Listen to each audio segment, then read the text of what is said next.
welcome you to mankind's most transracial life, namely mine. Because they say, what they say, and they say a lot of things, but what they mostly say is this: wow, Eric, how did you get to be so cool? And I explained to them, well, partially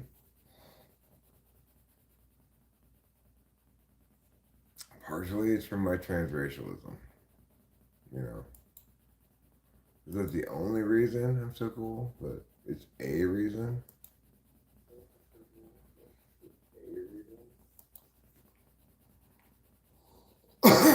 So I just got up and I was like, wow, did Ruben and Acacia crash on their way here? They're still in here. But then Ruben shut up a little while ago. Presumably Acacia was in the car. You know.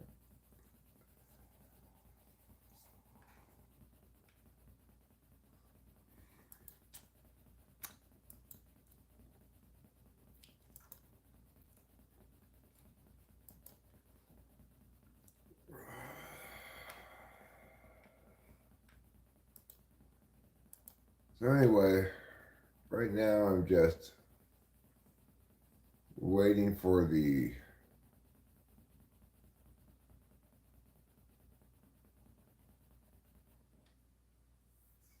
meowg to meowg meowg.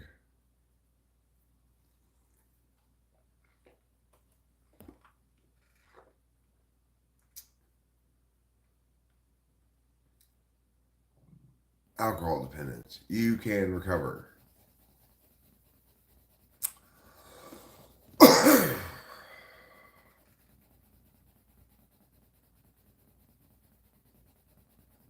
Frank Zappa teaches Steve Allen to play the bicycle.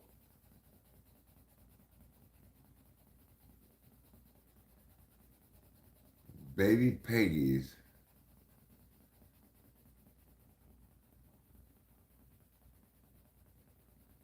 disturbing story.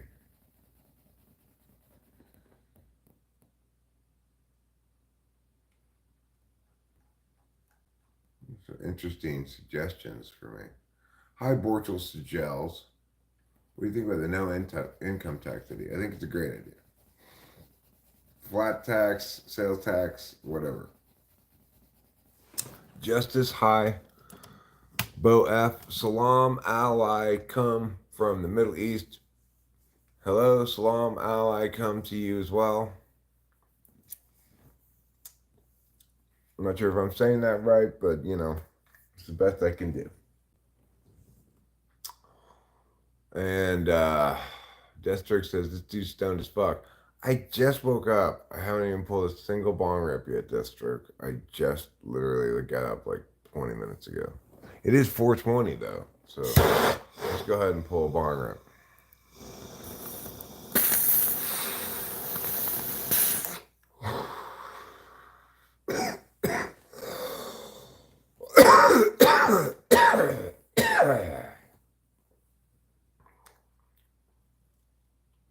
Crown Block says the new head.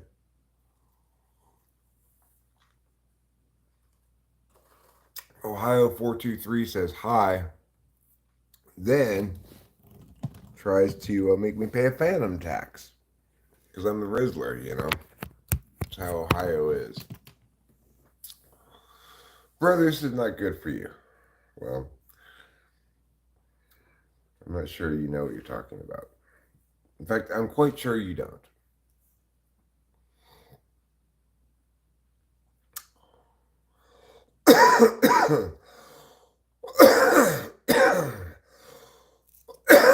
All right, Admiral Mighty Buffoon.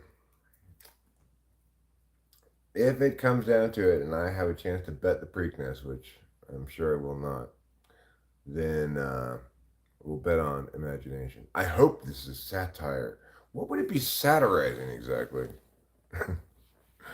If you do hope this is satire, please inform me. What would you imagine this would be satirizing per se? Do you know what the word satire means?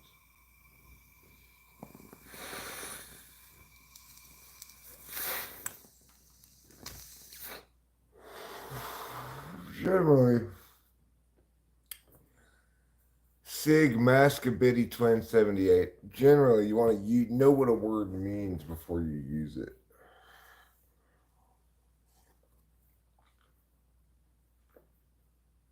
Well, Boab, in Allah's name, I time you out.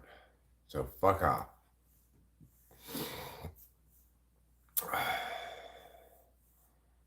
It's just the opposite of a moving tire. That tire just sat there. I'm recovering from my night out with Hunter Biden. Like I said, I just woke up. I wish I could have as much fun as Hunter Biden.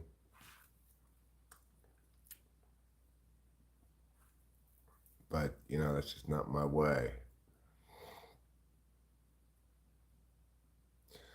Sigma Skibbity Twin 78, obviously, my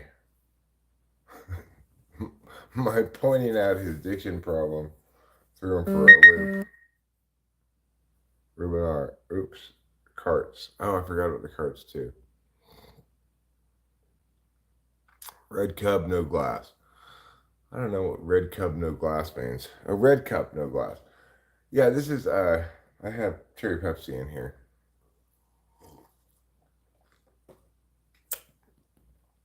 When I serve myself soda, I like to serve it over ice. So I get these red cups. Because I don't like to, um,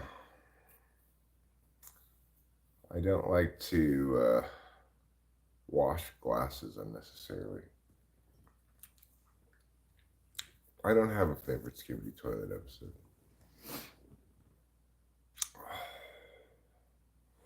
Maybe it's the episode in which Sigma Skibidi Twin 78 falls in the toilet.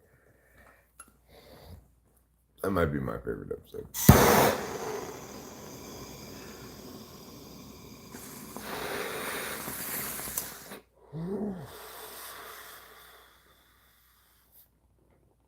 Of course, Sigma Skibidi Twins. It's neither Sigma nor a twins, but he is very skibbity. Also a bomba clap.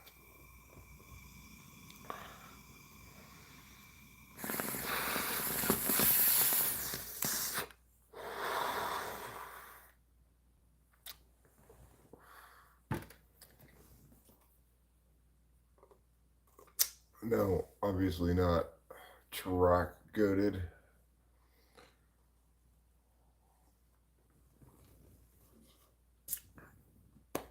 I'm a happily married man with an adult child.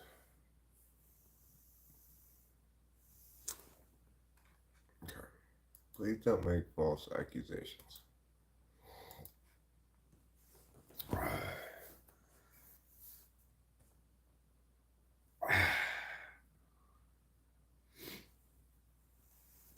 It's called a worldwide drywall shortage. You got a little hungry, sure. That'll happen when you're waiting. Let's go serve ourselves.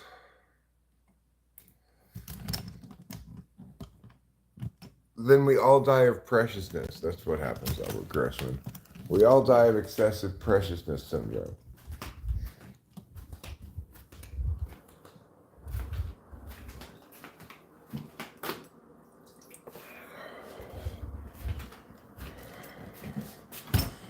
Oh my god, like, how horrible and precious is that video for that song? It's just unspeakably horrible and precious. It's a good song or whatever, but just get over yourself, precious boy. Just get over yourself. Get out of here, Baldy.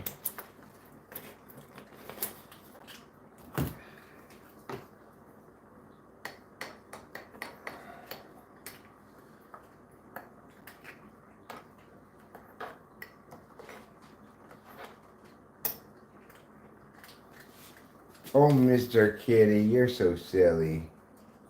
You want pets all the time. You want me to watch you eat. Yes, you do, because you're a silly boy. What if one wants to marry you? Oh no, I got a regular wife. I don't want to marry a trans person because I'm already married to my non-trans regular wife.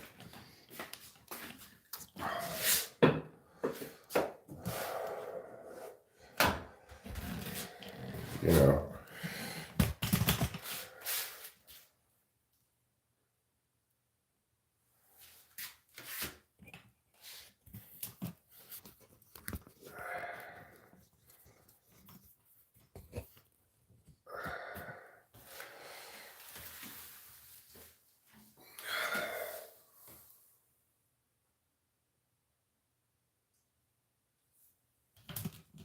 And, ultimately, it doesn't matter if they want to marry me because I don't want to marry them.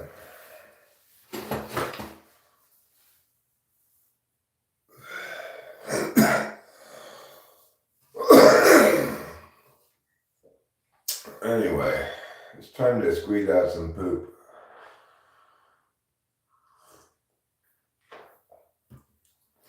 Remember, folks, into every life, a little poop must fall.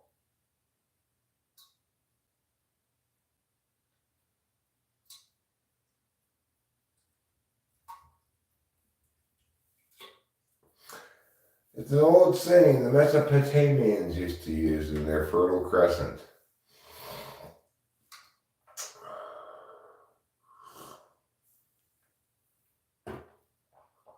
What if your girl liked when you look her directly in the eyes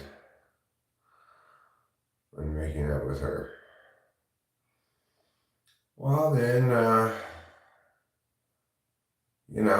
go for it. Look her in the eyes. Be like, oh, I can see your eyes.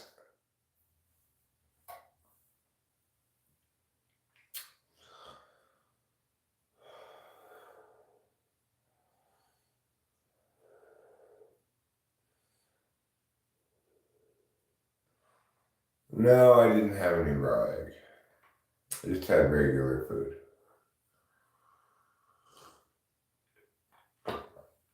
I'm currently drinking a delicious cup of hot coffee.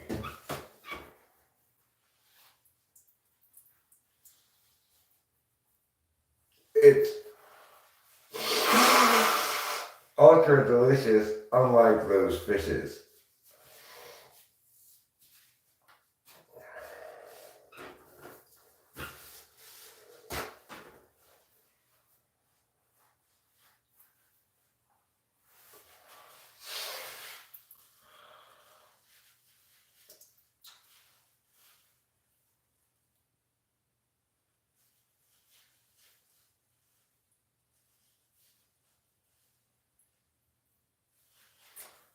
So I took an extended release 30 milligram.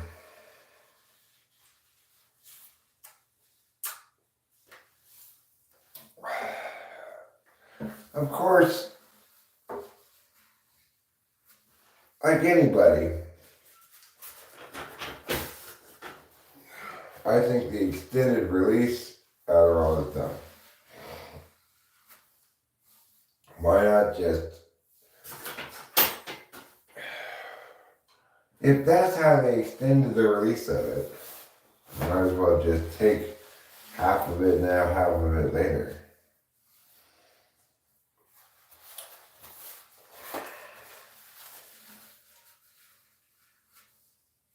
But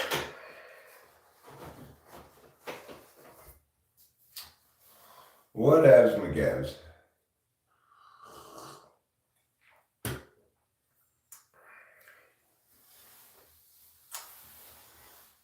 It's not a good idea to push too hard when pooping. I pooped out a decent amount of poop without really pushing much at all.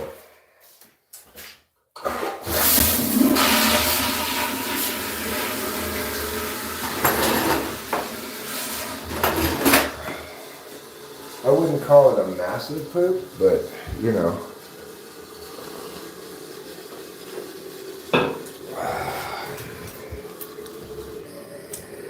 Hi, Bubbles. Let's go in the kitchen and wash our hands.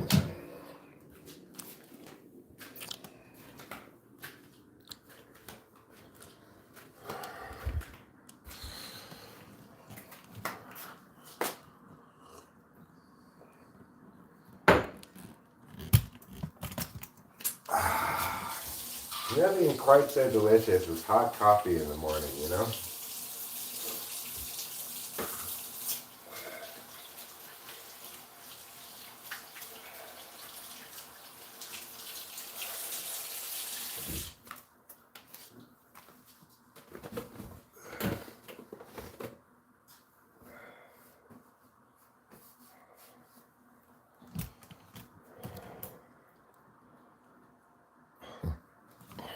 You know, I think Rachel felt a little bad last night. She had kind of a tough couple of days. And I don't think like she really understood what was happening. Like she was upset.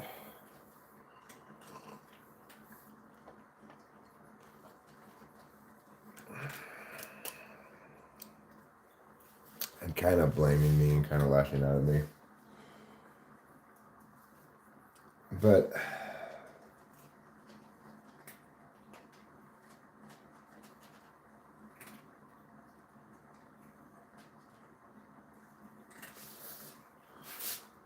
it's kind of like a fever that came upon her and passed.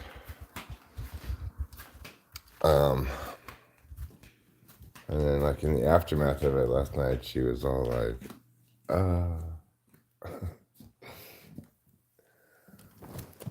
well, Jimmy Garcia, that's not true. I don't have a bidet. Thomas Nose says, hi, cutie. I don't have a maid.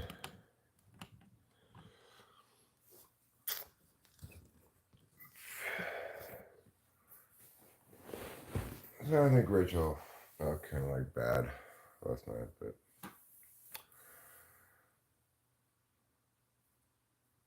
you know, I try to be a good partner. I understand that we aren't always in a cheerful mood. We aren't always meh, you know. That's just how life goes. What is the word? Today's word is shirred. Shirred is the equivalent of the word ver, okay? But it means should instead of there. You know that song? I like the way you do it right, ver. Well, shirred is a word that means should, but is pronounced like ver in that song. And that's one to grow on. Shurd, Shurd.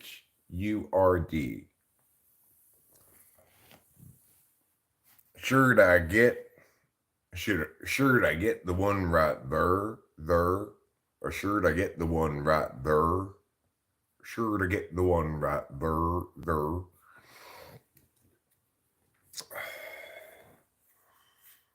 Like that, okay? Now you finally understand for the first time forever without stopping. You shirred your pants.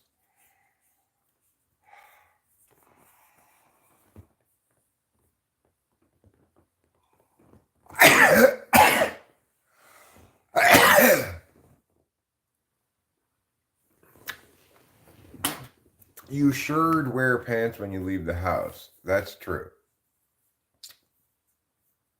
Don't go outside pantsless.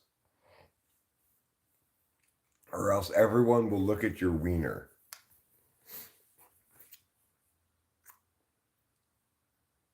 I should have done my chores today, but I didn't. Exactly. Admiral Matty Buffoon used the word correctly in a sentence.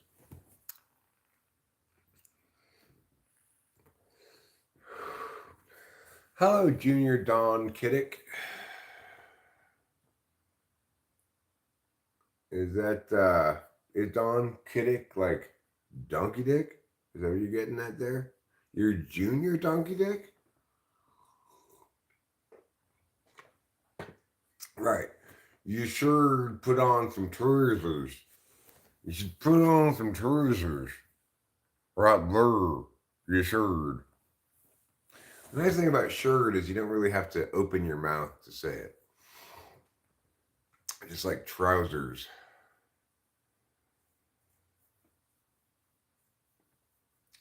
Well, listen, Junior Donkey Dick. I want you to have a more positive self concept. You may be special, but you don't need to say that you're so fucking retarded, okay? That's not appropriate. Nobody likes that. Well, Thomas knows that's one thing you can do with your nose. Do Americans ever use the word trousers? Very, very rarely, if ever.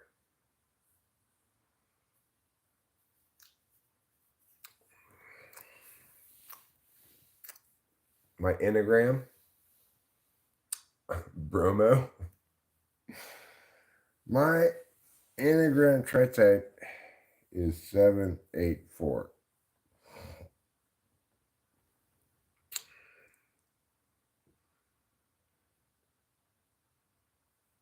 My name's not Stephen Mavis. My name's Eric. But if I'm not mistaken, Mavis, I have drawn your soulmate for you. Right? Are you that Mavis? I was looking through the soulmate. Oh, the carts. Right. Yeah. I got your text. Um, how much do I owe you for the carts? I'll PayPal it. Can I PayPal you? Do you have a PayPal? Bratley was your soulmate? Cool. That's fine. You can get my name wrong. Steven, Eric, same difference. I could be a Steven. Sacramento, right? Matthew Garcia. My hair went to Sacramento.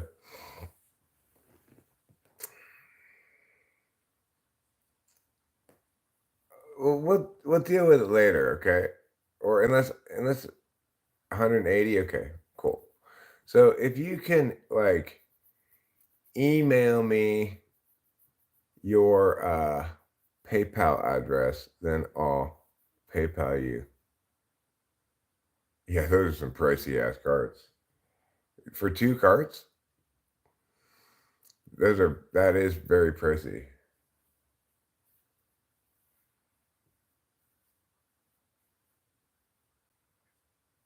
Yeah, email me that and then I will PayPal you that money. Um maybe I should see, I don't know when you guys are gonna be up. Rachel probably won't be up till like noon, you know.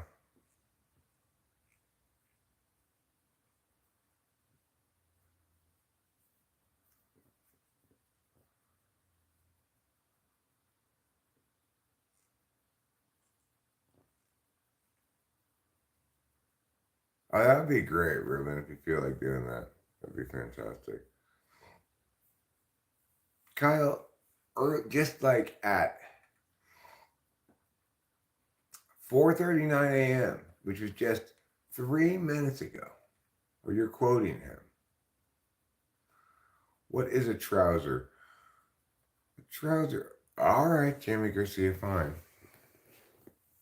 If you got beads, then spring break.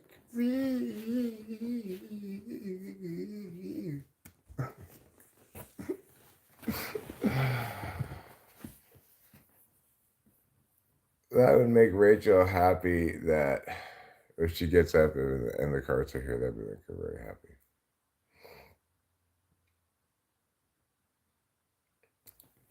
Leave. Trousers or breeches, right? And your most important job in life is to not get too big for your breeches.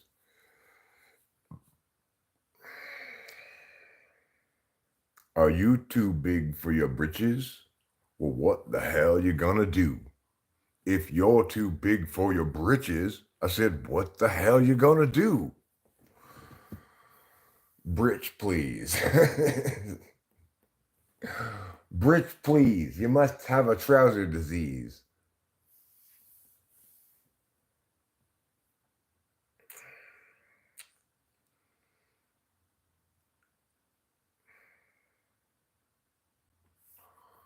Well, I don't know what I'm going to do when they come for me because I'm not a bad boy, Mavis. Okay, I'm a good boy.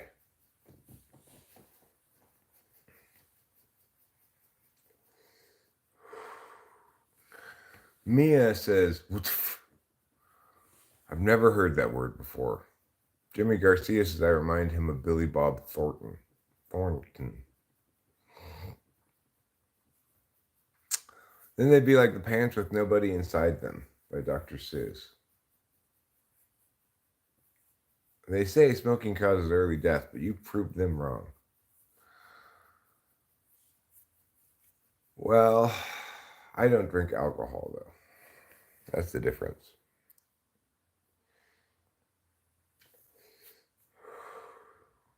I also don't smoke cigarettes anymore, It's kind of weird. It'll be 3 weeks tomorrow. I've not had a cigarette for 20 days now. After smoking for decades. So it's definitely like kind of weird. But Nick vapes help.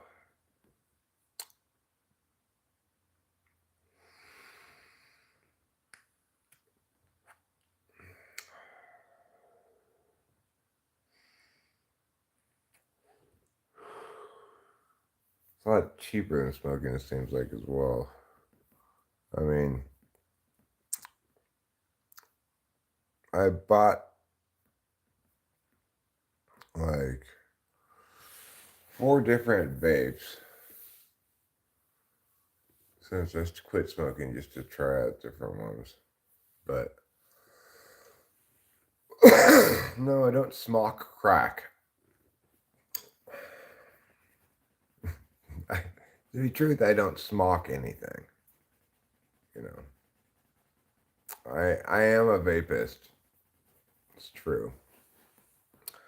Nowadays, I'm a vapist.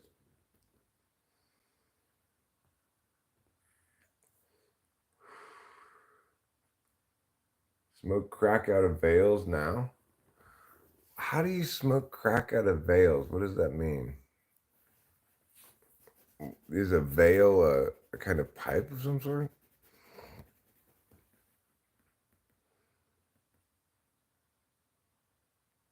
Do I think America would help if trousers became alive? Well, I think, when I was a kid, I always found that book, The Pants with Nobody Inside Them, to be very spooky and also kind of sad.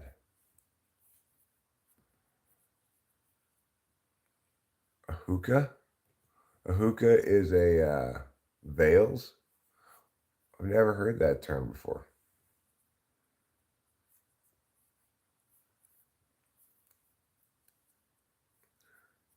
Your penis is like a baby's arm holding an apple.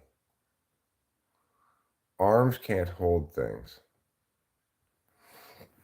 You're mistaking an arm for a hand. So, what you're saying is your penis is like this.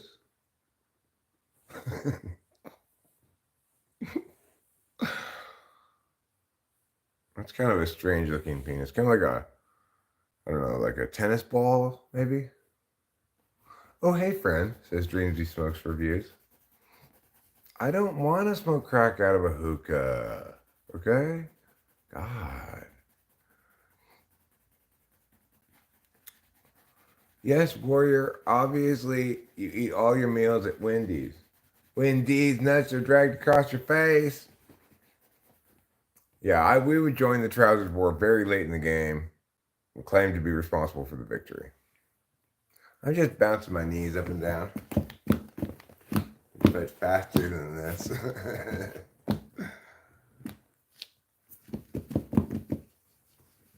Going like that, you know. I'm a knee bouncer. I like to bounce knees. I like to clap cheeks and bounce knees. ADHD. Hi, Roz. How's it going, Miss Pierce? I hope your day is fine. It's about 7:49 where you are, so I'm anticipating perhaps school's coming up soon.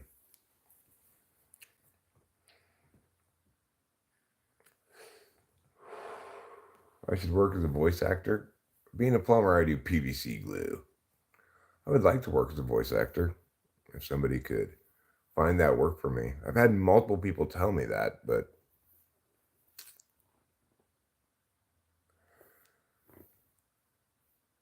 well, thanks for the news, Polly Music King.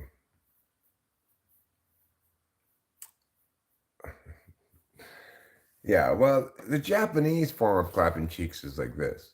Osh! So, you know.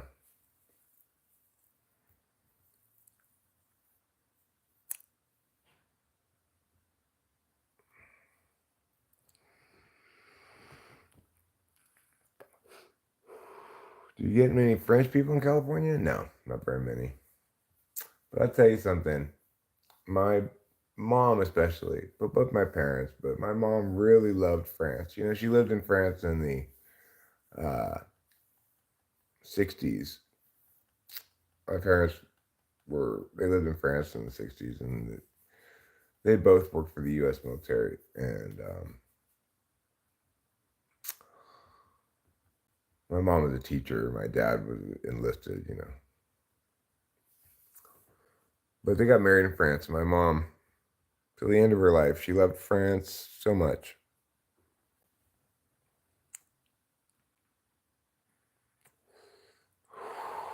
Hi, Deb Darsing. She just thought it was like the most beautiful place ever. Yeah, she spoke French some, you know. But they kind of lost it after they came back to America for a long time. You know, they kind of lost their French. But I think when they first came back, my mom spoke it quite well.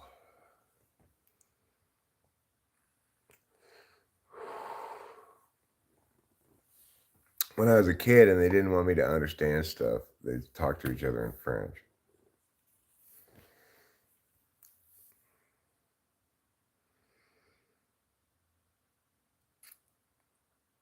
It's not too early for hot apple pie at McDonald's. It's never too early for that, Lee Hale.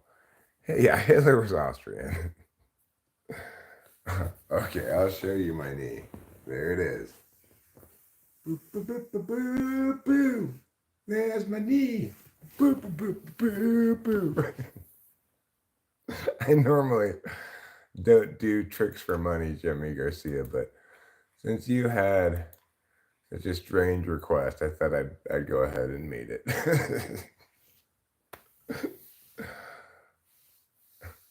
Yeah,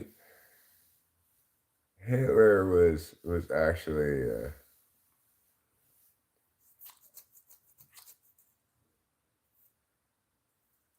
I don't know if I had that knee since I was born.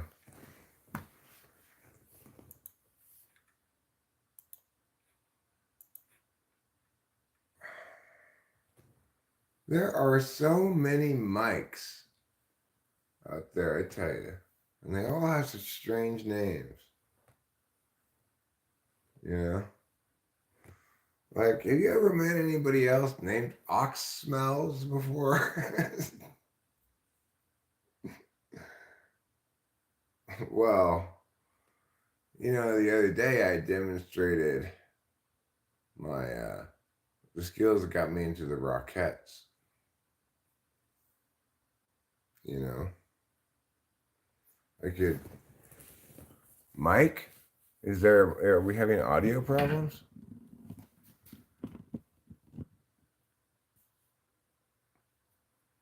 No, I'm talking about Mr. Ox Smells, Mr. Good Morning. So this is how I got into the Rockettes. No, I can't, Yasan. Start spreading the news. I'm leaving today.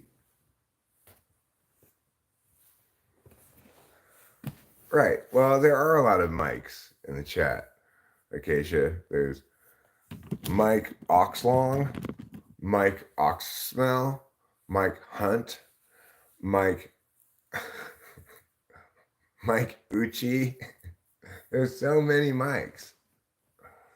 Mike Oxhard, yeah. You are sure I cross-dress while the wife is away? The wife is never away. Well, Rachel's often sitting there. Why do we have so many seats in our room? Because that's how many chairs there are in here. I don't know. It's like, we didn't put these chairs here. They came with the house.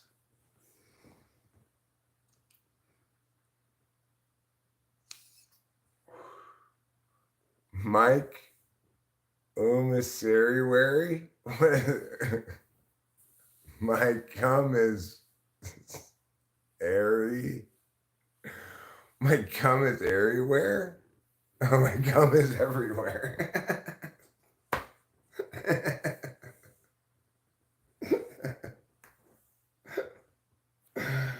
That's a good one, Acacia. Mike is everywhere.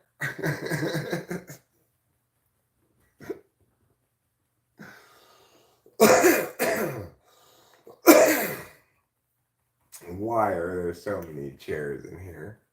Nobody knows the answer to those kind of questions, okay? There's never a reason why things are the way they are. It just came that way. That's why.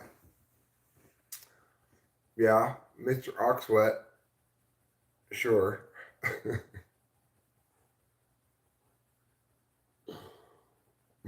There's also, of course, Mike.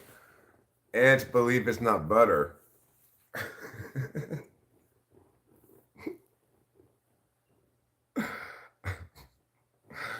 Mike, ants believe it's not butter is one of my favorite ones, actually.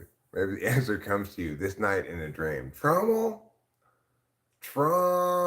Elf-ol massage? Tremelful massage? I think you might be right.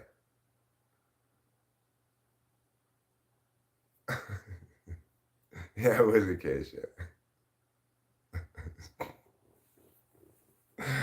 Okay, look, Jimmy Garcia. Nobody in the world is gonna have a last name of oxes in a gay man's butt. Just not even conceivable. I can't believe it's not butter. Do I believe in transgender? I mean, I believe they exist. It's not something you can believe in or reject, really. It just is, you know.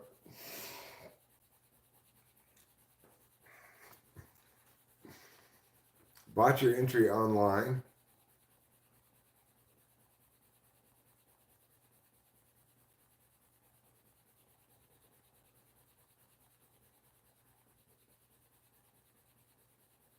Who's the happy gun and what are you talking about? I don't want to suck your balls, testicle. Is that your pickup line? Suck my balls.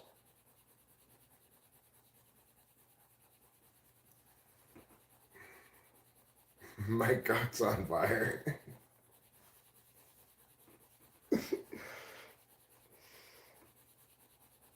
As Cameron told me one time, and I remember ever since, the greatest Tourette's person ever. The thing that he said was, "Oh my God, I'm on fire." Well, it's not working, testicle.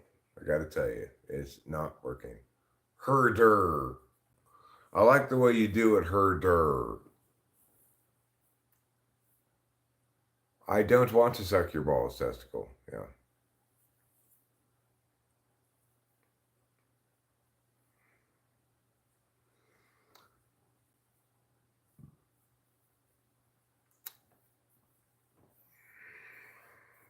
Yeah. Oh my God, I'm on fire. That's what the Tourette's guy would say. He'd be talking, blah, blah, blah. Oh my God, I'm on fire.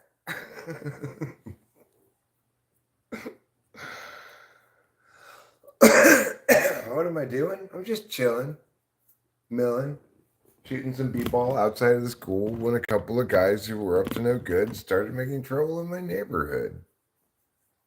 I got in one little fight and my mom got mad. Said, "You're going to your auntie and uncles in Bel Air."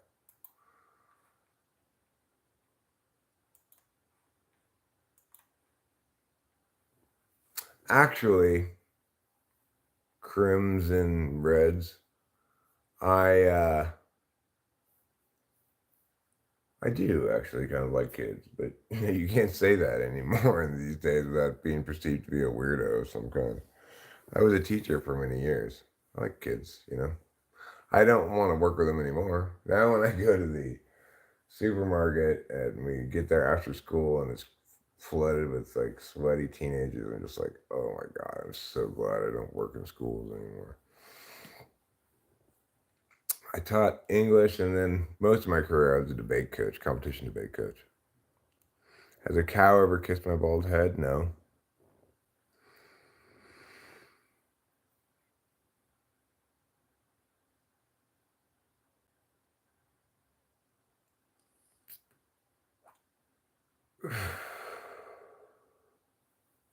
But I mostly taught middle school, which is a good grade, a good age to teach. For me, was for me. I was a head coach of cheerleaders. Yeah. I coached girls swimming, high school cheerleading, girls Greco-Roman wrestling.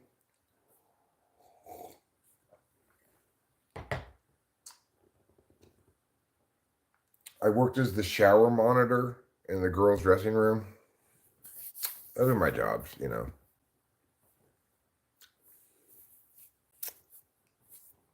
My mom actually had that job. Who wins in a fight? Mike Oxchapped versus Mike Oxendy. Coxendy. Special ed teacher for the win. I was actually first a special ed teacher. I was actually, Jenny Garcia. That was my first job. I don't really think about that. Was such a long time ago. I don't even think about that as being part of my career really anymore. But Sandy. Oh, Sandy. Sandy versus Chapped. Well, I mean, Sandy's just 1 minute away from Chapped. It's not like you're gonna emerge from the sand unchapped at all. I think. So I'm gonna disagree with the case. I'm gonna say Sandy for the win.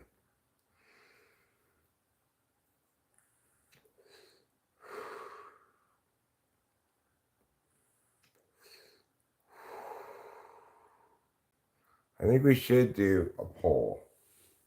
What's Mike's last name?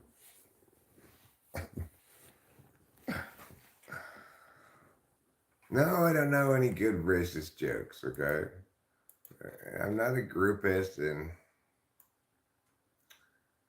all right, I know one good racist joke,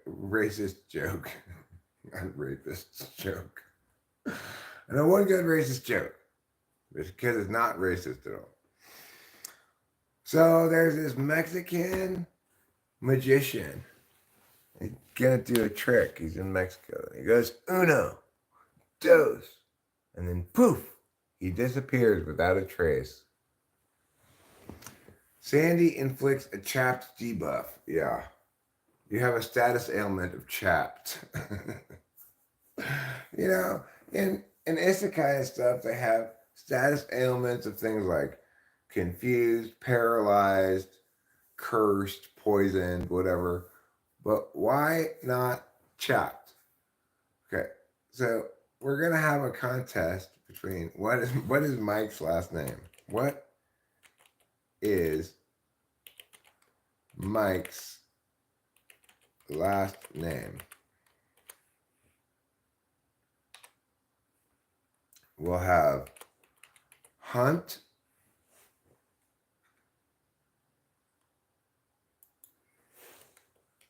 Oxlong,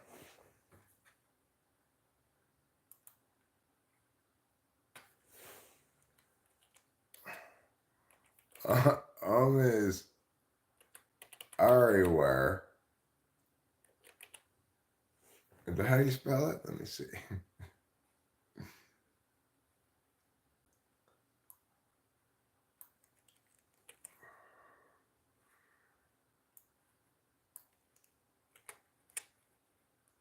An add option.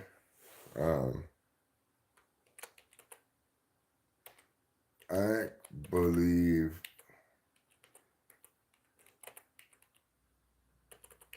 it's not butter.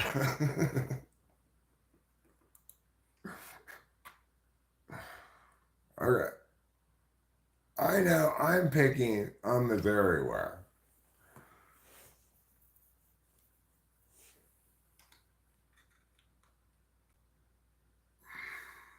Who are his favorite rappers, bro?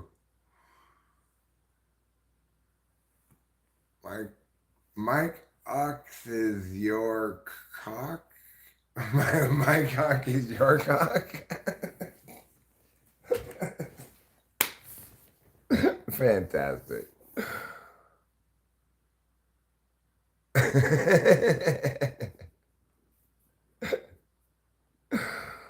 Okay, Jimmy Garcia, I would agree with you that is a funny racist joke. A black guy and a Mexican are in a car. Who's driving? The cop. That's a good one. Acacia is on fire.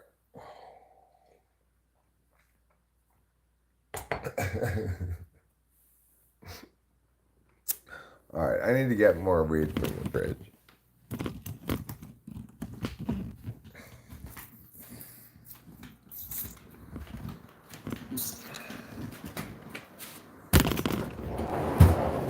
Here's a joke that's kind of in that vein, Jimmy Garcia. I heard a comedian tell this joke one time.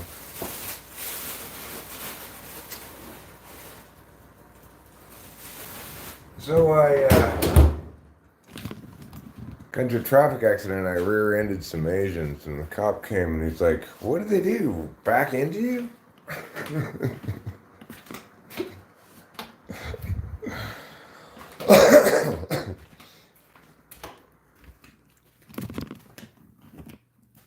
Oh, that's a pretty good joke.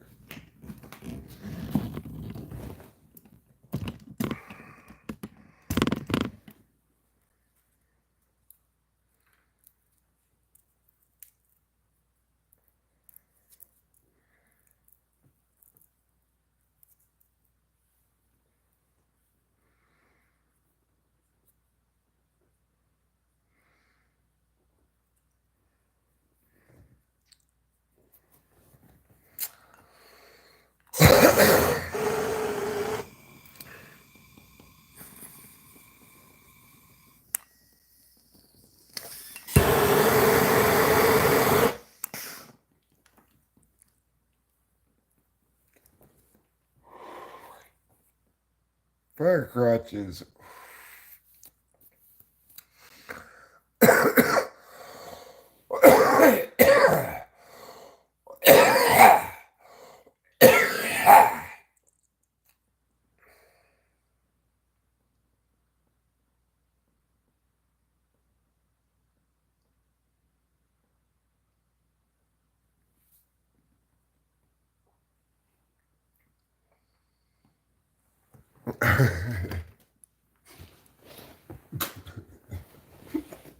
That's another good joke, Jimmy Garcia.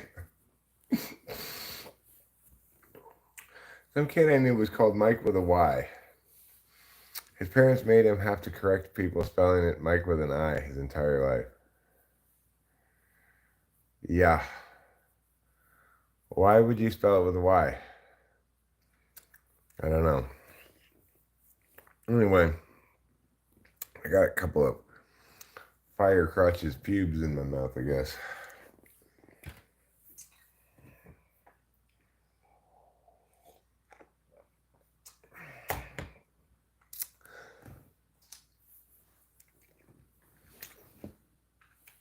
I've heard that Helen Keller joke before, Jimmy Garcia. Have you heard mine? I made up a Helen Keller joke.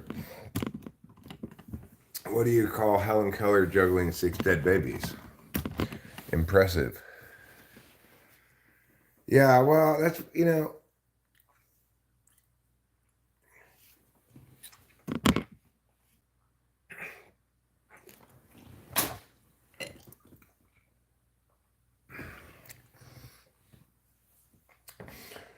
different kind of bongs give different kind of kisses. This bong tends to give me kisses of bits of chunks of like resin instead of like water. You know a kid named Chase Cox? Oh God, that's horrible. What did the cannibal do after dumping his girlfriend? He wiped his butt. Hunter is his first name. America first one, not Hunger. You think you conflate you combine two things: the Hunger Games and Hunter Biden.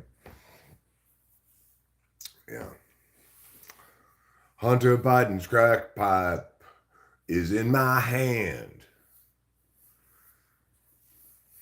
I don't have Hunter Biden's crack pipe, unfortunately. I mean, I don't want the crack, but it would be kind of a cool historical souvenir to have. Some of you would take the Antiques Roadshow. This is Hunter Biden's crack pipe. What do you think it's worth? What do you think in, say, 50 years, Hunter Biden's crack pipe will be worth on Antiques Roadshow?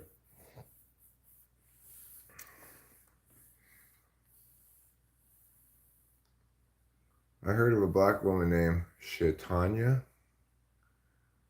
Shit on you? Add to my collection of historical sous vides.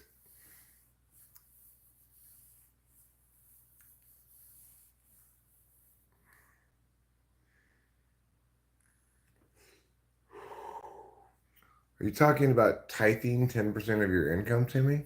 That'd be nice. You could do that if you'd like. Who thinks we should have a tithe? Hi, Rosalind Pierce. Are you in class right now? Are you listening to this in class? That's good. You'll learn a lot more from this than you will from school.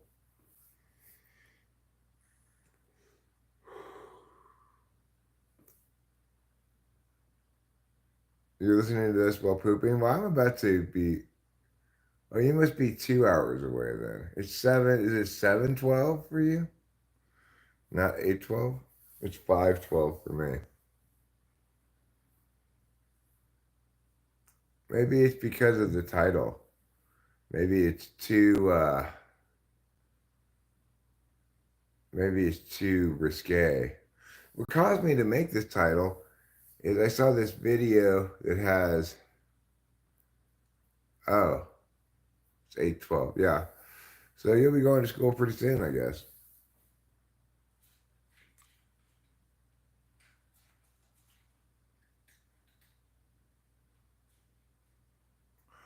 Mike Rundlisici.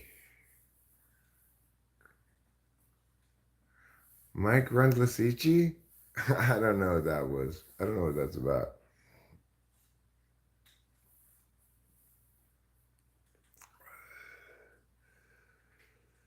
Hugh Janus. Mike Rundlisici? My grundle is itchy. Oh. Ah, makes sense. My grundle is itchy.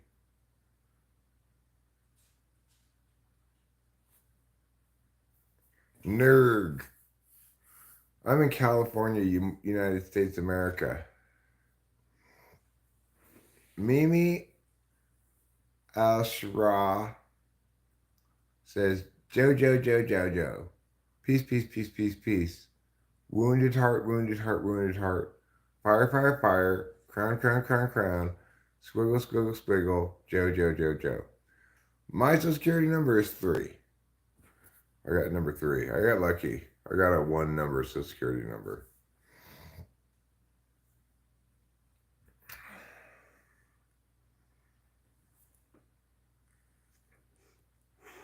It's 000 000000003. That's my number. Yeah. I got number 3.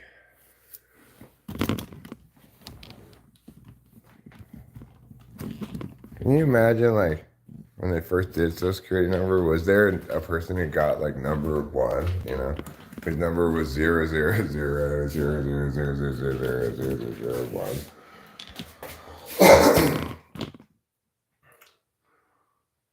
I hope they started at number 1. It looks like this pooping thing is contagious.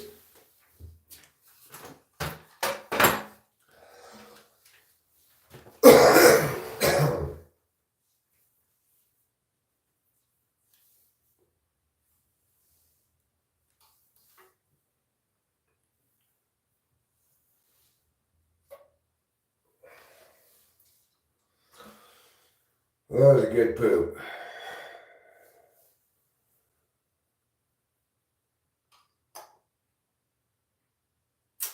I'm not a squirter. I'm not squirting. I'm just pooping. I mean, sometimes I do when I have a full-on colon blow, but not this morning.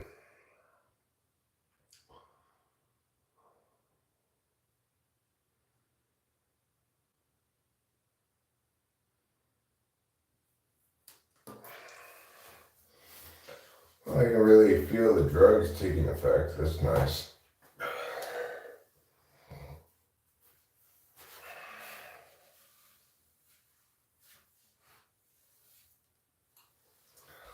Well, this was a messy poop.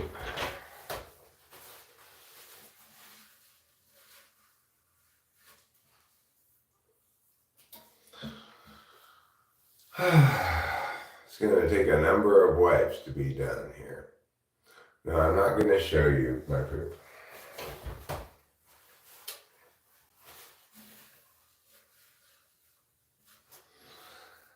So anyway, before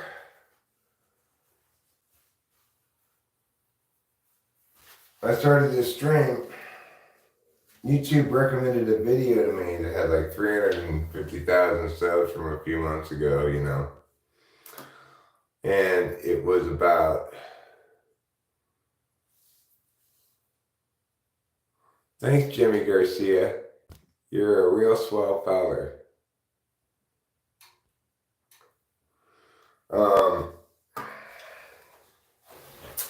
It was about somebody who was transracial, like a news interview or something. But I think, just from looking at it for a few seconds, that it was a dark-skinned guy who self-identified as a white guy. But I thought, geez, I've been fluidly transracial for years and years and years. Nobody ever did a news report on me.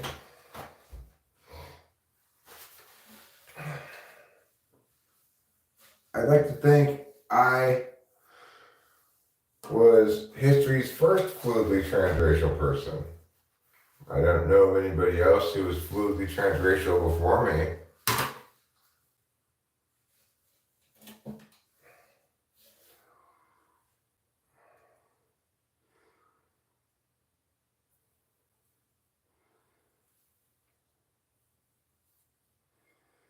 So I don't know why they aren't doing an interview of me on TV.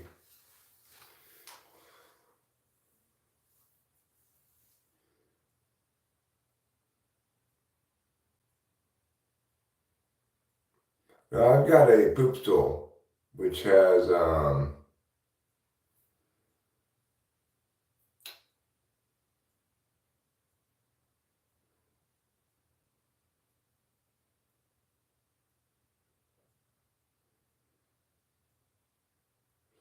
who are Ryan and Nairi?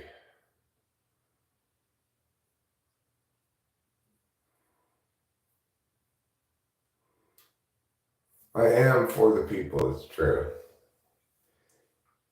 I do it all for the people.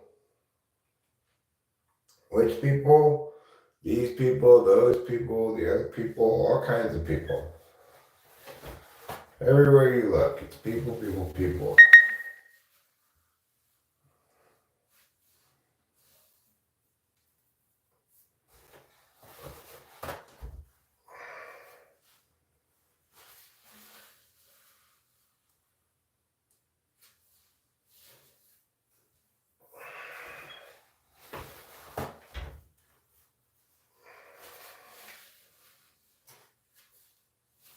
Okay.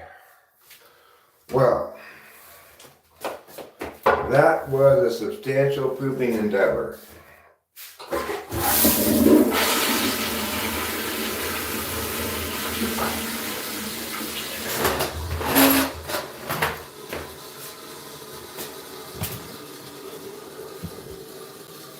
That's like the Apollo mission, if the moon landing were real.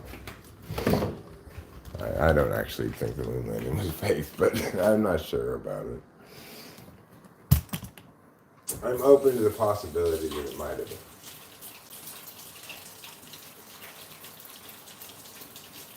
Uh-oh. Provo's limping is getting worse. That's not a good sign.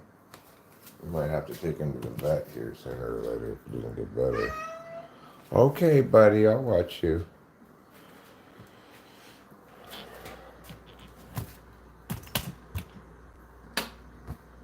Okay, buddy. Daddy will watch you. I'm sorry you're not feeling well.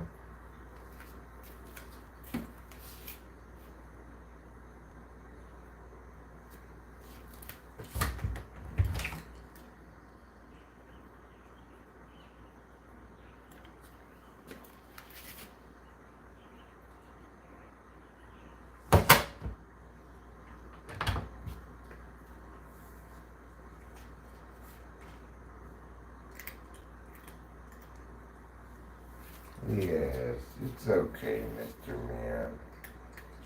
You're a good boy. I'm sorry your foot hurts.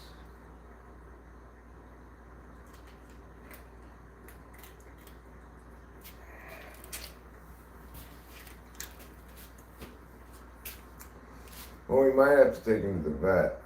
It's been a few days now. He's actually seems to be limping worse than he has ever before, really. So seems to be getting worse. Don't worry about Capilla. She's not going to bother you while you're eating. Capilla, leave your brother alone. Here. You want more food? I'll put it on your plate.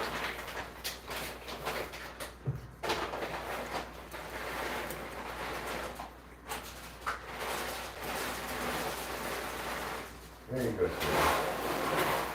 There you go. It's okay, Bubbles. I just fed your sister.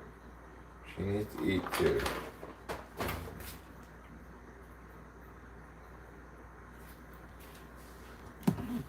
He's limping a bit, but he doesn't seem to be swollen at all.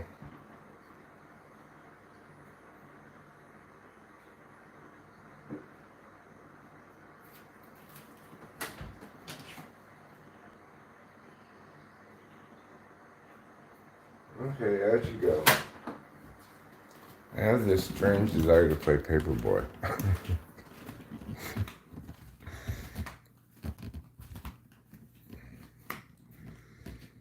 Is he really a good cat? No, I mean, I know what happened. He got bit by some animal. I broke up the fight, and it caused him to start limping, you know. And he's not gonna really let me look at his shit without scratching the fuck out of me. He's not a very I will look at his pads on his paw if I can. He's not very cooperative like that, you know. But he got bit, I think, by a coyote probably, but I don't know exactly what it was. He got in a fight with some kind of wild animal, some kind of mammal out back behind the house. I know that because when I got there and scared off whatever it was, um, there was still the smell of like musky mammal smell around there. So,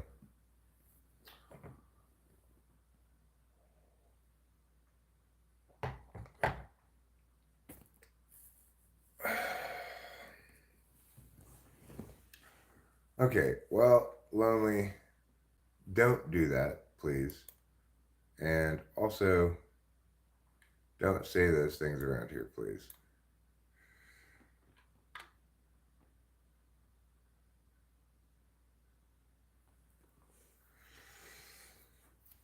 All right, it wasn't Boba Fett. We don't think.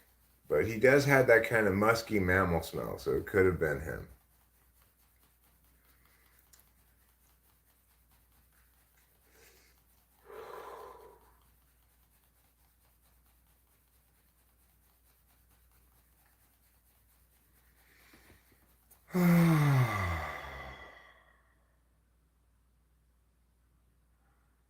Well, I feel pretty okay.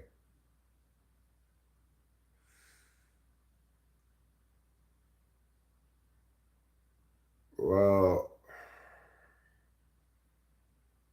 threaten to harm themselves, which is just always super difficult to know how to deal with as a YouTuber.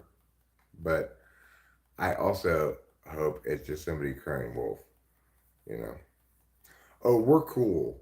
We're cool. And I hope that your entry, is everywhere, is winning. Instead, Hunt is winning, and is everywhere. Only 5%. Wow. I can't believe it's not butter.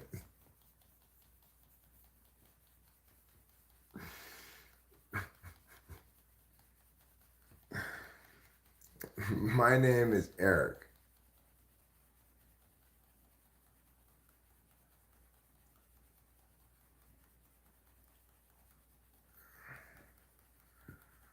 I can't believe that Aunt Believe It's Not Butter is doing so well in this poll.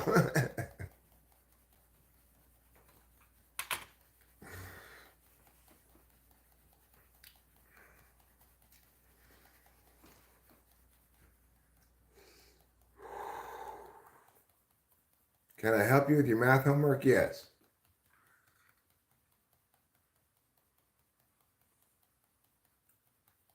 Oxg.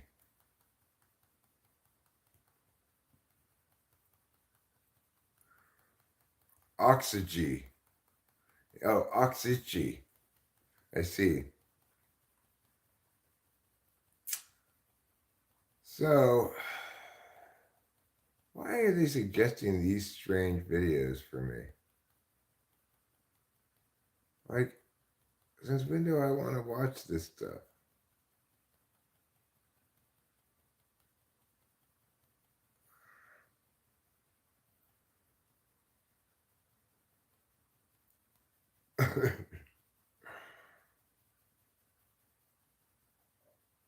Here,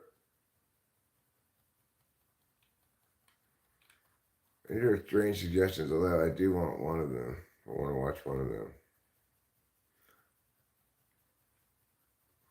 If John has 5 apples and gives 5 mangoes to Robert, how many grapes does he have?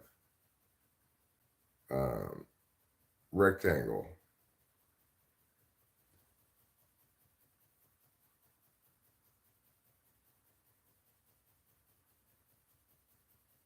The answer is rectangle.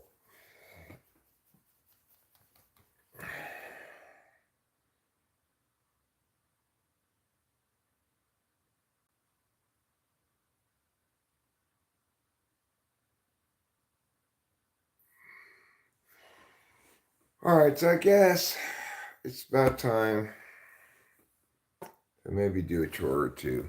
I don't know. Seems like it's probably a good idea to do a chore or two. We just have to keep an eye on Trouble. I'm a little worried about his foot, but I'll try to do some of those things that Winston's mom said. I'll check to see if everything seems kosher, but there's no swelling. Like when Capio had her foot bitten, and that cost a lot to get fixed. Um, it got all swollen up.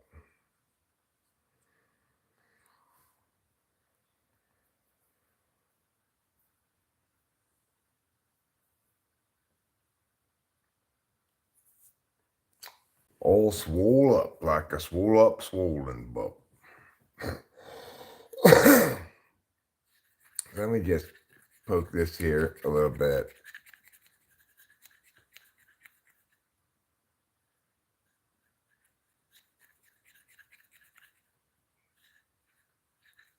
You got to give his Play-Doh a kiss every 6 hours. You're welcome, GD. I'll just call you GD.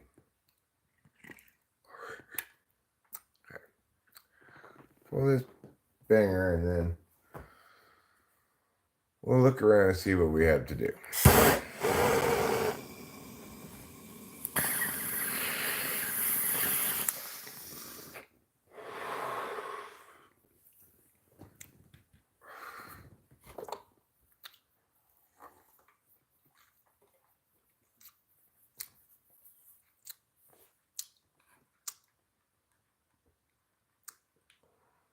What kind of pipe is this?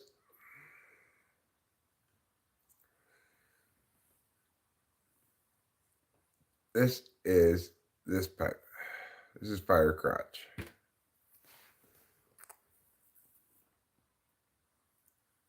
Oh. Rot, says the idiot. It's just a regular bong, except like this part, right? It goes like that.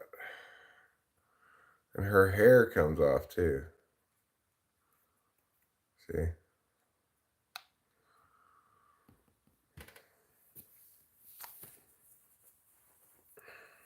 Yeah, I'm fluidly transracial. Diplopa. That means my race is constantly changing.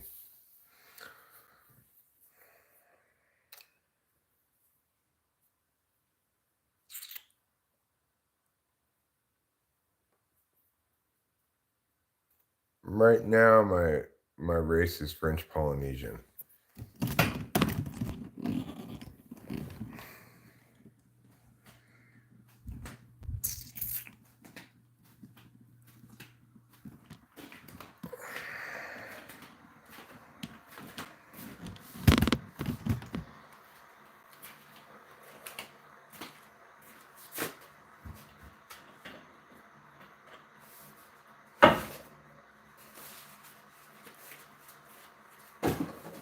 Okay, so I'm going to get a new roll of paper towels. There's one thing that we can do. It's an easy chore. It doesn't take a lot of time or energy. Let's go ahead and do it.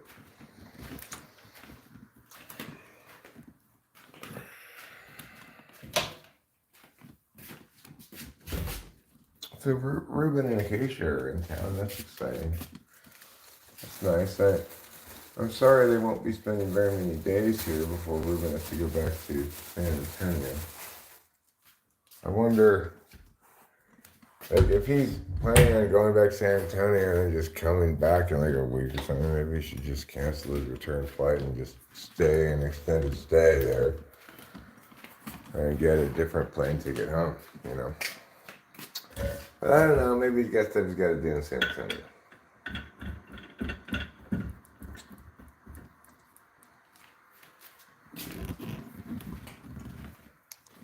Like, I don't know.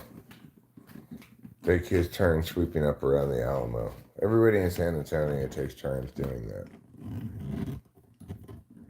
I'll dance for free. Yeah, I'll show you some Polynesian dance moves. Because, see, I mastered, for most of my childhood, in fact, my family, the only language we spoke was the hula. So, you know, this meant like, can I breastfeed, please, mother? Right? Whereas this meant,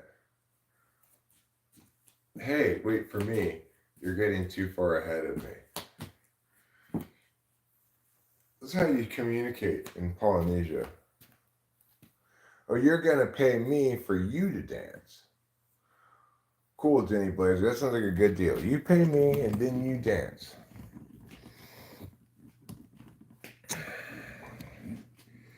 This is a hula dance that means I'm the cutest, wonderful kitty. Oh, yes, I am. Oh, wonderful kitty. What a beauty you are. Yes. Are you trying to shoo my cat?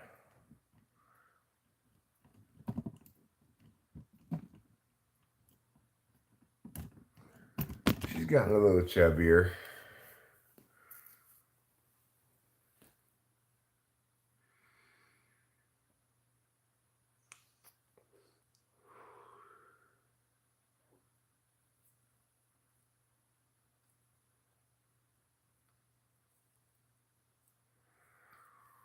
All right, so I put some new paper towels. That's not really much of a chore. That's just me doing like one teeny little thing. It may be the next chore I have to do is oh no. You're not good at understanding the hula, obviously, Acacia. You need to take hula interpretation lessons. Because you're getting it all wrong.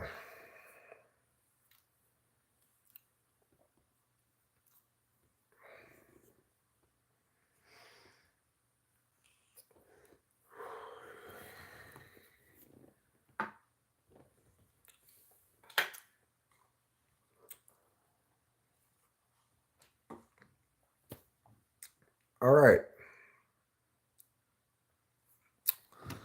I'm going to do something that needs to be done badly.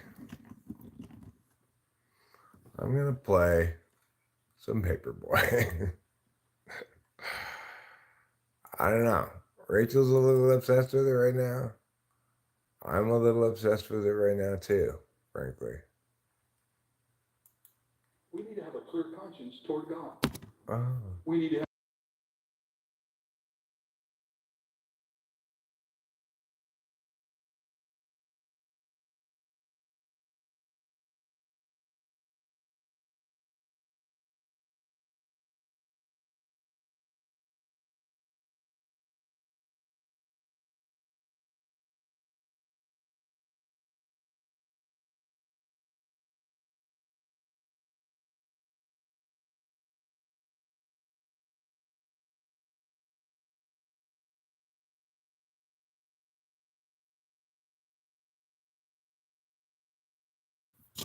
All right, sorry.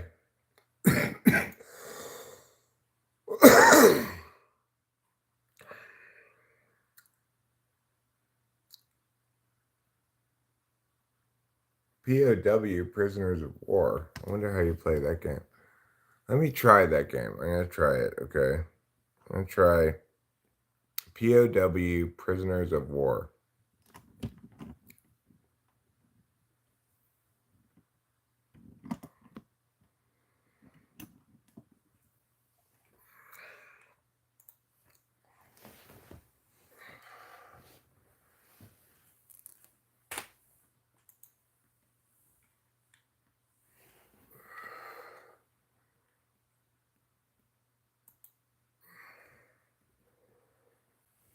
All right.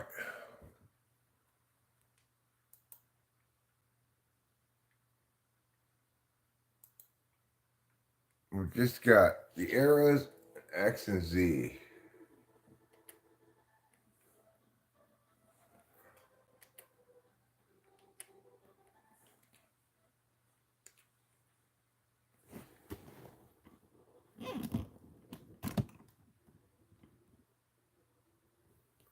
Alright, let's give it a try.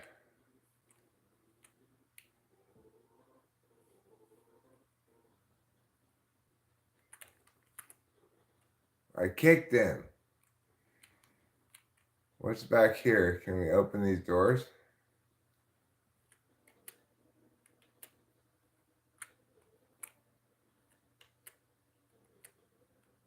I guess not.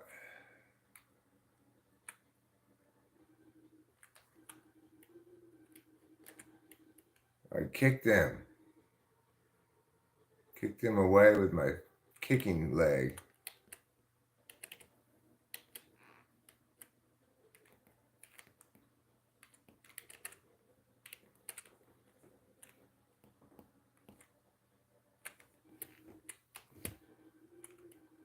Get that knife. Can I get it? Yeah.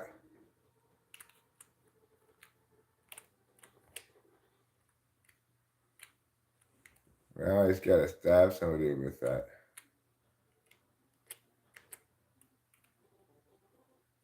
Oh, I lost the knife though. Can I get his knife? He's not dead yet. Got him. Okay.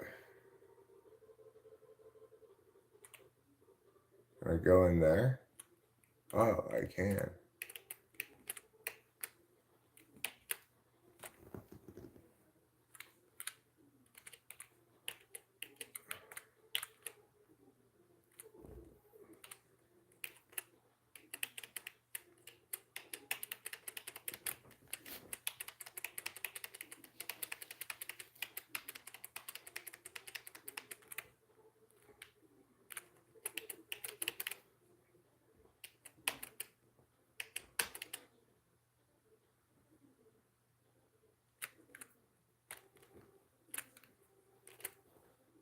Uh-oh.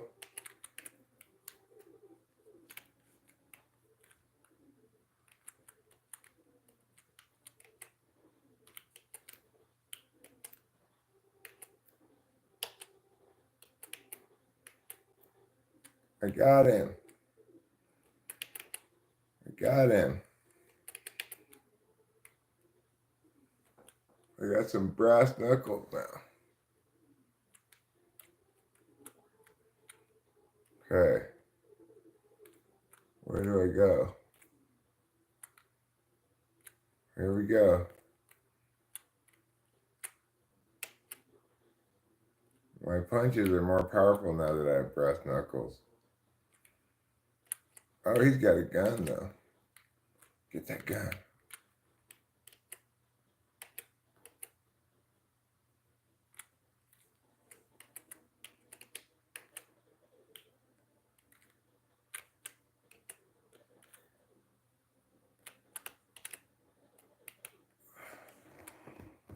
I shot you in that first.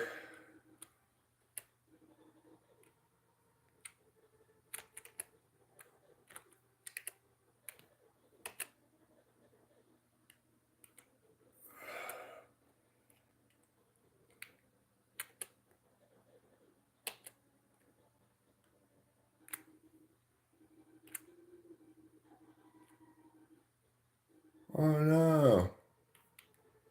I lost my gun. Fine, I fight better with my fists.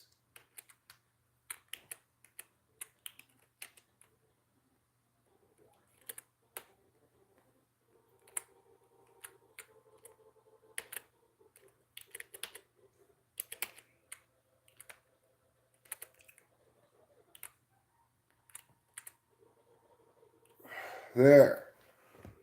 I finally got him. Took long enough.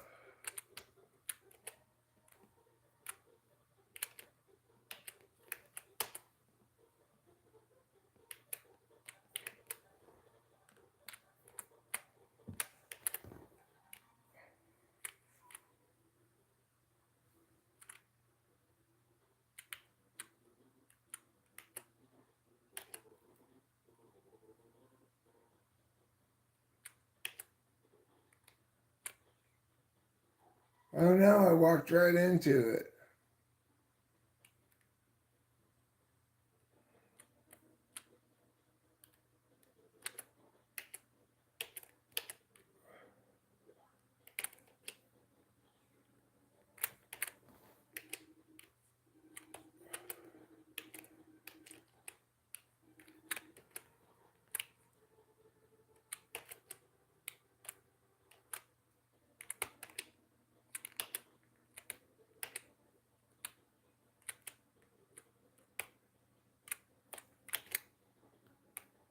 You scoundrels. You dirty rats.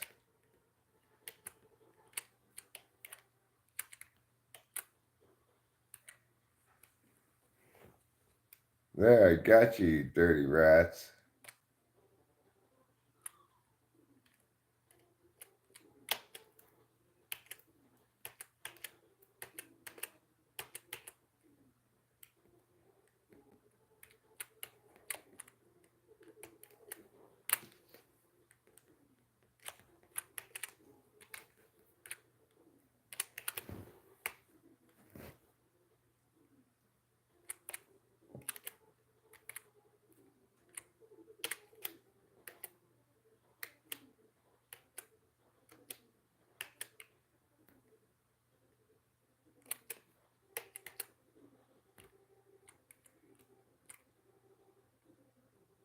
Take that, you mofos.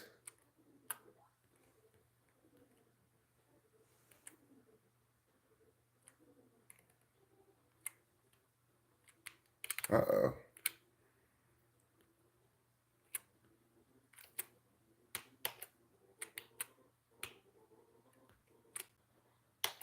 You scoundrel.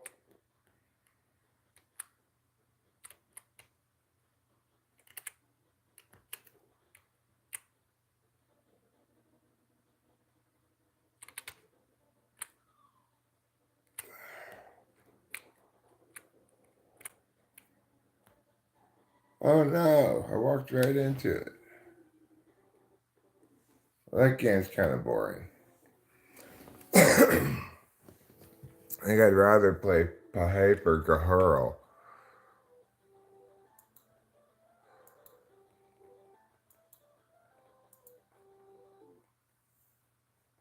Here we go. Paperboy 2. This is the one to play.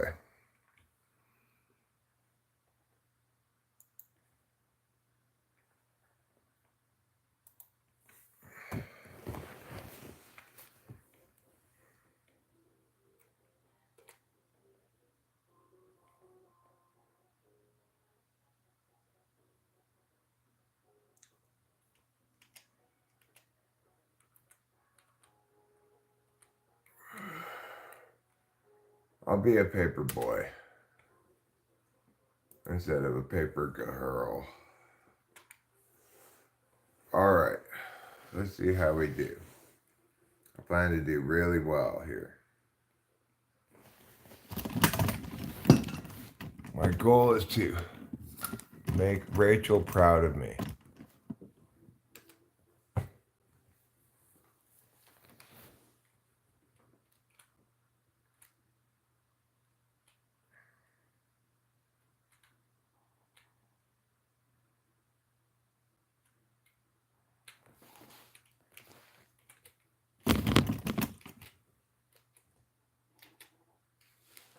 Ah!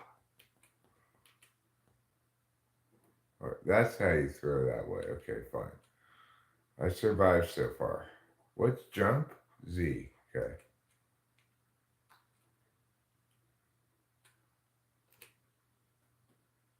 Good enough.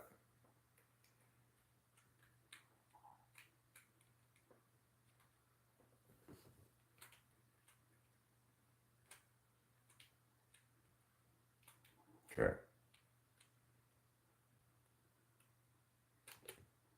Bam. Got it. Get out of the way. Get out of the way. Whew. That was close. Get out of the way.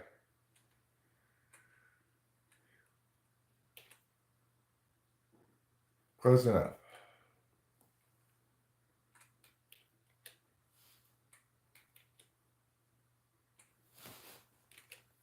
Oh, S. There you go. Whew. I made it. Okay. No.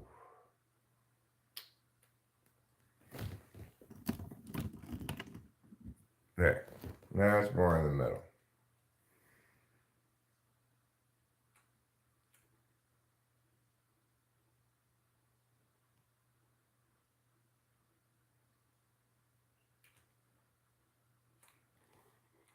Oh, what?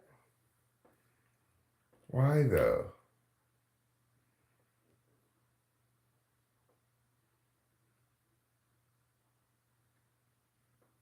Okay, now I gotta go this side of the street anyway, probably.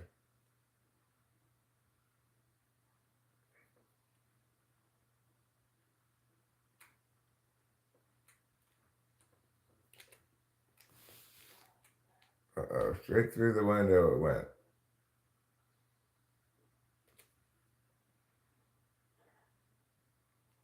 There's that lady. Get out of the way, lady. What are you doing running down the street? Right through their window. That's fine.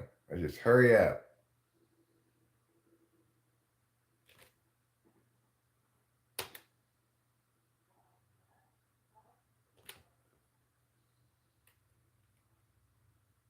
Look at me go. I'm really kicking ass here.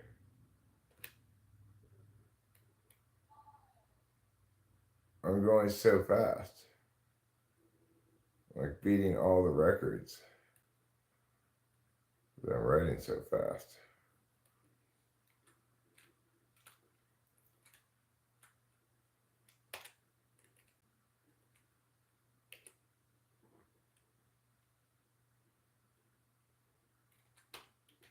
Oh, I went in the water.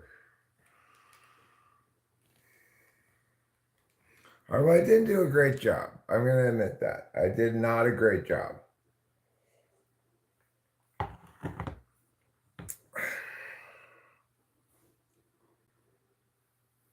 But I did better than sometimes. I could have done a better job. I'm not going to deny that.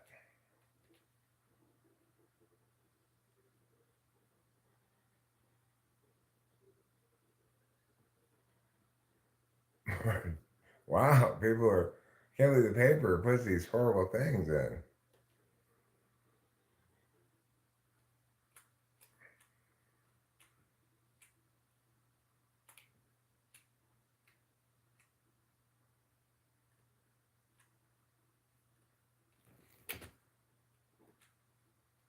Oh, what's going on?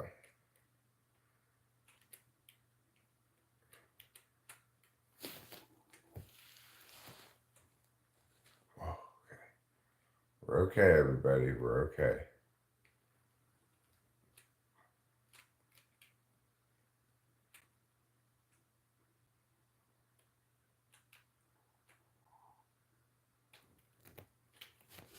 Oh, I didn't time it well. Okay.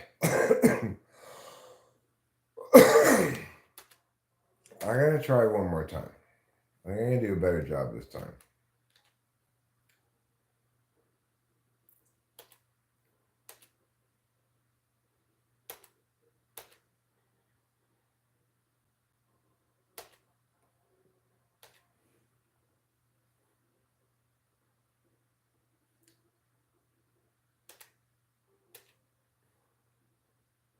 Here we go.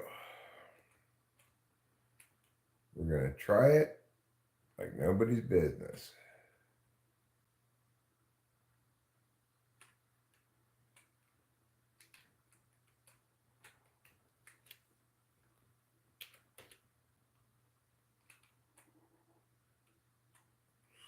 Okay.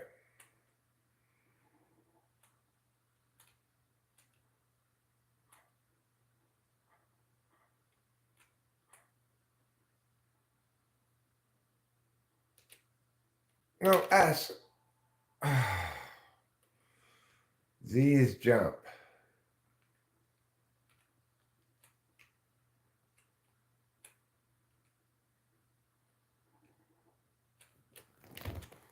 No. And then I got run over by a truck. It's all right. I'm doing fine. I'm doing a good job so far.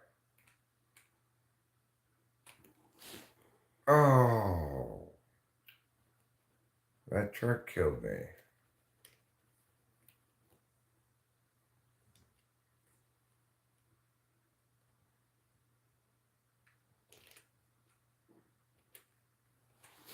Oh, this game's too hard.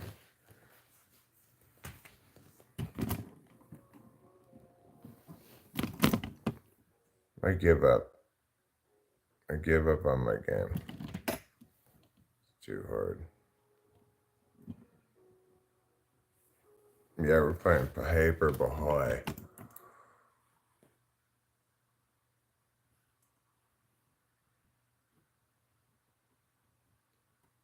I mean, everybody is entirely paying no attention except for me in that game. None of the drivers, none of the people, they're all just like, we don't even care what we do to anybody else.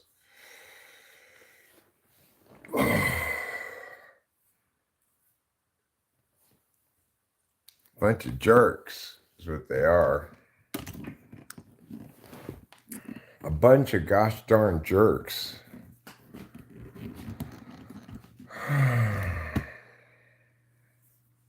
Feeling a little worried for my kitty right now.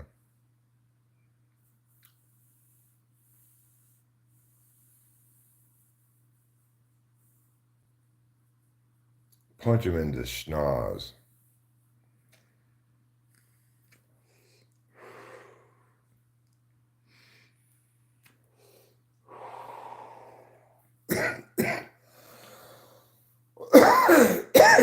Let's go walk around outside a little bit.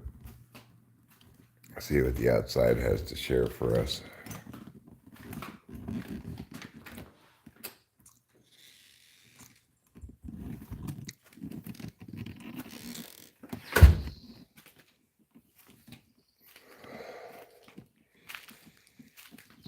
Well, it's a lovely morning.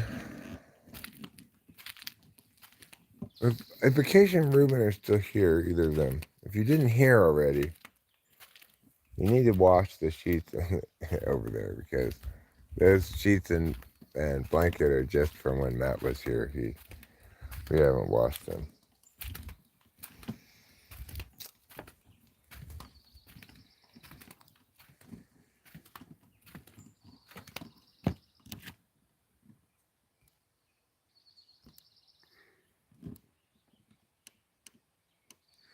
I bought a little emulator thing off Amazon. Has like 100,000 games on it and plugs right into your TV. Really? Oh, maybe I should get something like that. It's an absolutely lovely morning. It's kind of chilly out, you know.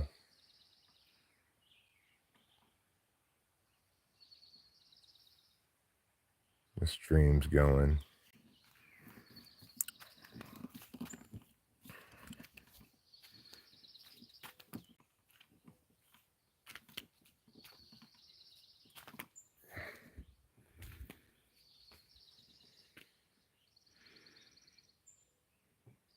A lot of little bugs flying around.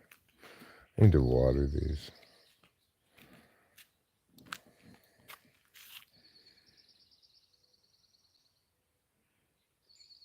Well, I'll water them a little bit later.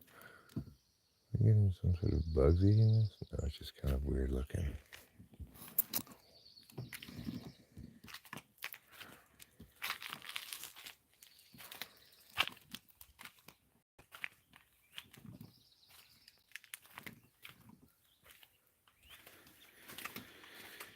It's actually a little cold out, but it'll be warming up plenty today, I'm sure.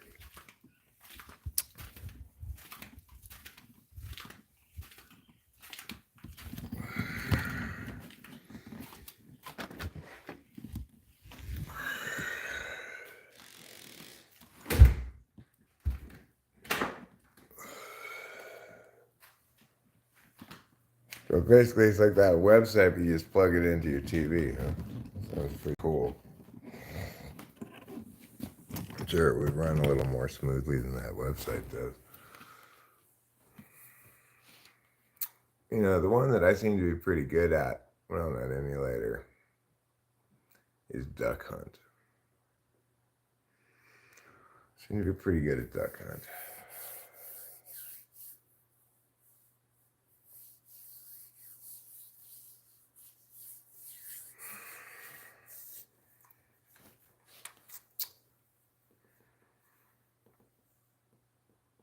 What they don't seem to have on there in particular is Apple IIe, which is what I had Apple IIc, Apple IIe computers that played, Apple games. I could probably Google Apple IIe emulator.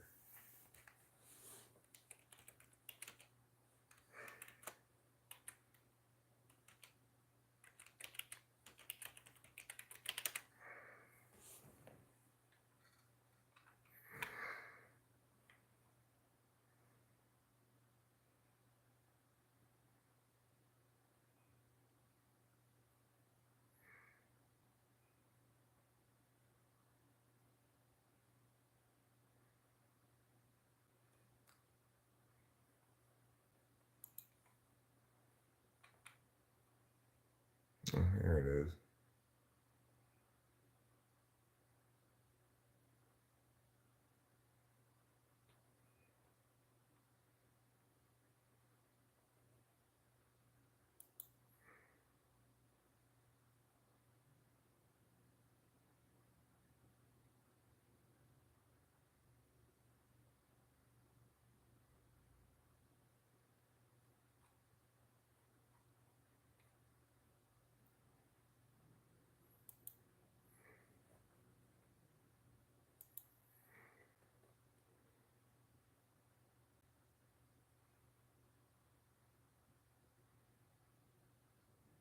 Leisure Suit Larry. I remember that game. It's like,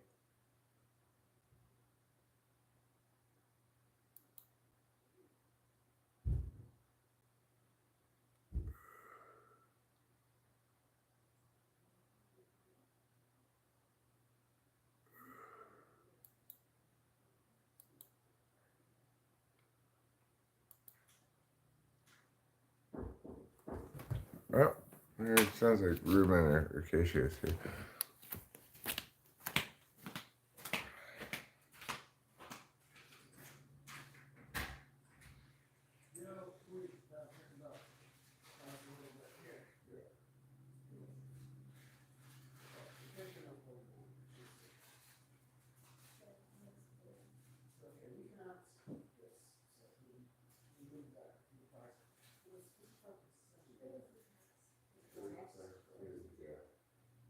This is 70.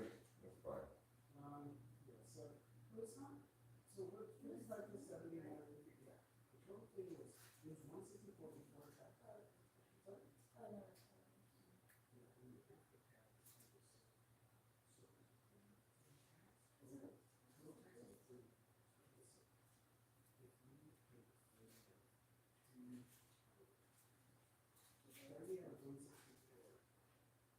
So, okay, well, I just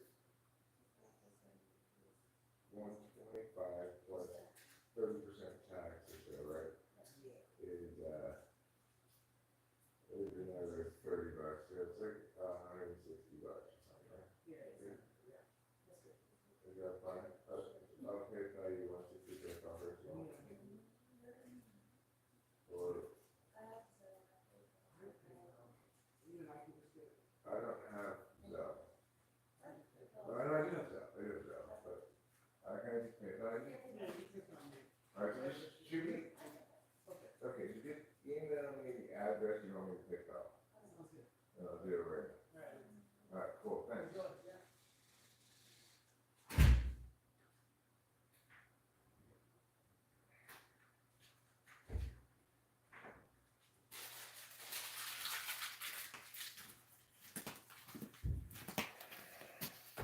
Okay. Well, this emulator doesn't work very well.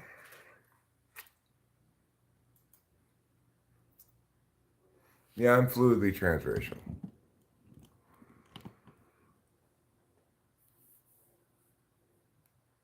Ken Hank, huh? What is the best memory of your life? Um,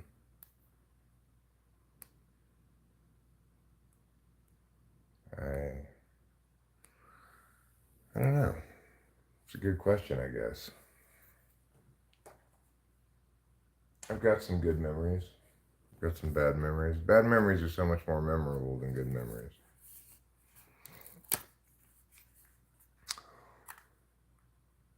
One of my happier memories is when I went in to talk to the city of Pomona and tell my story about how the cop pushed me with the butt of his beanbag gun. I was like, "What are you doing, dude?" I'm gonna try this. This is the guy's recommendation. All right. This is Rachel's thing, but I'm gonna try it anyway.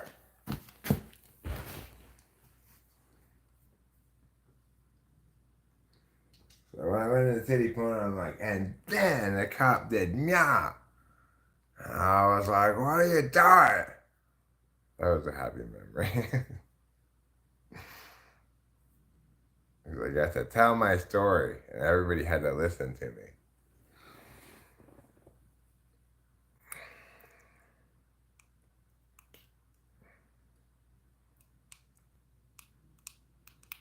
Is this even on? There we go.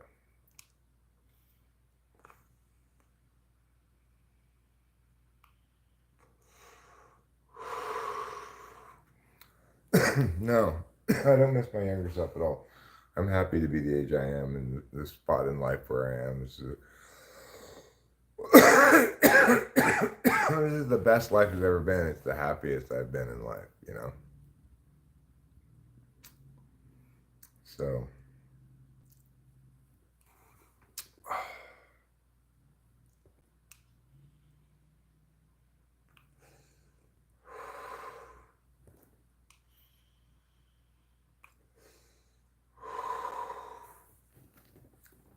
hi, Column Joe. I'll close the poll. There. 99 votes. What makes you happy, bud? A lot of different things make me happy, you know? Uh, Good cartoons, good sport games, playing music, live streaming, smoking bong rips, hanging out with Rachel, doing whatever, you know? Making the sexual intercourses with my wife.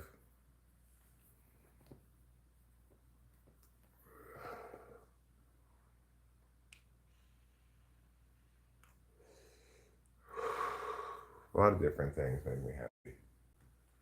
I'm generally, I would say, a pretty happy guy, you know? I'm not sad anyway. Occasionally I get sadder, less happy.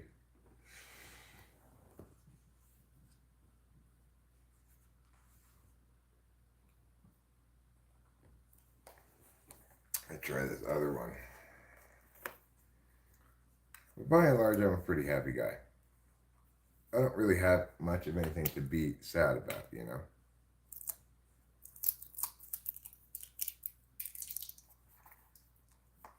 Rachel had a tough couple of days, last couple of days, you know, maybe. Uh, but she seemed to have pulled out of it last night.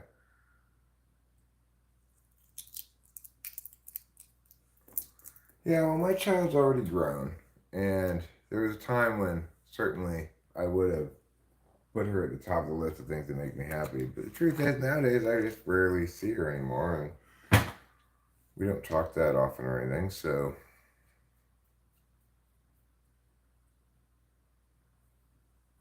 I'm opposed to condoms. Condoms are horrible.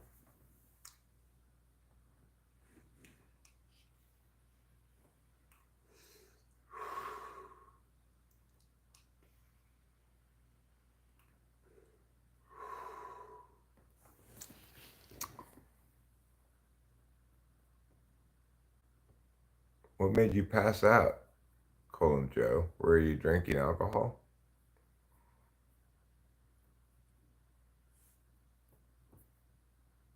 Hi, Sam DeCapitano. I'm not silent. It's a kind of bug that bites you.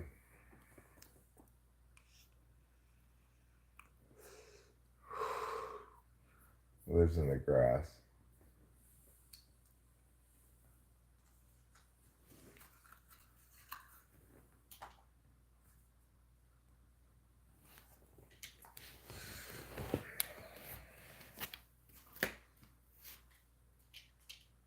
So I'll put these here for Rachel. She'll be happy about these.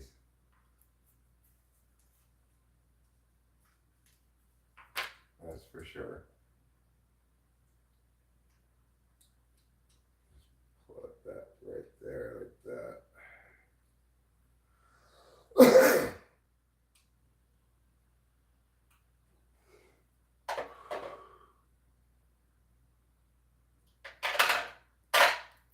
There.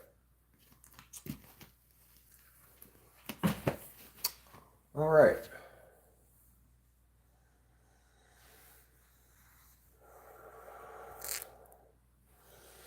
Hi, Ghana. Hi, Texas. I'm California, America. I'm from the very middle of California. Right smack dab in the center.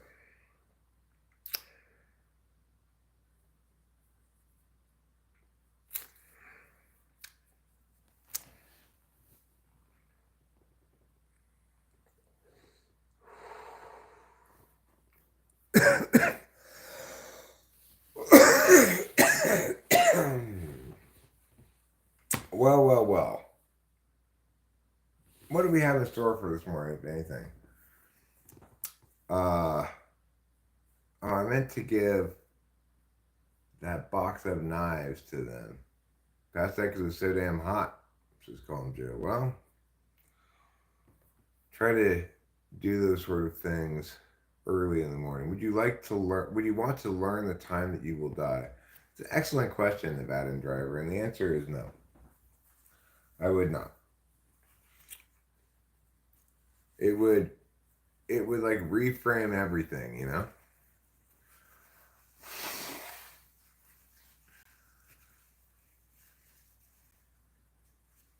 Hi, Mike. I'm gonna ask that as a poll question, though. I think it's an excellent question.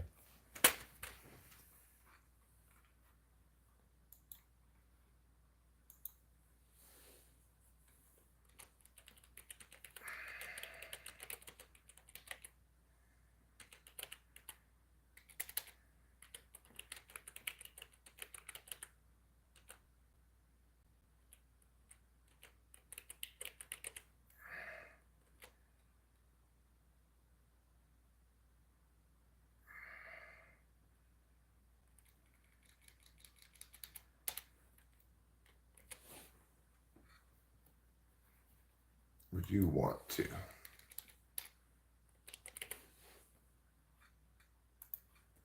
It's a good poll question.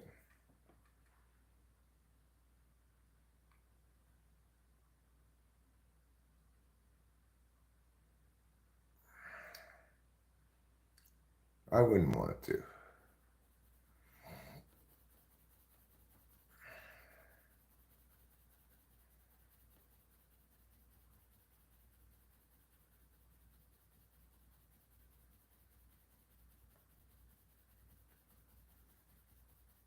Yeah, that's a younger person thing, I suspect.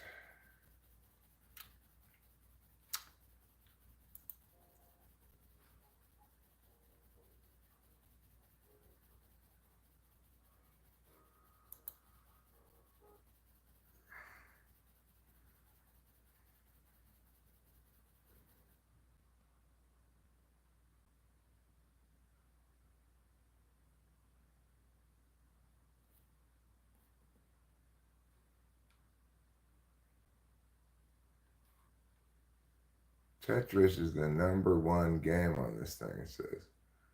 Dig Dug's also a pretty good game, though. I kind of want to play Mike Tyson's Punch Out.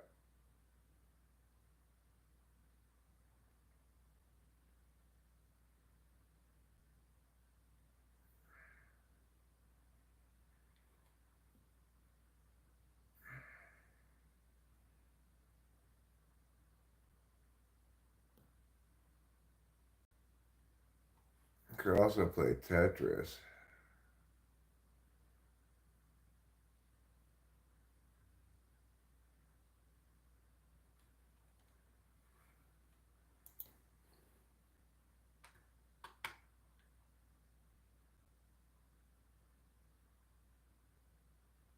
What makes me laugh?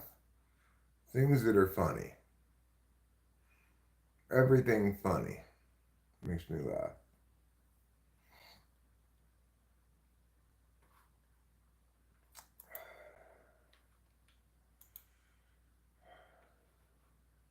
See what the release schedule looks like here.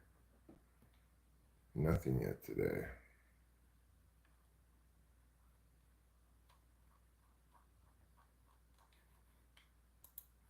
What comes out on Thursday anymore? How to Love Your Elf Bride, Windbreaker, Bowl of Eccentrics. That's it.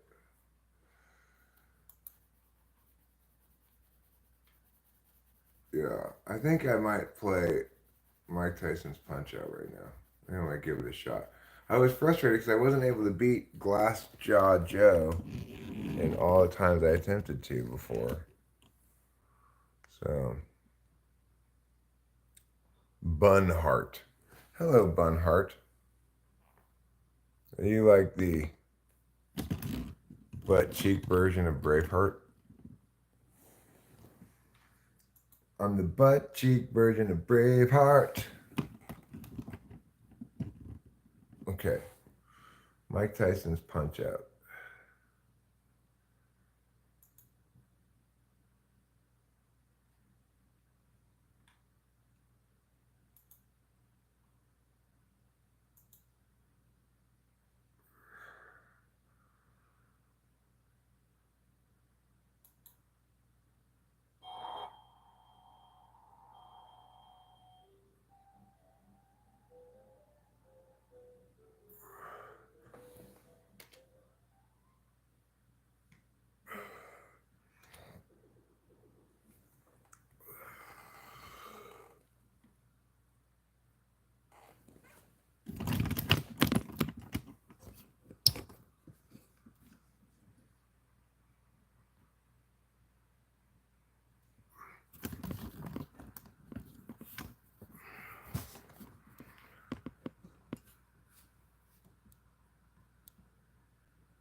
There. I think I might just play it in small screen.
You scoundrel.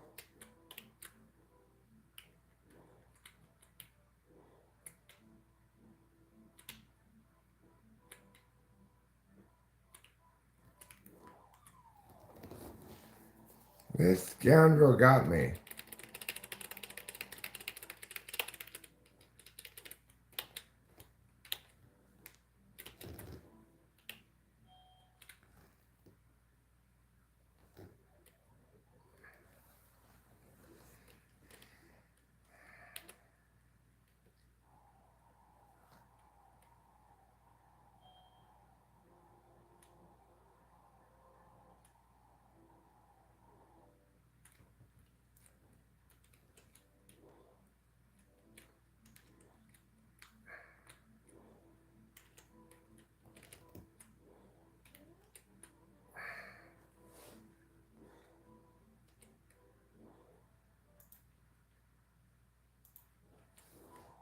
I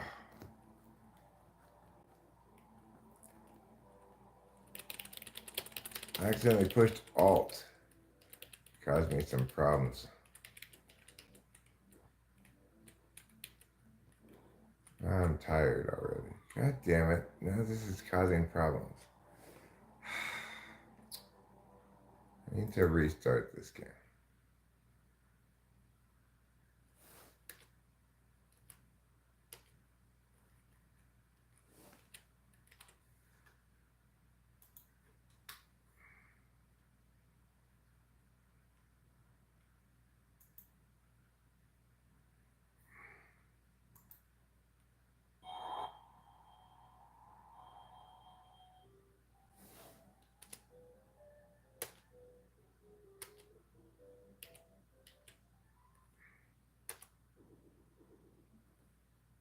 Alright.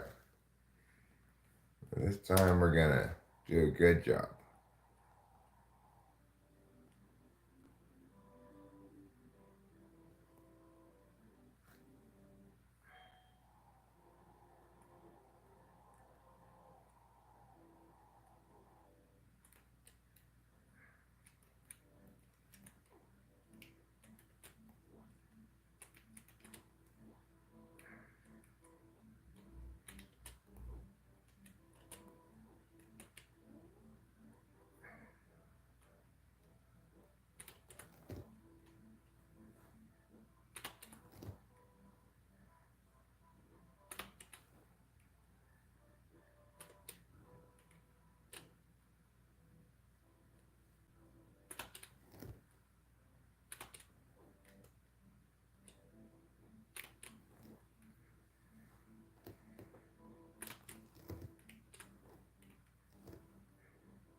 This time I'm gonna win.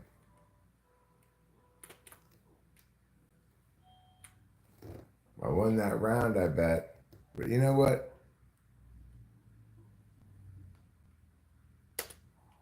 They like to cheat in this game.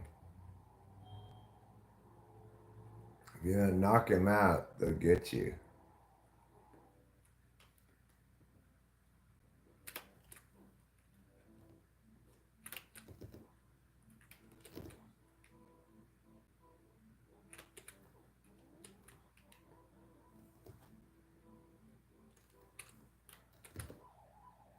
I got him. I knocked him out. Stay down, Glass Jaw Joe.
That scoundrel.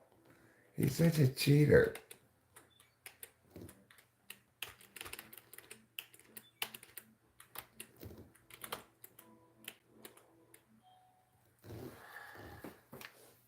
I bet I lost. I lost again.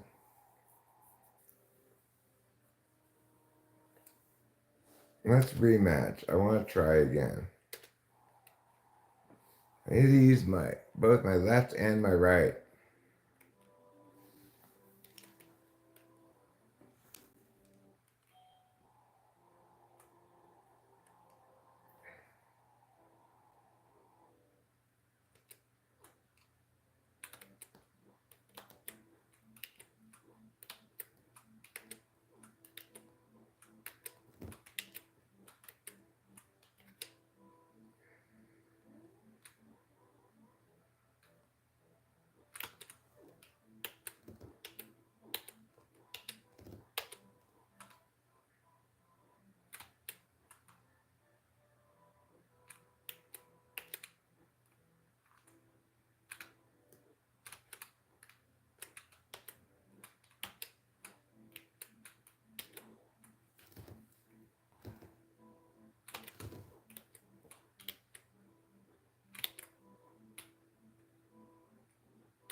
Okay. Well, I think I did pretty well in the first round, but I did well in the first round last time too.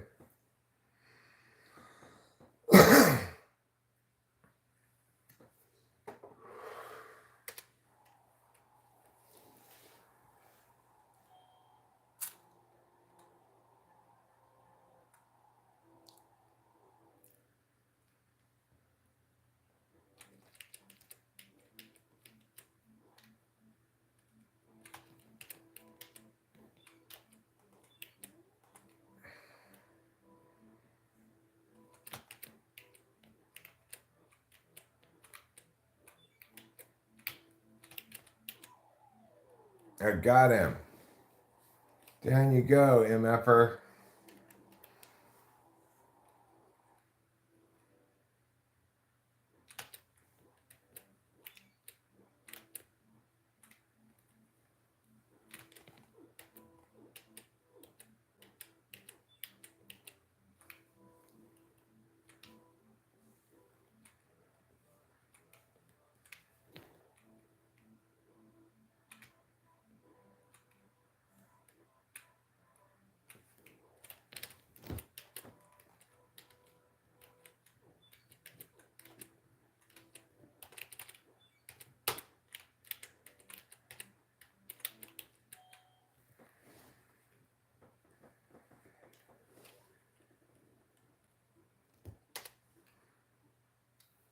All right.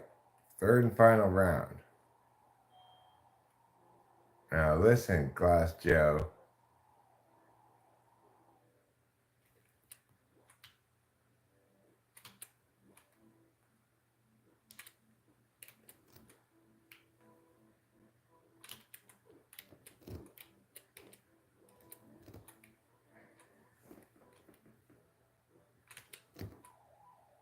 Down you go, Glass Joe. You stay down.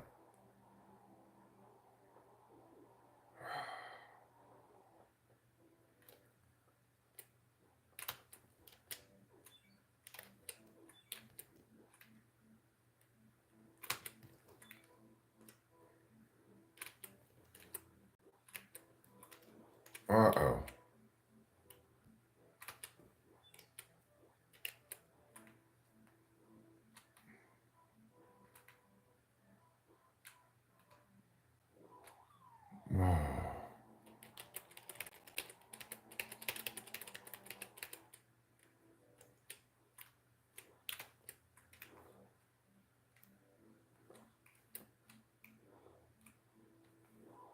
Whoa, come on.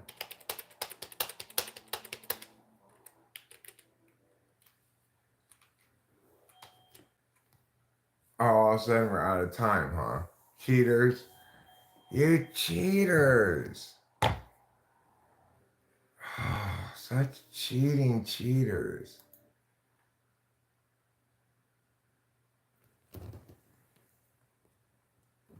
That game's full of cheating cheaters. Yes, I do suck, Cal and Joe. Okay? I do. You're right. I suck at that game. But you know what I don't suck at? Duck Hunt. Okay? Maybe we'll play Duck Hunt next. And you'll see how I don't suck. Okay? I don't suck at everything.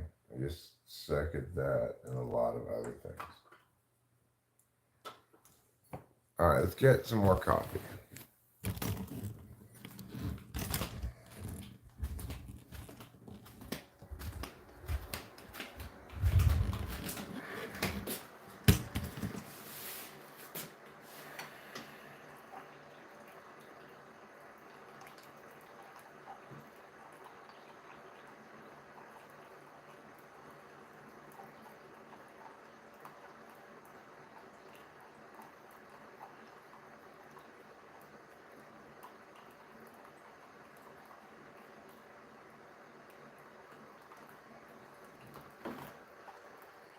Come on, Captain Slow Pour. Pour your coffee already.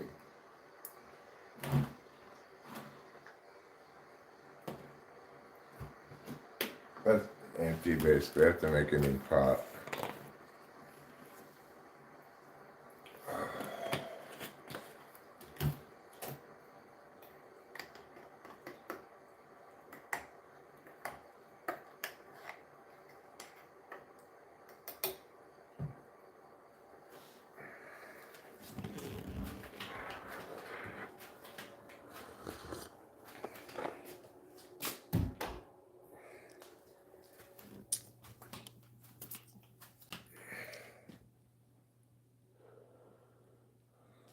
No, I didn't read your message about your friend. I was busy playing Mike Tyson Punch Out.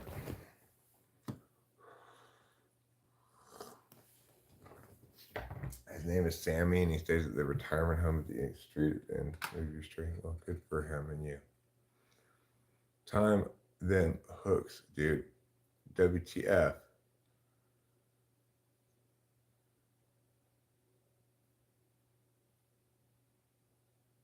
Hopscotch, huh?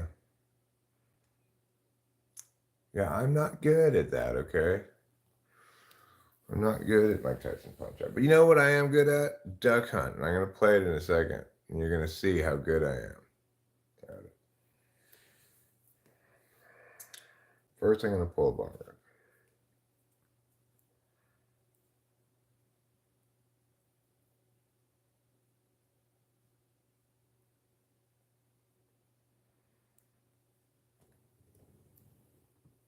Then I will hunt all of the ducks. You don't even know what it means to hunt all of the ducks. It means a lot. I think I might want to try the clay shooting one. I don't think I was rude to you, was I?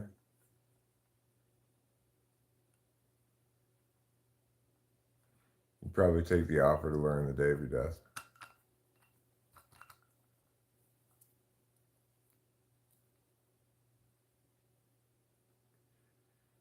I mean, it's strange to think of an old man playing hopscotch, right?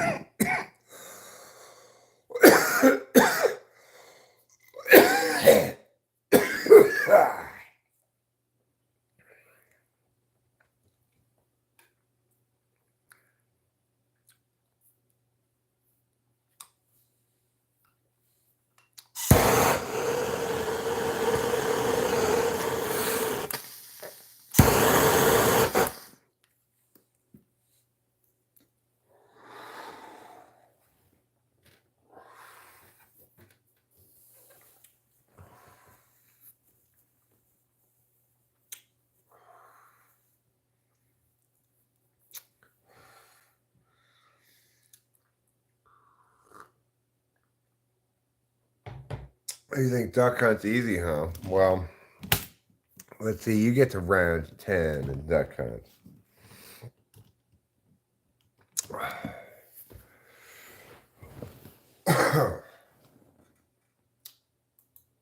All right.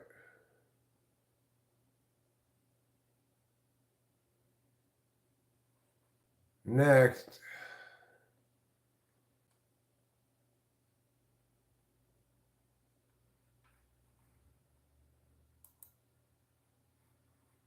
Next, we're going to try to play. Well, I said duck hunt, but I'm kind of curious about if Civilization, 1991. Sid Meier's Civilization. I remember this game.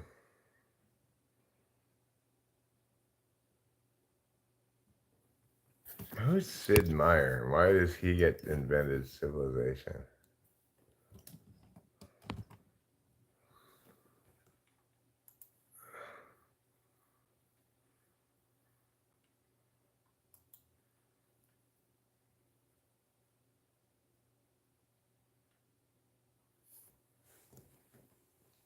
I just have to select graphics mode. Let's see.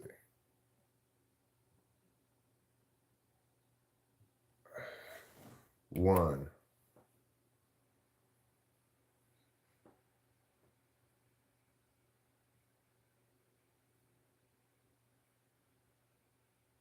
Um, let's go Roland MIDI board. Mouse and keyboard. A Micro Prose presentation.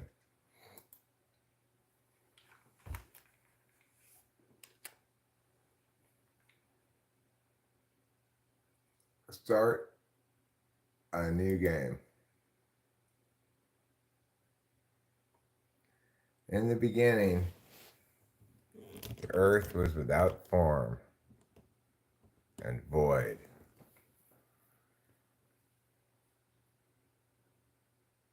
But the sun shone upon the sleeping earth, and deep inside the brittle crust, massive forces waited to be unleashed.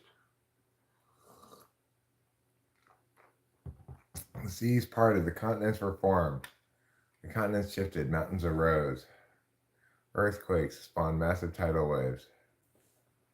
Volcanoes erupted, etc. What's up, buddy? Anthony is. I am currently playing Sid Meier's Civilization on the emulator here. I did just pull a bong rip. I'm about to pull another one. I really need to clean out this bong, though. It's giving me problems.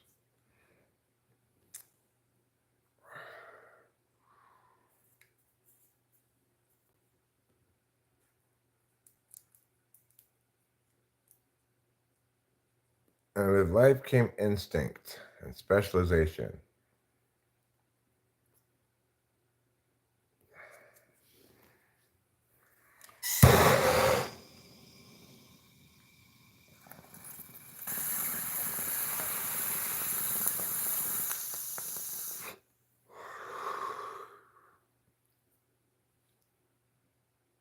That's horrible news.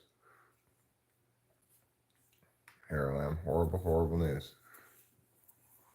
All right, fine. Let's go. Enough already. Difficulty level. Obviously, Chieftain. The easiest level is the level we want. How many competing civs do I want? 4. I'm gonna go Aztec. My name is going to be Exo Chill.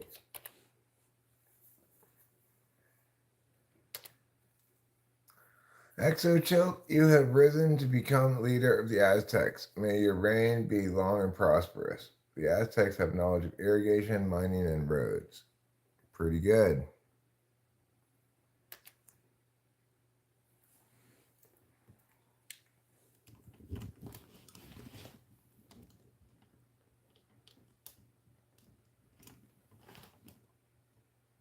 Okay, let's see. All right. Your first task is to find a suitable site and found your capital city. The best city sites are near rivers, grasslands, coastal areas, areas near special resources. Okay.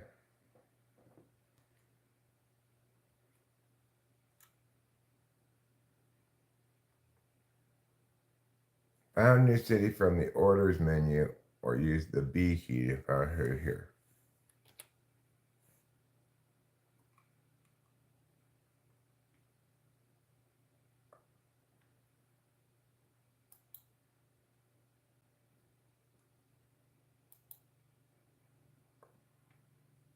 Tenochtitlan.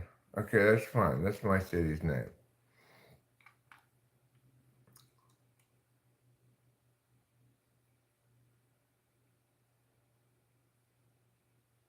Each of your cities can build additional settlers, military units, or city improvements to further the growth of your civilization. Only one item can be produced per city. Production orders can be changed at any time. Select the item you wish to build by clicking the change button.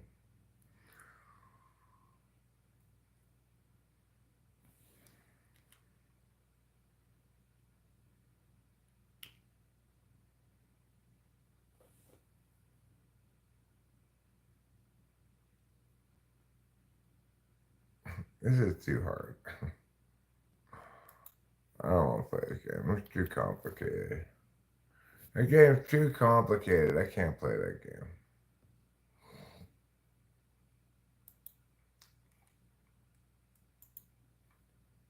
I'm giving up on that game.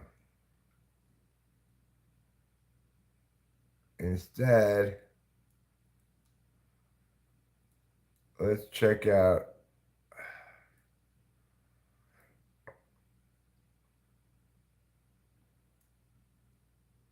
Dig Dug. Let's play a little Dig Dug.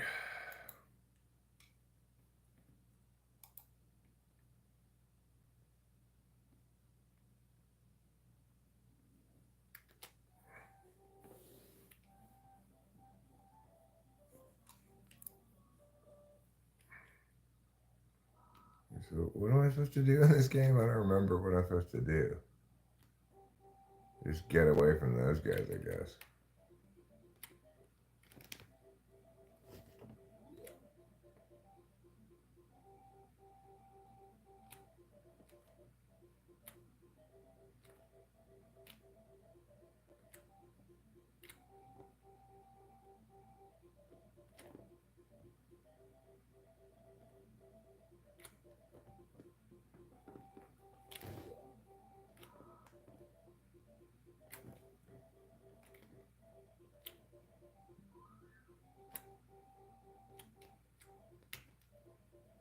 Uh-oh. I lost my last rock.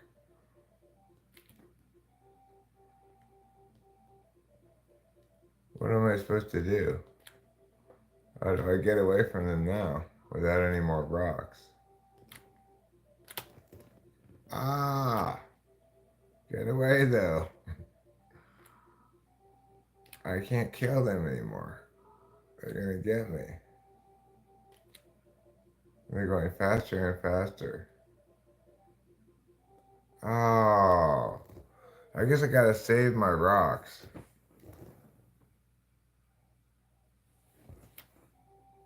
Well, what do I do? I don't have any more rocks to get. How do I get away?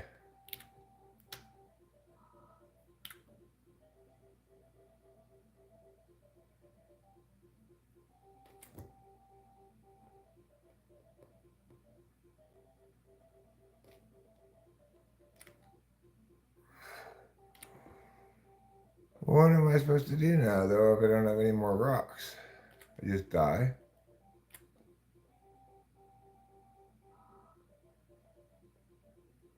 I don't know how to not die now.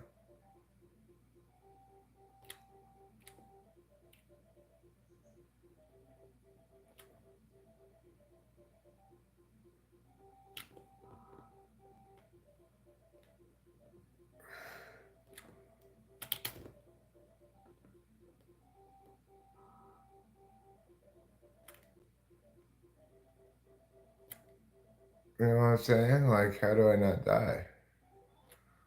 I just die, I guess.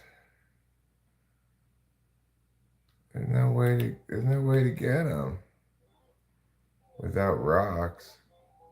You just basically have to keep your rocks, I guess. Wait, I didn't try Z and X though. What does Z and X do?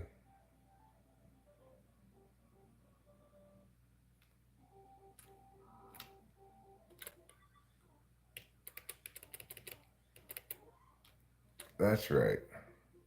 Now I remember.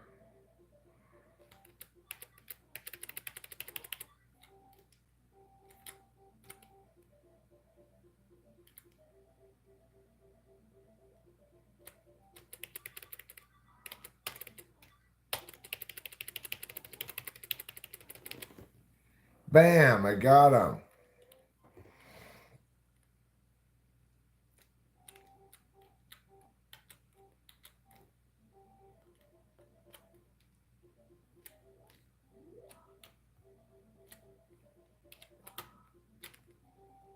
Watch out! Get away!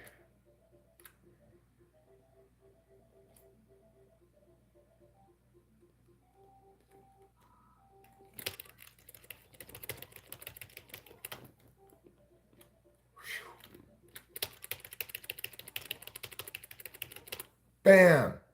Got you, motherfuckers. What do you think about that?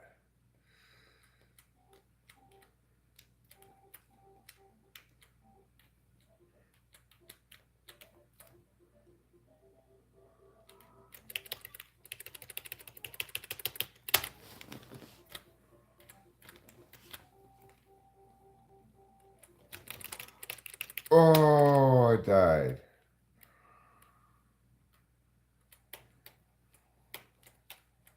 Come on, go. What's going on?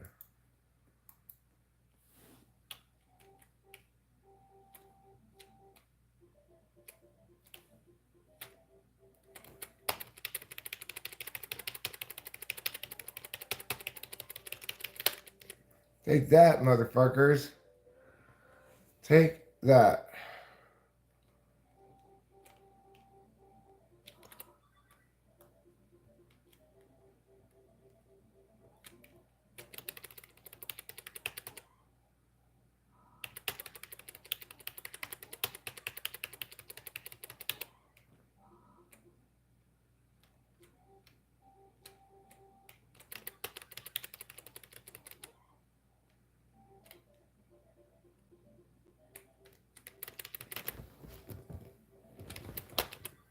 No, he fired me.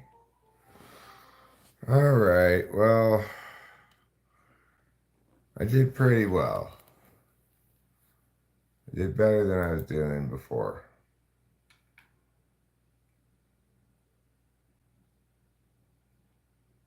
I might as well have been walking around the sun.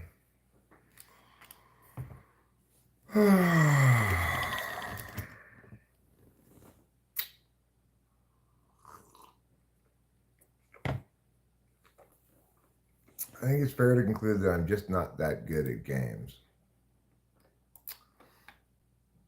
Let's see if Acacia sent me the. Yes, sent. Wait, no, not saving the photos. Let me look at it. Of course, why wouldn't you send me a copy and pastable thing? Oh my God. Now I have to type something in.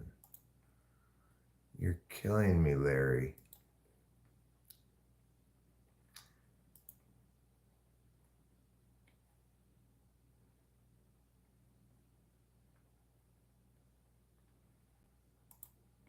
send money to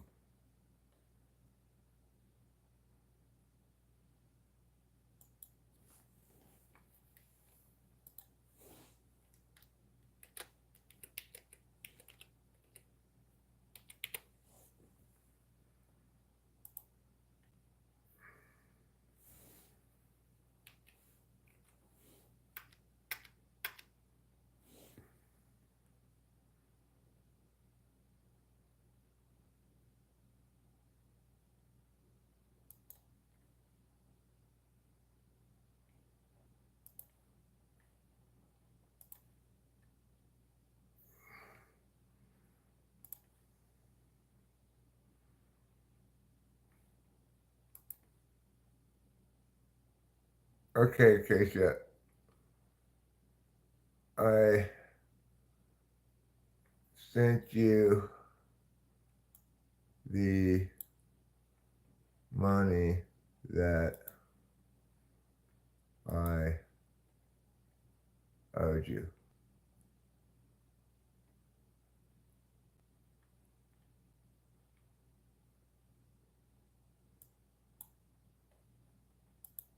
There.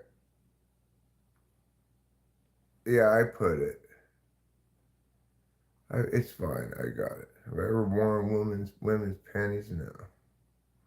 I do have bun huggers. I'm not wearing bun huggers right now. Bun huggers are kind of like panties for men. I think it's fair to say. Don't you think so? Manties. Bun huggers are manties. 68% of people say no. I'm with those people. I tend to say no on this question as well. Some people call them briefs, but their technical scientific name is bun huggers.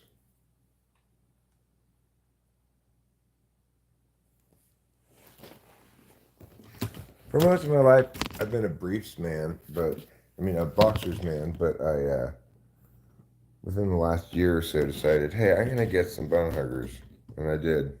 And I don't regret it. I don't regret it at all. Weenie chokers, I've not heard that term before.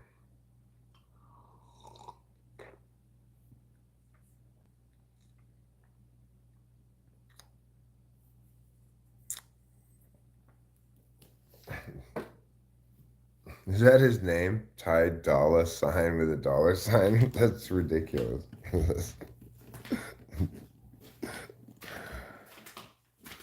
That's like the email address I want. My name backwards at gmail.com.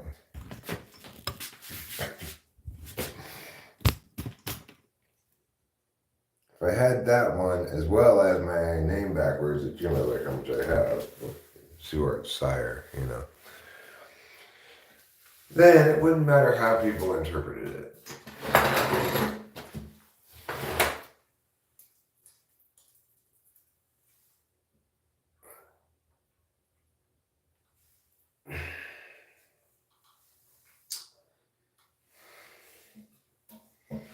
Well, we're having a very poop-filled Thursday morning. Or I guess, we're unfilling ourselves for poop this Thursday morning.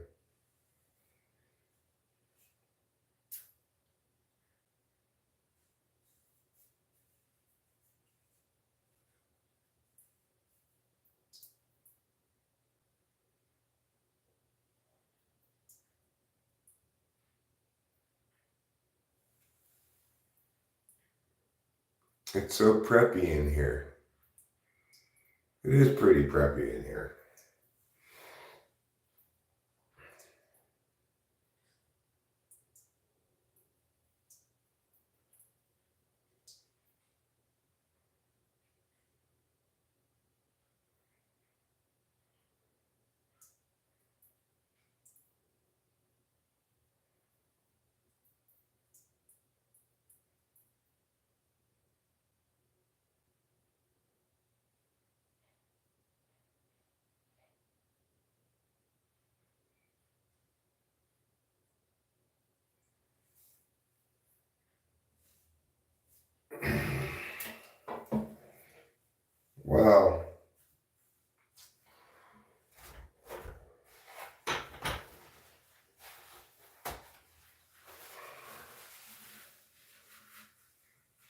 worthwhile trip to the bathroom for sure.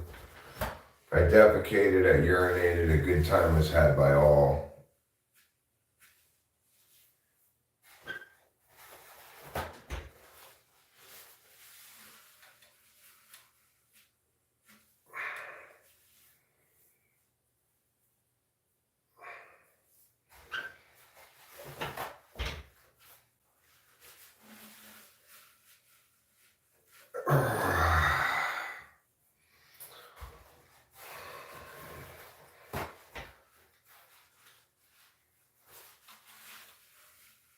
Wonderful moments, wonderful feelings, wonderful times, and some orange peelings.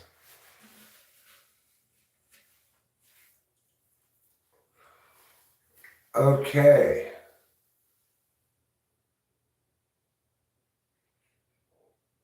Yeah, I'm super prepped.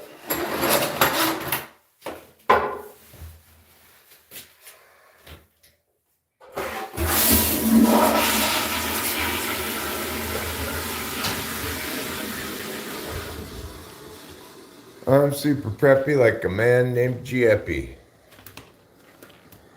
All right, let's wash our hands here in this sink. I like to use water and soap to wash my hands. Sometimes, some of the time.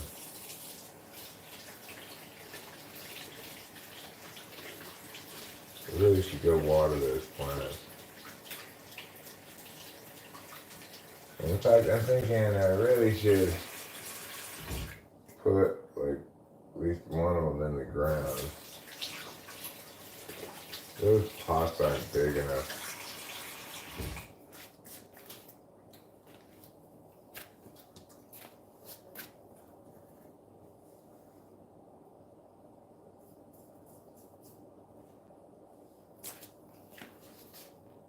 Oh. Struggle, would you like to go outside? Okay. Here you go. Out you go.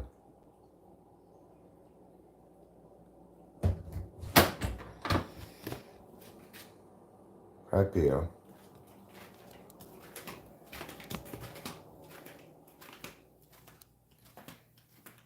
Good morning, Doug Willits.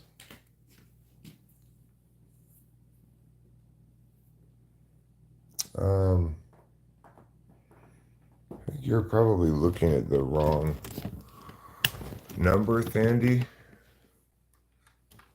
I'll tell you what kind of bees we got right now. Hold on.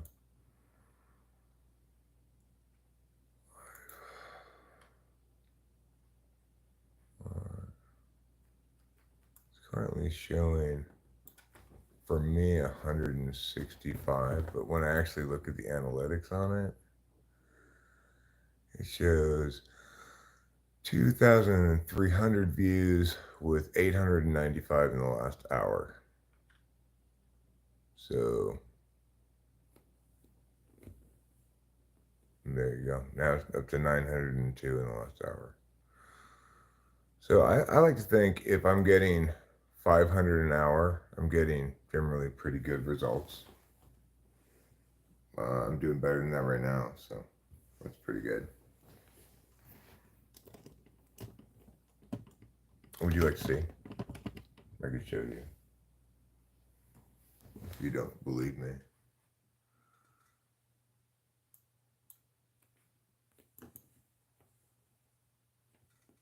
Oh, kitty, you're such a kitty. When did you become a kitty so much? All right, here. Check it out, check it out. I don't normally pay that much attention to the analytics, but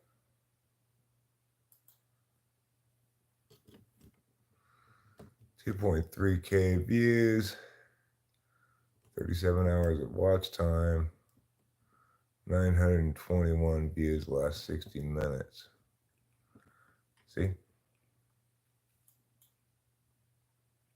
Oops, I unclicked the wrong one.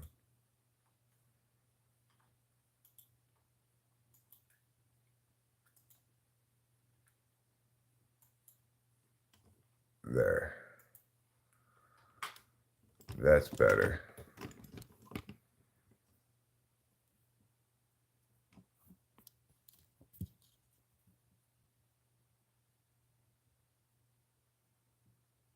You should go see a doctor, XQC fan. You should tell him, Doctor, when I have blood pouring out of my anus, I seek advice on the internet. Is that indicative of a problem?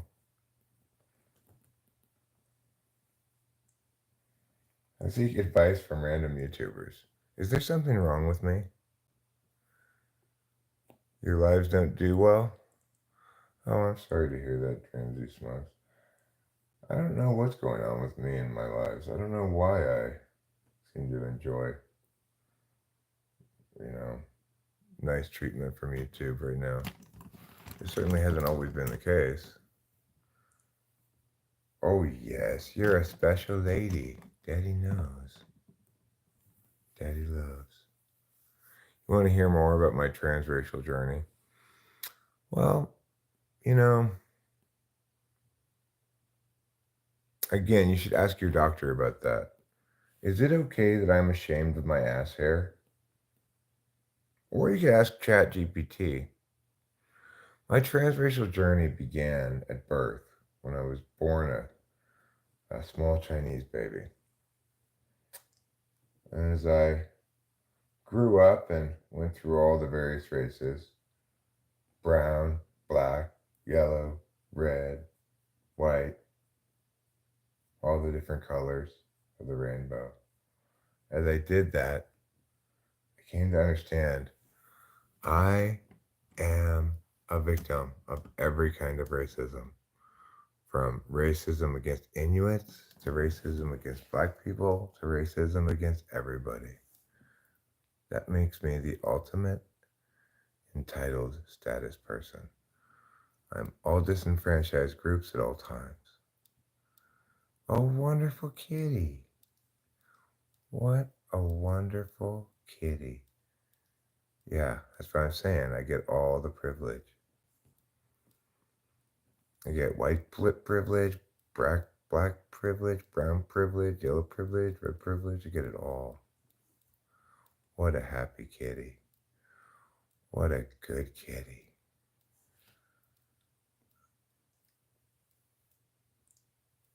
I don't think it's too niche. I think YouTube doesn't like smoking.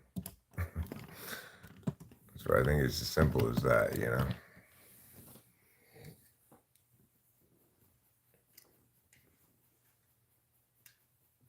But I don't know. I have no explanation really for why I seem to be doing better than other people, even who are who are vertically live streaming. Why all of a sudden is it decided it likes me? I do not know, but I'm gonna, keep enjoying seeing good numbers while they last. I'm still picking up about 50 subs a day, which is good.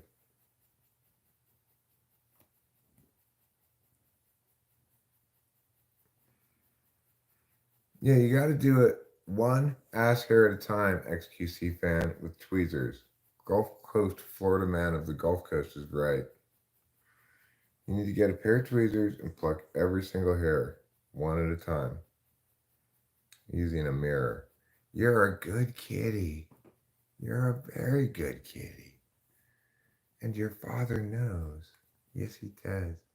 He loves and he knows. Yes. Oh, yes. Daddy knows. And Daddy loves. Oh, yes. Because of your specialness. That's why.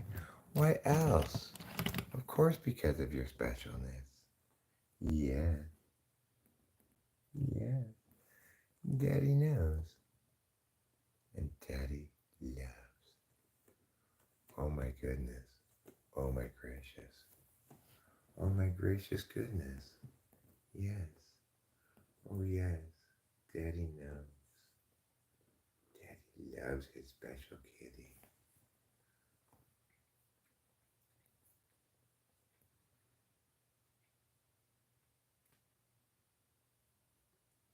Gulf Coast, Florida, man. Good luck with that. I hope your butt comes away clean and remains clean for the duration of your day. That's a good wish for something, you know.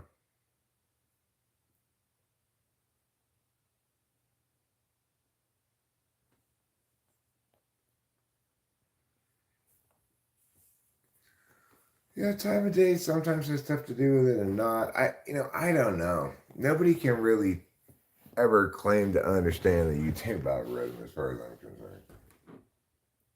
It's like even people at YouTube don't really understand it, I'm sure.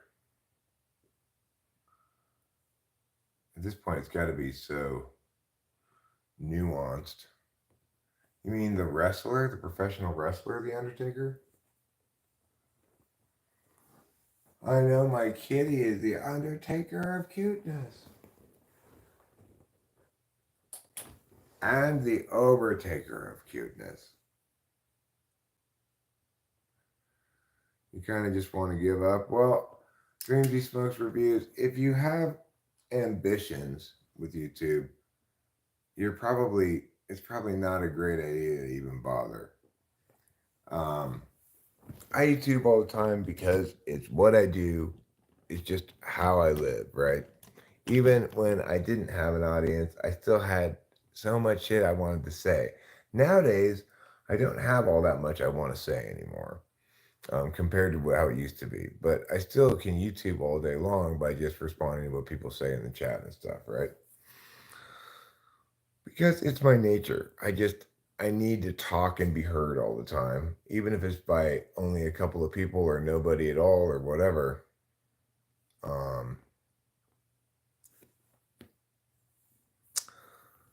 then I still wanted to just talk things out, and so I just talk. And I've been at it for a decade, right? I haven't been live streaming for a decade because live streaming's not been around that long. But for many years, I was stuck like between 8 and 9 thousand subs. Then all of a sudden, there was this explosion starting in 2024. How could I get so old without any heart problems or cancer or diabetes? What is your secret, dude? I'm half your age, do everything right, but still suffer from all these problems. Well, I don't have any secret. I just got lucky, I guess, genetically or whatever. You know, I can handle a lot of wear and tear without experiencing harms from it for whatever reason. I don't know why. I still have massive lung capacity, right? Like I can pull massive bong rips and blow them out. You'd think after years of smoking cigarettes, weed, prior to that for years is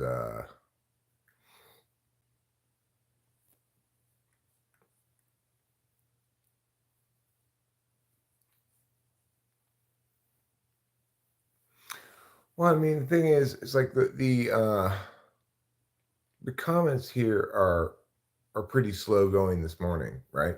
So I don't have a whole hell of a lot of stuff to work with, um, but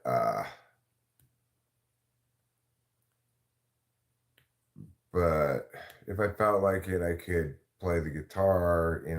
I could play a video game. I could do whatever.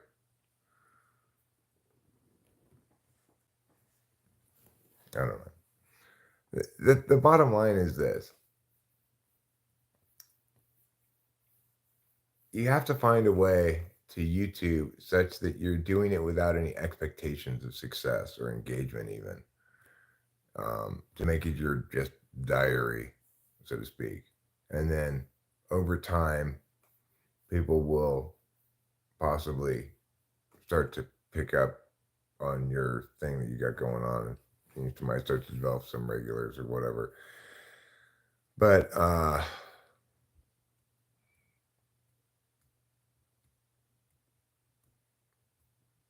yeah, it's like I started YouTubing at the beginning with that express notion that I was basically making notes for myself for later for some book potentially about philosophy stuff. I just uploaded a bunch of videos where I basically talked out ideas to myself and got almost no views on them and etc.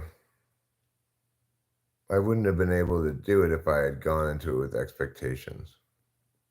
Good morning, Simple Girl 357. You're grasping at straws. Well, I mean, I'm only 53. I'm not that old. I am very lucky. It's true. I'm very lucky in lots and lots of ways.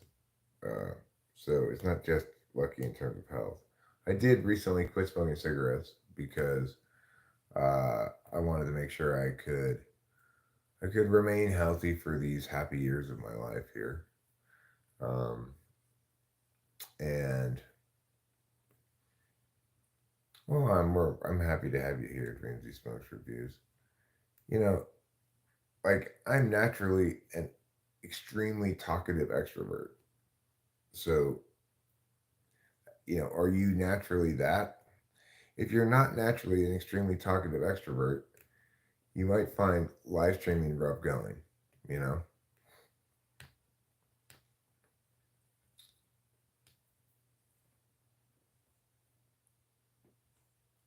Well, that's good. And the thing is, I think it's a good concept, but I think that YouTube doesn't like smoking. Yeah, 53 is still young. Yeah, I'm not 70. I do look older than my age because I have lived hard. But I'm not that old.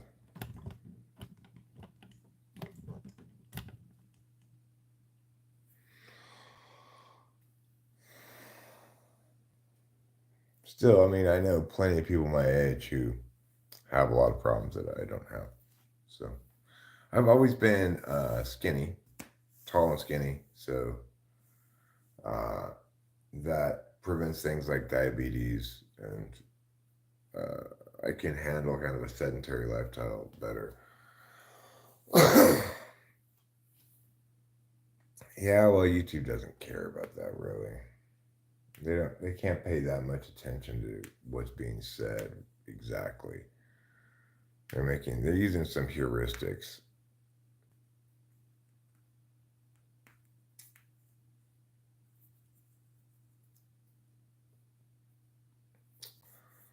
I remember my dad said something when I was younger, something like quit smoking by the time you're 40, quit drinking by the time you're 50, or something like that. But I did it kind of the other way around. I was a little bit older than 40 when I quit drinking, and a little older than 50 when I quit smoking cigarettes. Now I hold this vape thing in my hand all the time.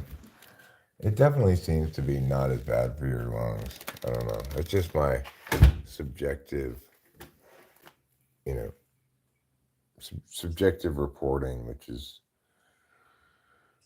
always of questionable certainty in matters like this, where it's just, I feel like I can totally feel like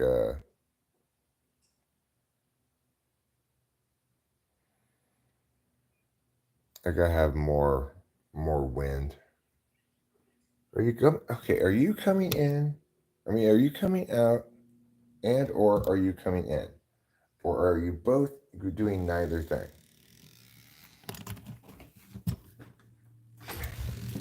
These cats, I tell you.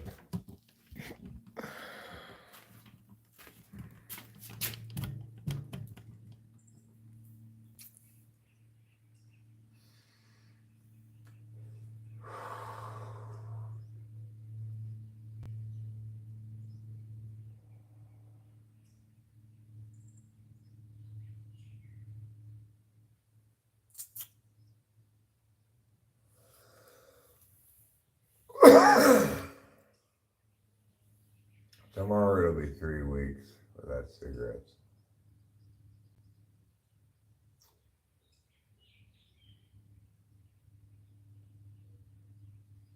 I feel like I've kind of gotten past the most difficult time period of it. You know, first week or so, you just kind of everything. triggers this thought of, oh, have a cigarette. He doesn't smoke anymore, so he's kind of left like, oh, oh.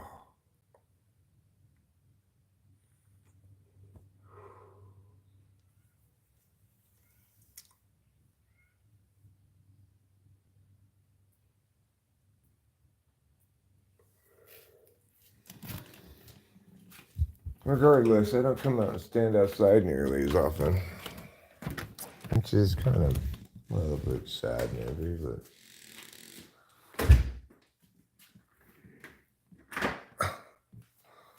I used to have a dog.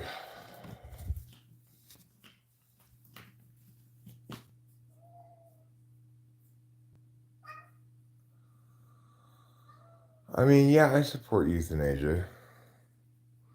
My dad euthanasiaed himself. A little bit more of a messy operation, perhaps, than other forms of euthanasia might be. That's an exciting memory I get to have for the rest of my life. You know, my father dying in my arms.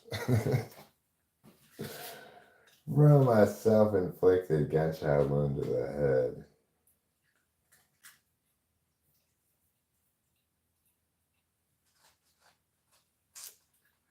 That was dramatic. Boy, that was a real dramatic morning. Cops coming. Rachel and I briefly being homicide suspects. That's as dramatic a morning as you get, right? But I came to understand that he he did the right thing in some sense. Like he made his choice based on his criteria, and for him, it wasn't about. It was about self determination. You know.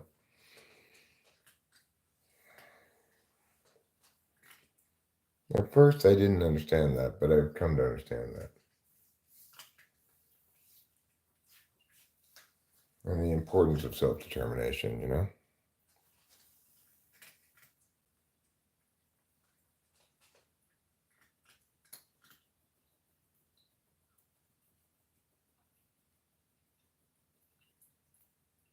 Yeah, I'm sure it was traumatic for a lot of people watching because I was a mess. I was very volatile all over the place. I had a lot of conflicting things going on. One mom was still alive.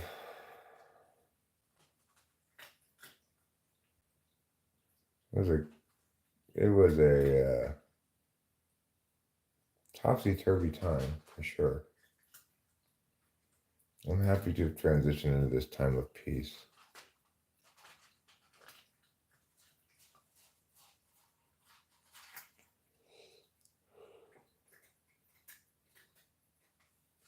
Well, remember during these smokes reviews, my dad did that because he was in his mid 80s.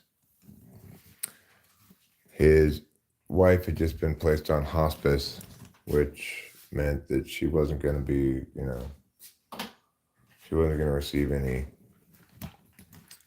like go to the hospital, try to save her life shit, right? They were just going to be palliative care and stuff. And he had lost most of his physical capacities, right? Like he had gotten COVID really bad, which had caused this eye surgery he had gotten not that long before to go wonky. He couldn't hardly see. He fell, he broke a rib, he was in a lot of pain, he had limited mobility. Um, like his body was failing across the board. And so for him, it was euthanasia, it was self determination. For a young person to do it for because they're emotionally or spiritually suffering, that is much more tragic and much more concerning a notion, right?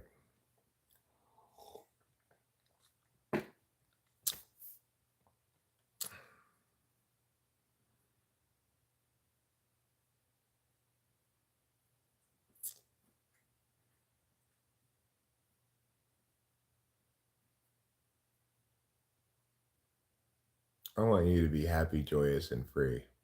Yeah, I know that feeling. Dreamsy smokes reviews. Um,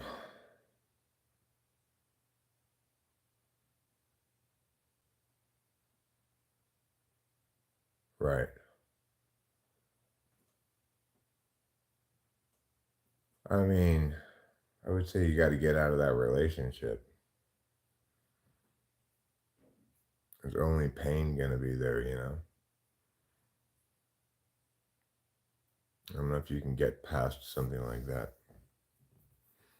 it, especially given your situation. From what I know of it, you know, it's incredibly tragic and horrible. And my first wife cheated on me, and and I didn't even really like the woman, right? No, he was saying, I'm done. There's nothing left to live for.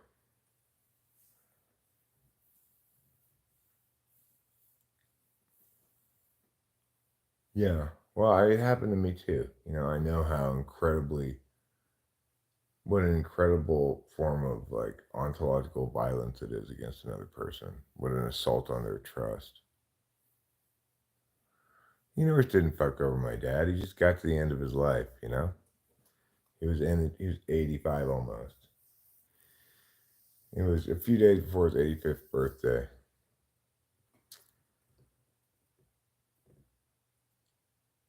I mean, but that's when things go as well as they can possibly go.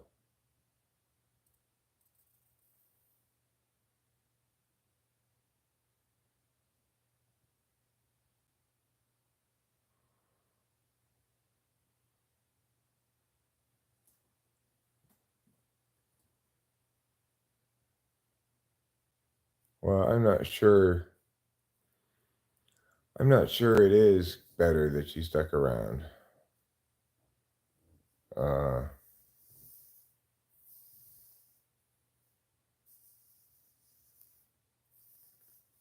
I think you'd be better off single. This thing wouldn't continue to define your life forever, you know?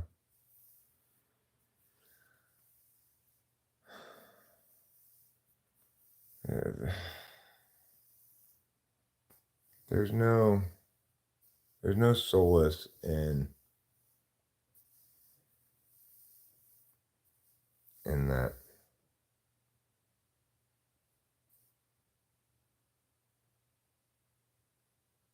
There may be some shred of justice, but no solace.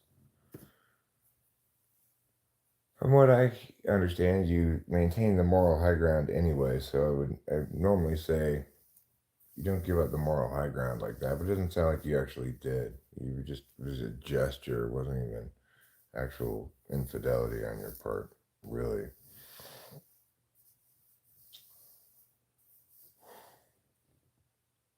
I don't know. I think about you more than you know, Brandy Smokes. I think about your situation,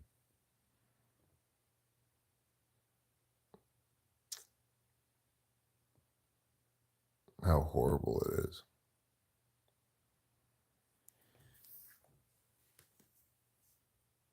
Yeah, your family is intact. You have a great job,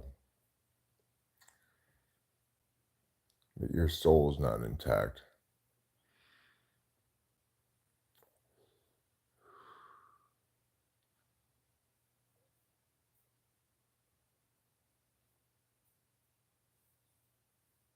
Right. Well, here, Lamb, he didn't really do that. He kind of preserved the moral high ground for himself while making kind of a gesture at it. But I agree, two wrongs don't make a right, and it's never worth it to give up the moral high ground.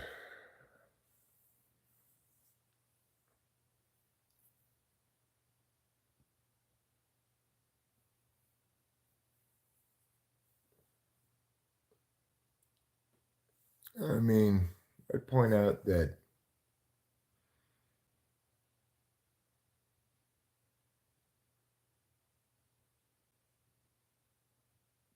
kids aren't necessarily better off with two heartbroken parents together. You know?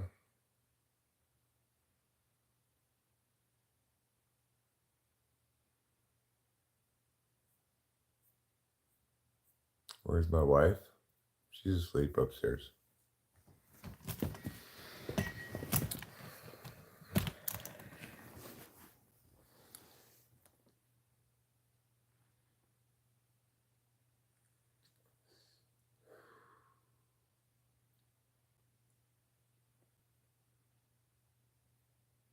Yeah, no, I get that.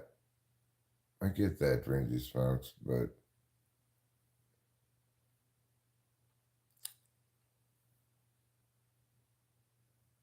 you know, I guess we get it in different ways.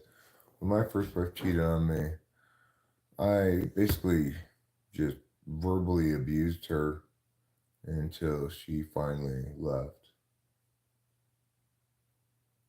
I just verbally abused her every day, continually, until she left.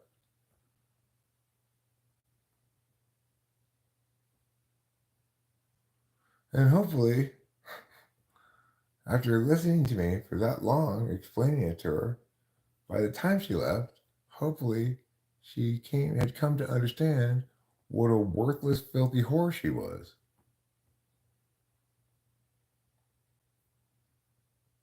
I told her often enough. Eye for an eye is fine. I wasn't even trying to get vengeance. I just was expressing my rage with the truth.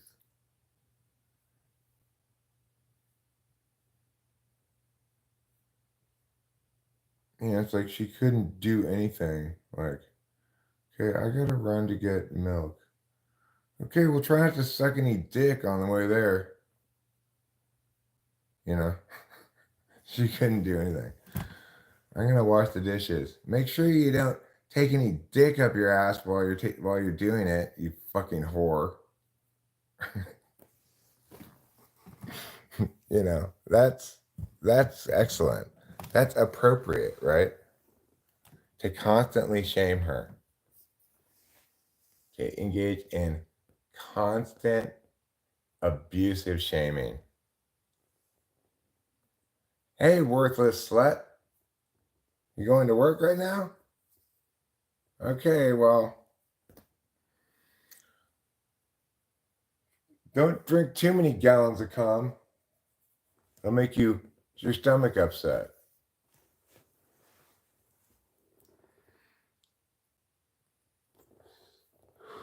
Well, she shouldn't have cheated on me, you know, or a rat tank fun full of wet. She shouldn't have cheated on me. If she hadn't cheated on me, I wouldn't have had to say all those things to her.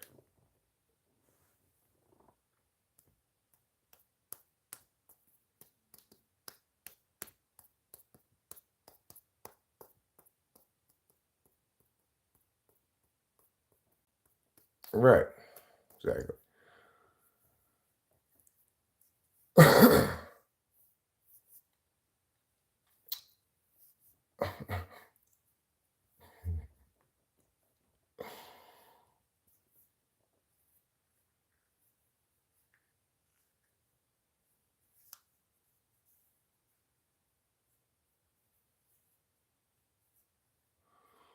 We meet again, good sir. How is life?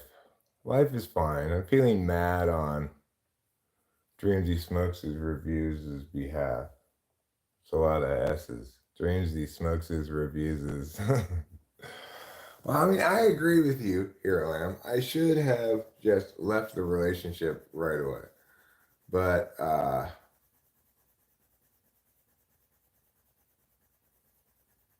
I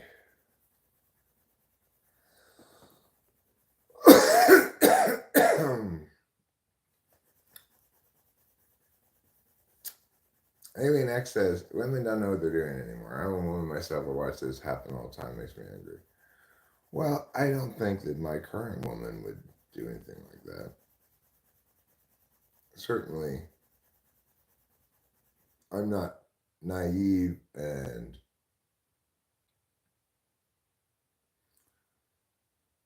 trusting like I used to be. Simple Girl 357 says, I have no desire for a relationship. I don't want to be a nursemaid, cook, or bedspread.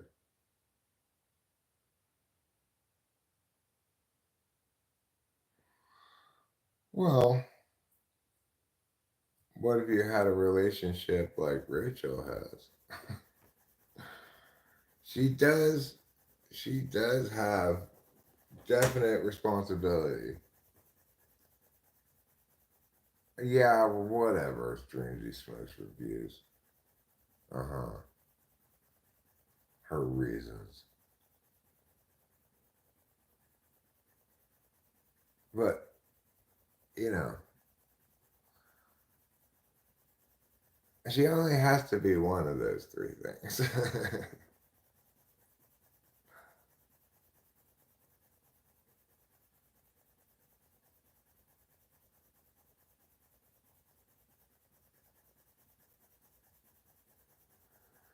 Yeah, you can make peace with it, Dreamsy Smokes reviews. The question is, should you? That's the question. How very self-preserving of you, Simple Girl 357. Well, you know, a good place to meet a fun friend, Simple Girl 357, is here in the Fun Friends gang. Because that's what we are around here. We're the Fun Friends gang.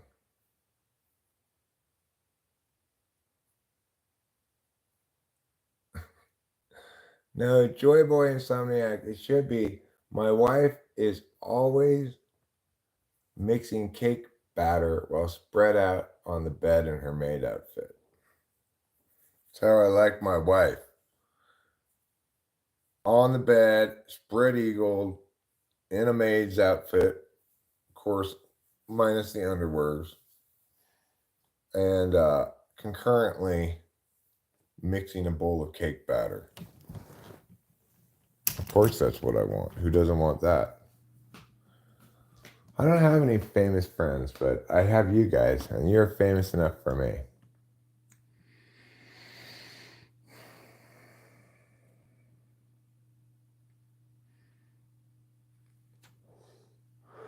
Well, I agree being angry and pissed off and vengeful is a waste of your life, but sometimes it's necessary to be angry and pissed off and vengeful. I like my women like I like my coffee, ground up and in the freezer. Hilarious. You know, Rachel had a rough couple of last couple of days. She kind of snapped out of it last evening. She was kind of having this fever of fussiness, which, I get that way sometimes too.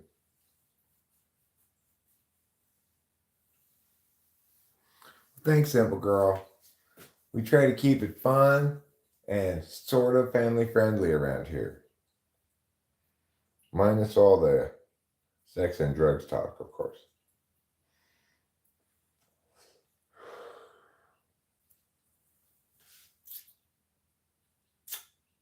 I think I'll play a song on the guitar pretty soon.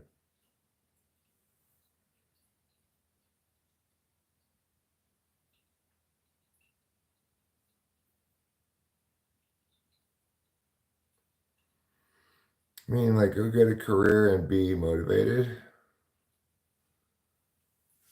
Okay, well, I don't want to do that right now.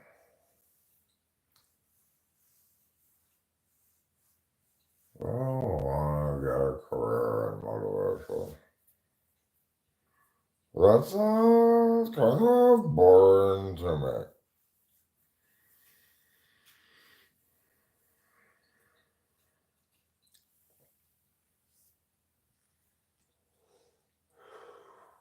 Like, how long are you supposed to work for? Forever? Just enough already. You know what I'm saying?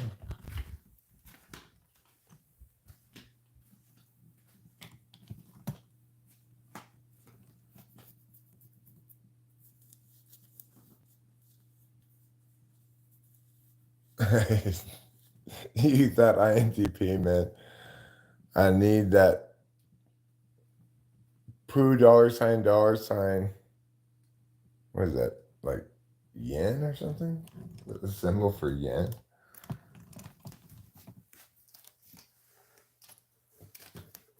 Okay, well,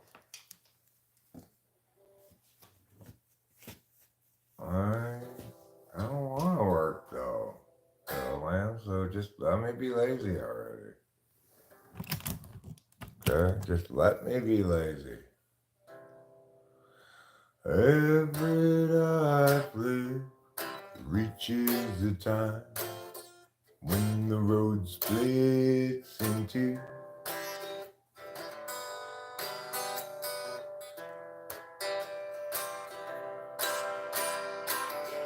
There are times, dark times, times of despair,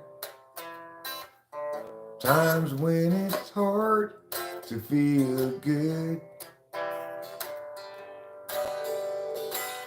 That's when I look for my sack full of solvency and a satchel of helpful goods. Satchel of helpful goods. Satchel of helpful goods. Satchel of helpful goods.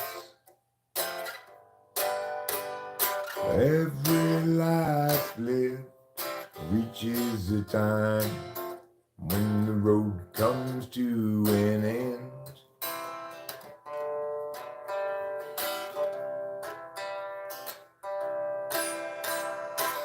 When I'm there, will there be anybody else around?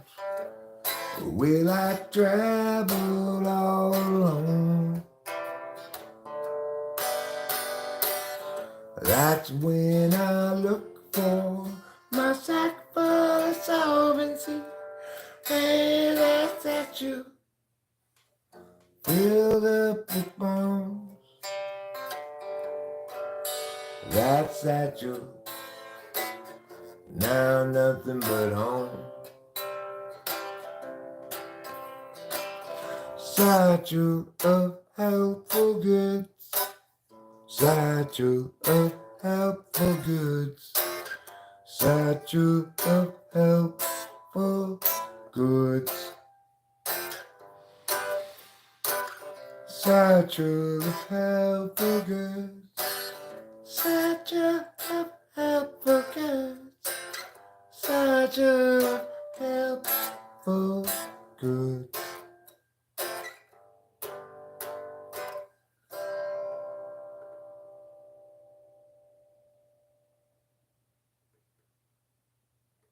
A satchel is like, it's basically a big purse that you wear around your shoulder. Uh, you might see like uh, like court document deliverer person in New York wearing a satchel. They ride their bikes to deliver court documents, you know.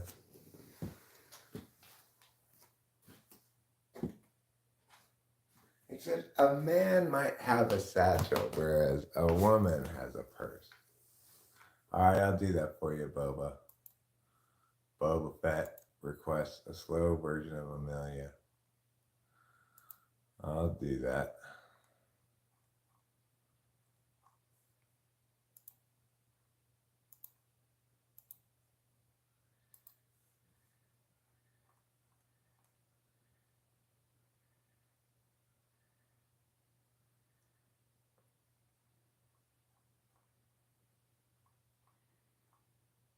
Where is it? Here we go.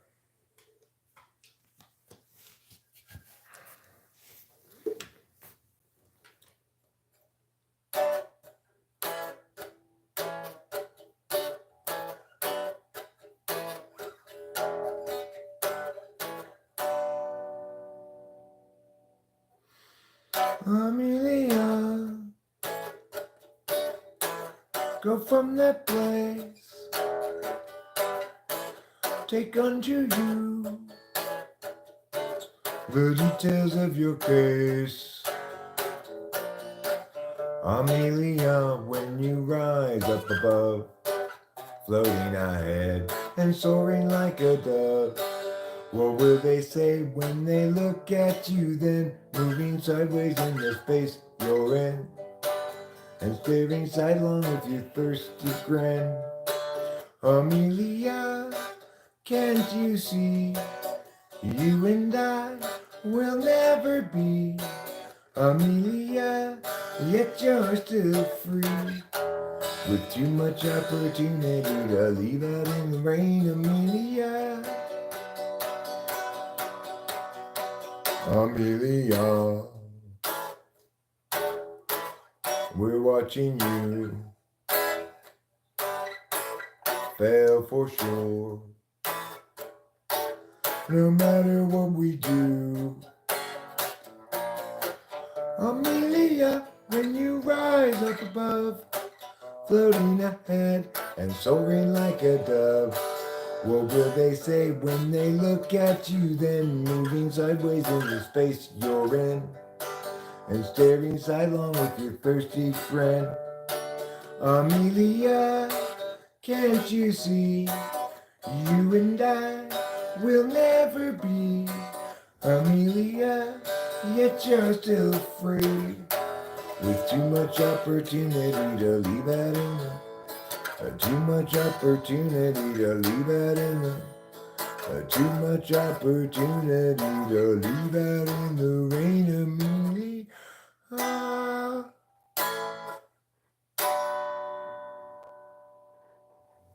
That was pretty okay. Pretty okay for things that suck.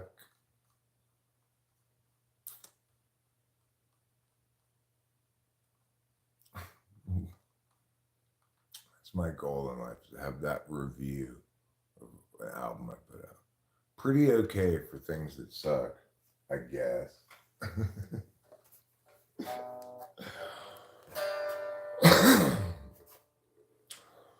Well, Sammy has a story that need be told, and this is a song for an open road, and such a thing must always do its job. He married up Jib and turned 19, 4 years in and 3 kids weaned, weary now and questioning the past. Agency outpaces discretion, locking in our courses, way too young. The urgency conferred is really just depression, making sure those underneath them always run. Down at 20 got bourbon fun, and likewise Doug at 21, and so forth, well up into middle age. Well, once that seemed to set him free, became his whole identity. Now Doug's about another drunken rage. Agency outpaces discretion, locking in our courses, way too young. The urgency conferred is really just depression. Offer you incentives, but they haven't got a thing that's fun. Everybody's panicked out the kids. Lock 'em up with extra dexedrine. Mathematics to produce success, or impose more unjust duress. Agency outpaces discretion, locking in our courses, way too young. The urgency conferred is really just depression, making sure those underneath them always run. Without consent, it's really just oppression by parasites surviving on their wages earned by lying while they feed their fear of dying. Yeah, let's feed upon the futures of the young.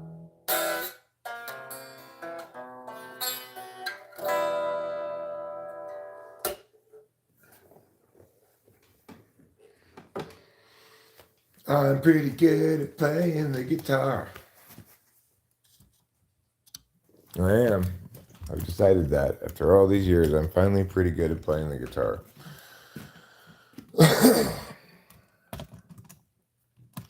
You know what? Being pretty good's not too bad. I'm a lot better at playing the guitar than I am at playing, say, Paperboy.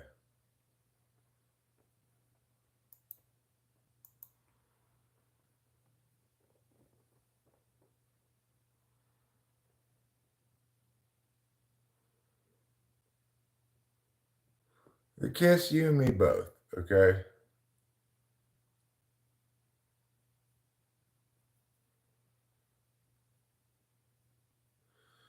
The day of your death, Jonathan Earl, April 13th, 2029.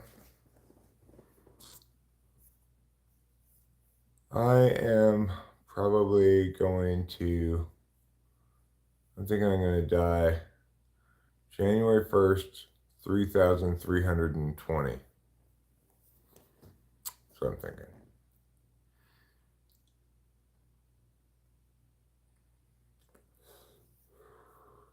Nice M7 ending. Thanks, Simple Girl 357. I've been playing the guitar for a long time now. Apophis is coming. Oh, is that a Greek, an Egyptian god of some kind? And if so, is he coming to reclaim the pyramids?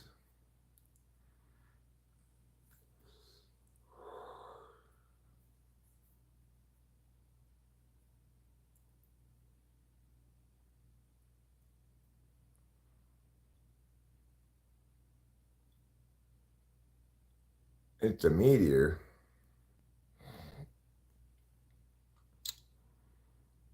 Well,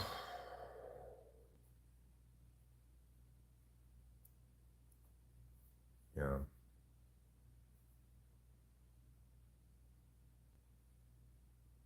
Oh, minor seventh chord finale. Thanks. Yeah, I like that little ending to that song.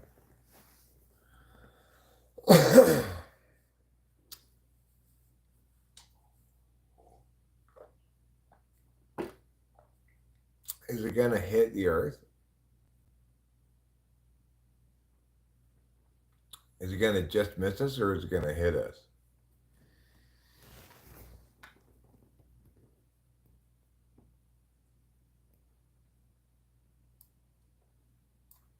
It's like only 5 years from now.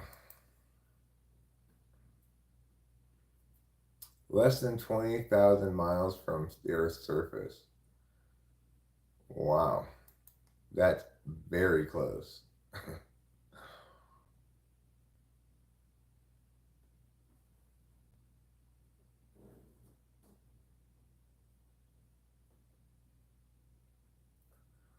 Astronomers conclude that there is no risk of apophis impacting our planet for at least a century.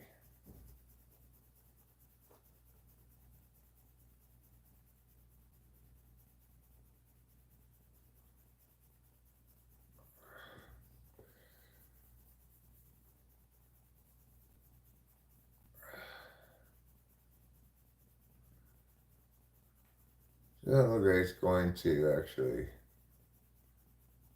hit us.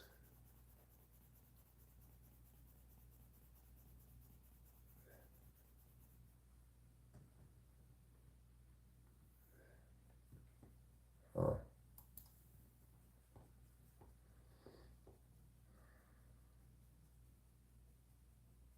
On April 13th, 2029, Apophis will pass less than 20,000 miles from our planet's surface. Closer than the distance of geosynchronous.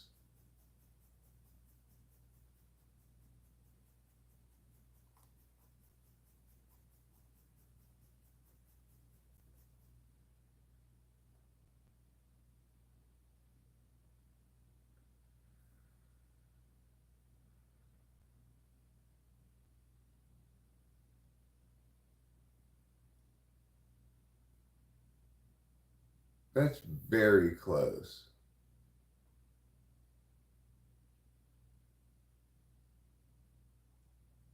I think there's a decent chance it could hit us. It was within 20,000, it's under 20,000 miles. That's very close.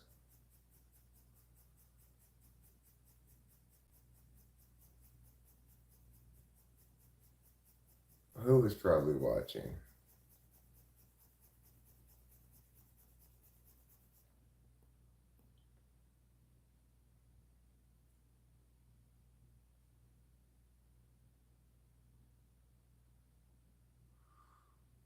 Right, within 20,000 miles is very close. I don't have nearly as much faith as NASA does that it's not going to be sucked into our gravitational pull, you know?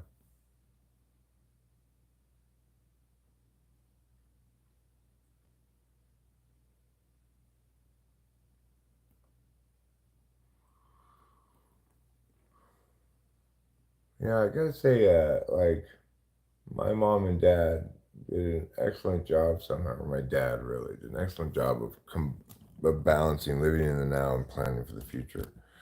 I didn't, but that's because, you know,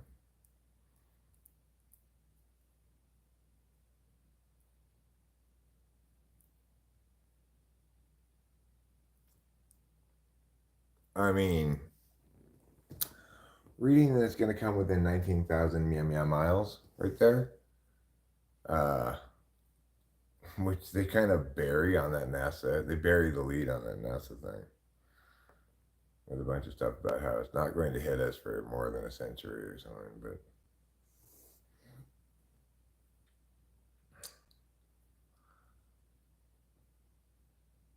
like, if it's that close, we should be able to like see it in the sky. That's kind of crazy. I would expect it. I would expect us to be able to see it passing through the sky like an object, you know, even if it doesn't impact the ground. It's not that high. It's not that far away from us for an object that's 1,200 miles in length.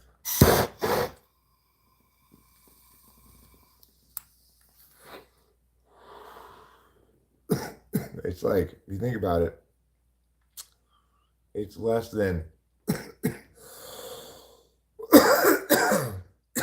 20 asteroid lengths away from Earth. That's very close. It's crazy.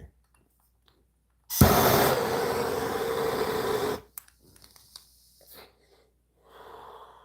we get closer to that date, people will start prepping, you know?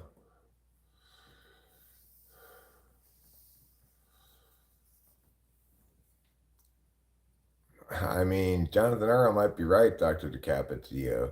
It might be April 13th, 2029.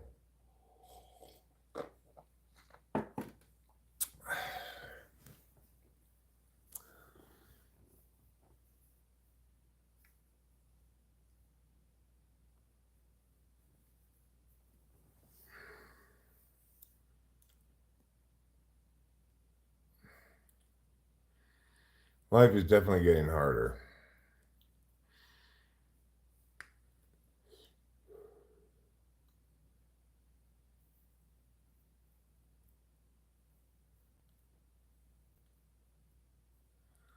You know, I find it really just kind of like awe-inducing to see Skylink pass overhead. I've seen it now twice. It's like, oh, I guess we're really living in the future. You see this string of lights just go overhead fairly fast too. They go by pretty quickly.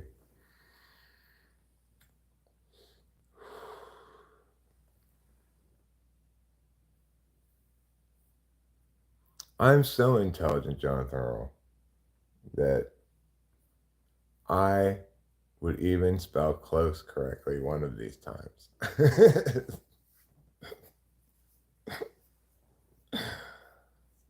But yeah, I prefer that it be clothes, actually. I think I prefer that it be clothes.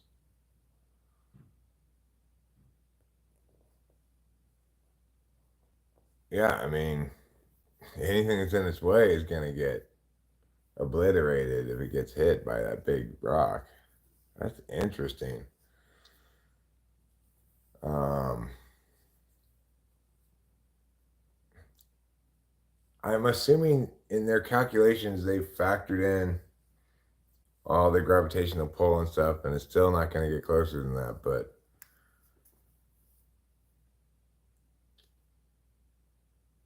it's hard to believe something getting that close because that's like at the top level of the atmosphere, basically, and not. Hopefully, it bounces off the atmosphere, but you're you're basically in Earth, almost in Earth's atmosphere at that distance from the surface. I'm in my 50s now.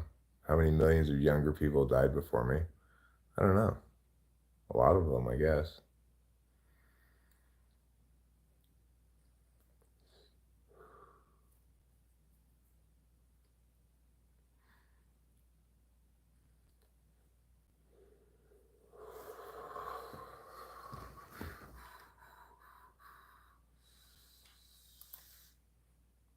So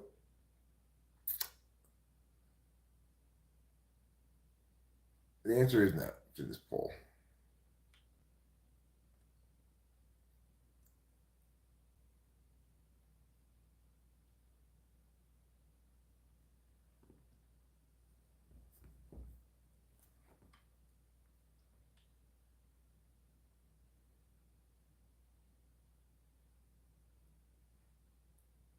What's the Kessler syndrome?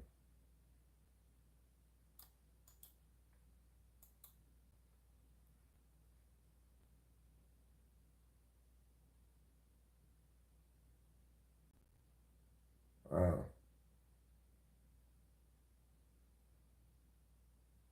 in other words, it's a multi-car pileup in the satellite orbit fields.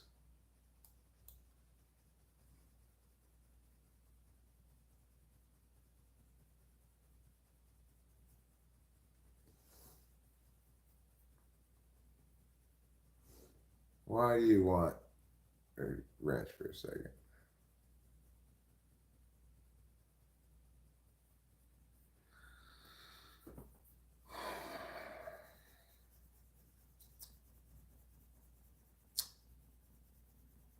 I would answer the poll. No, I'm not allowed to vote on my own polls.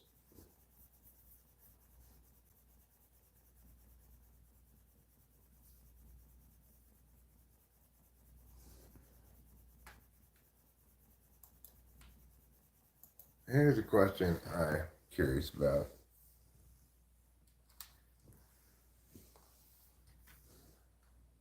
Will I ever reach 100K subs?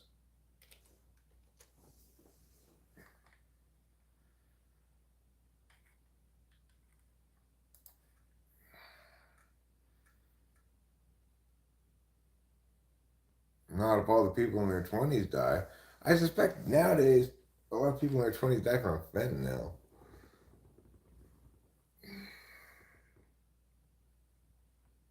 All right, I'll look it up. Universe Sandbox.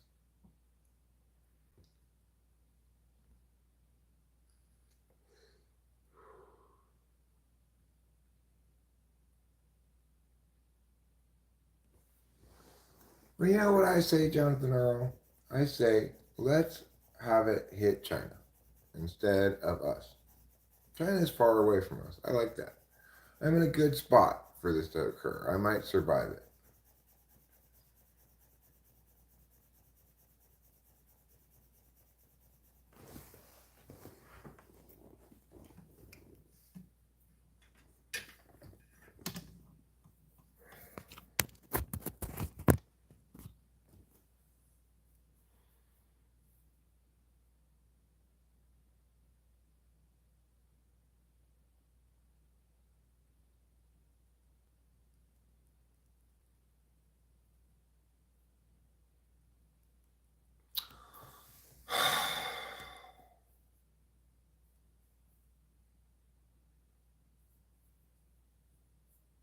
Kind of crazy to think of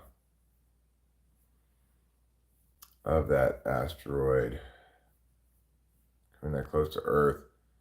Like if it if it's coming that close, first of all, it's easy to conceive of it hitting something and being knocked slightly off its course, maybe more towards Earth, right?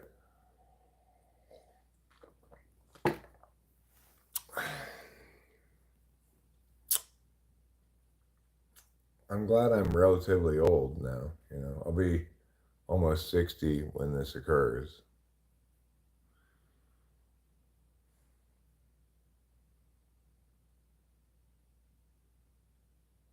Seeing all these millionaires and billionaires buying bunkers and making their own special underground houses and stockpiling them with food is not reassuring. No, that's not very reassuring.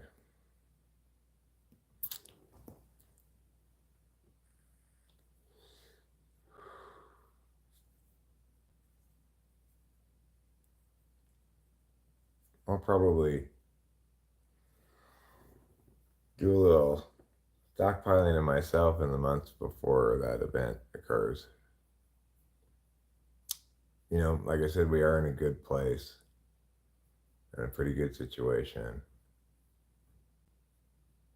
Um,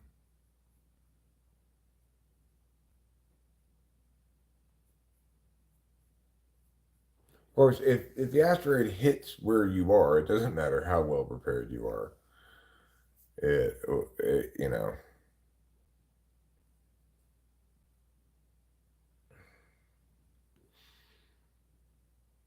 if the asteroid lands on your house, you're toast, no matter what.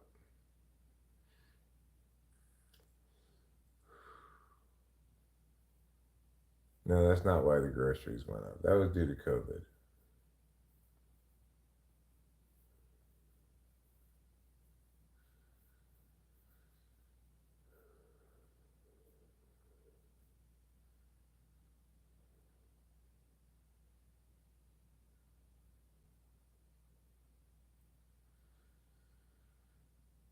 Armageddon is expected to kill 99.9% of people, but that 1% of people, 0.1% of people, is still a large number of people.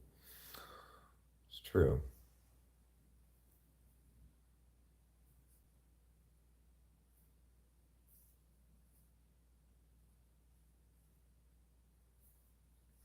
Right, but the inflation in this instance was caused um, by the lockdowns because what happened was you had the same kind of quantitative easing being done by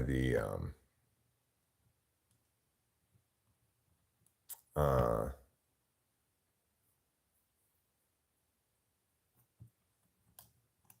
you have the same kind of quantitative easing being done by the Federal Reserve, regardless of whether there's genuine equal amount of work to represent that new currency. So that's what causes the inflation. I'm not surprised the Federal Reserve wasn't nuanced enough to stop quantitatively easing, but even if they had, it's a global phenomenon, so it's like it was doomed to result in massive inflation. Something I predicted well before it occurred. Yes, I'm fluidly transracial, P. My race changes day to day, hour to hour, sometimes minute to minute.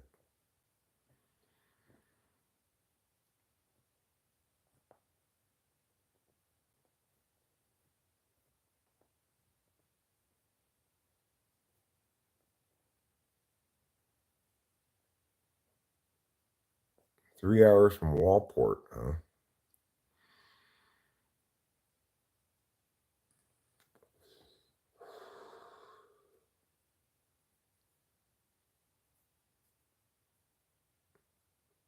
The weird thing is, I had long thought food was strangely underpriced.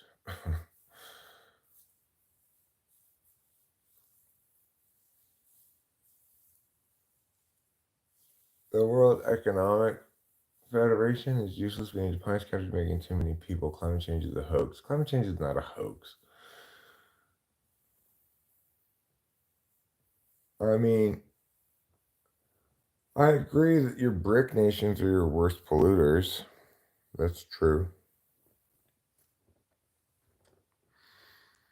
It's true that we shouldn't attempt to mitigate climate change by making unilateral like carbon caps or whatever. That's a silly notion.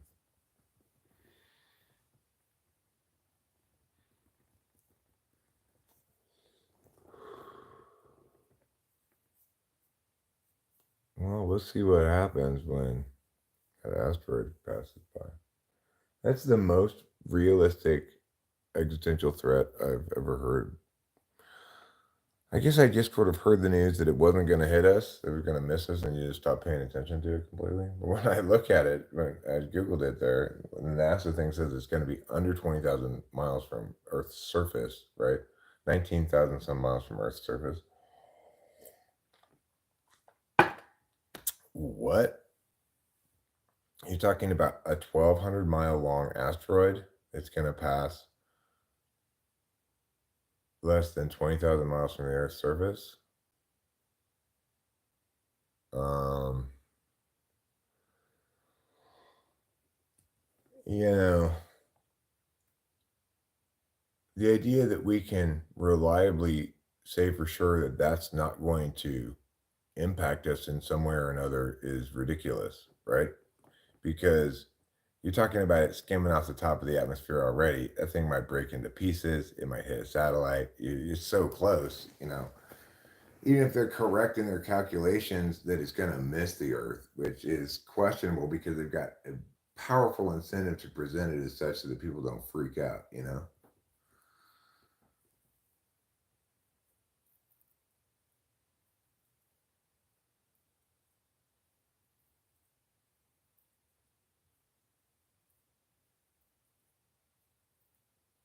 Your carbon credits are a terribly stupid idea.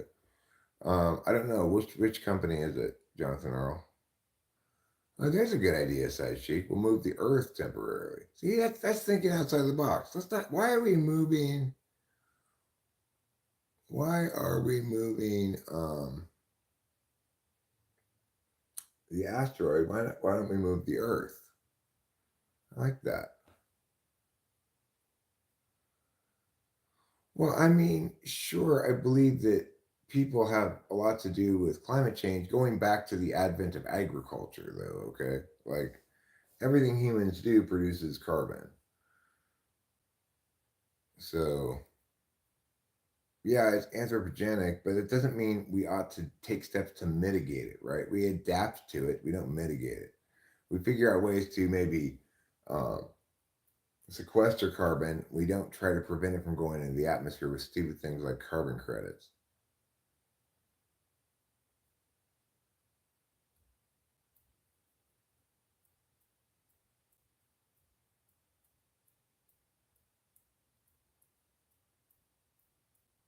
Nearly half of Tesla's yearly revenue comes from the sale of carbon credits to China. Hilarious. Nigerians make 7 kids, then move to the West for welfare. I mean, I don't think they do that, but we don't really have much welfare here. A little bit, but not much. And I don't really have a huge problem with, say, food stamps. It's like they're not in kind benefits, they're equivalent to direct cash payments, more or less. And that's the best and only way to meaningfully redistribute wealth. It reduces the waste from government somewhat if you do it that way. Of course, you still have means testing, which is fundamentally bad, but whatever. If a big asteroid is going to kill us all in 5 years, who cares? I mean, they got 5 years to get to 100,000 subs before we all die.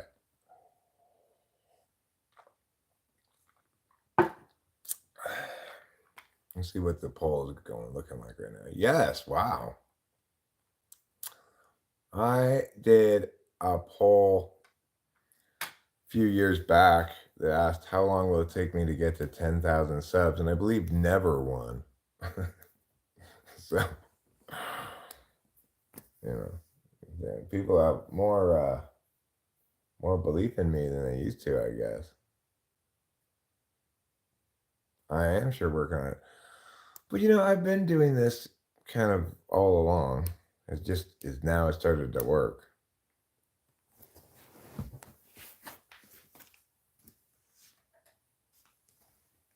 I'm gonna smoke some of Rachel's extremely expensive cart here.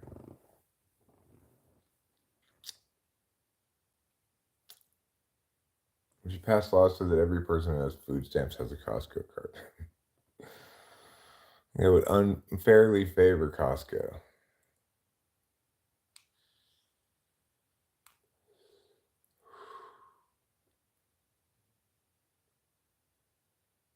Our cars make heat. We make heat. Our roadways make heat. We make heat to move heat out of spaces we want more comfortable. Right, we make a lot of heat. You're gonna go spray weeds?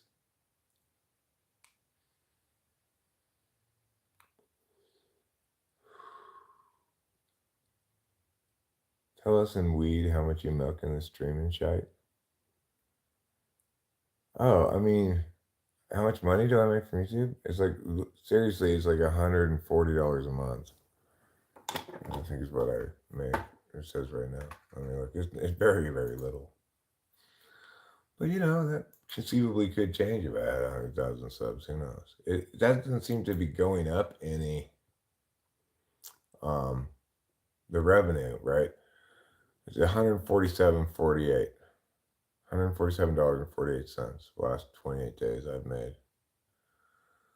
So,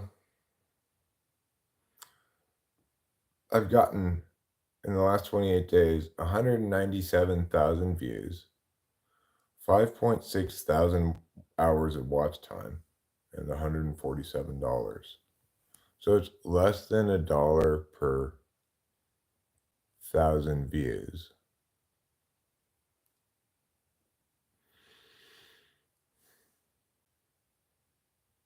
I've gotten plus 1,542 subs in the last 28 days, and I seem to be sort of settling in on here about a 50 subs per day growth.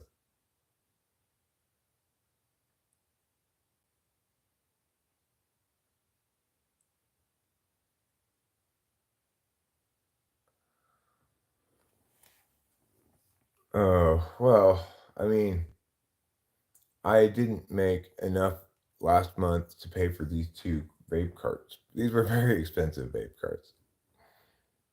Greg Dodson says, "Hi, how is everyone? I'm doing well. I won't speak for everyone else."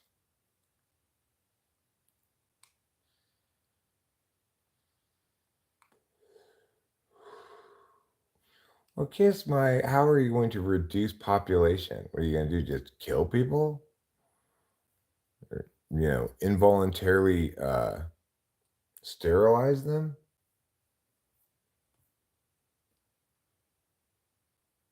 Jonathan Earl's not afraid to speak for everyone. He proclaims that everyone, we are all of us, everyone good.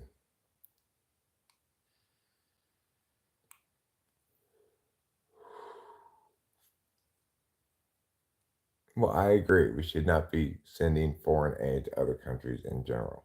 It's a bad idea.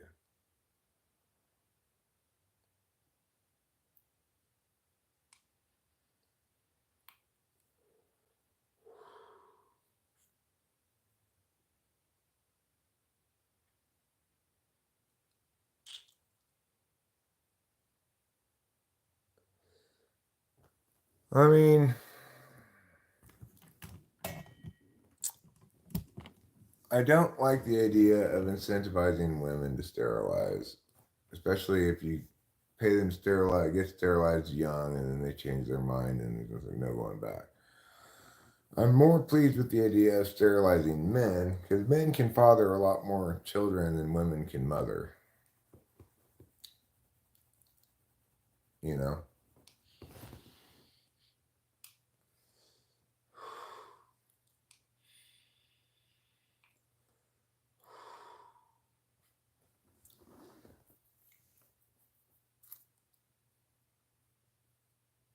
you might get a fair number of takers if you just offer free sterilization, you know?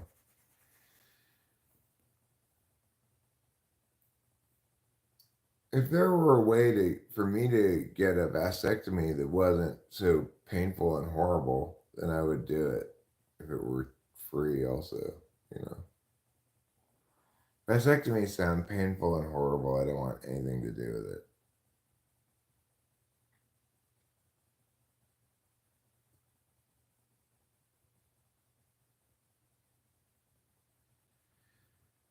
Oh, really? I didn't know that, Jonathan Earl.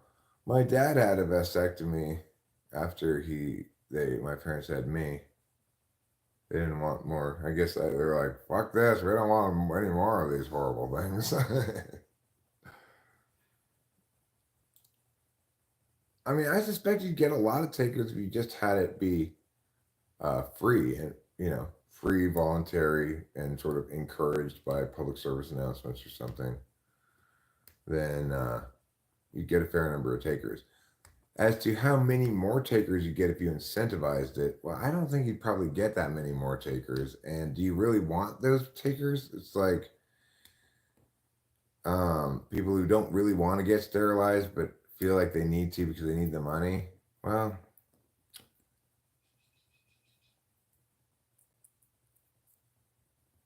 maybe, but I think most of if you were to incentivize it, most of the people that you're going to be paying to get sterilized would take the sterilization for free if it were offered for free without any incentive.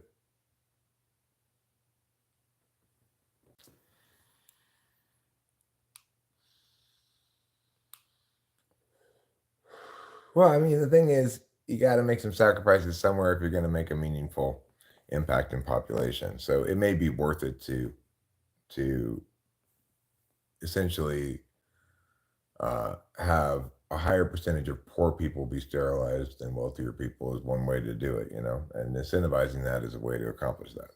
It's not necessarily a terrible idea because poor people are less financially uh, empowered to raise children optimally, I guess you could say. Of course, it's not a particularly relevant factor in whether or not a child is raised well, but it's a factor. So at least there would be some linkage to some kind of utilitarian justification. The whole thing is utilitarian across the board, so you're just going to have to deal with that.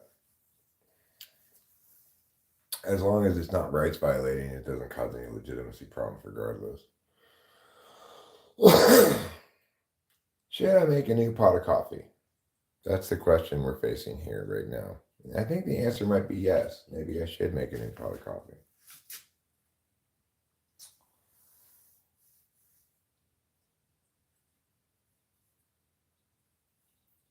Mostly for Rachel, rather than for me.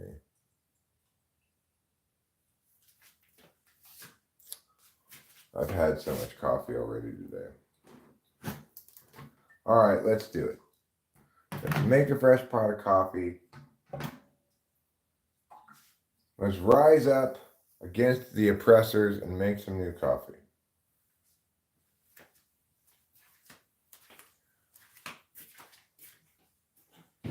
Well, Palestine and Israel are having a party today.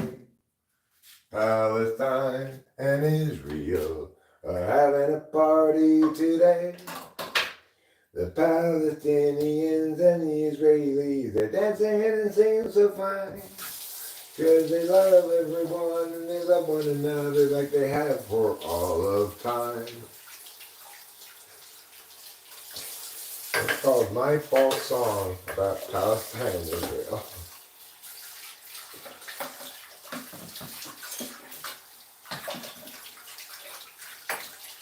You could call it factually false, or you could call it aspirational.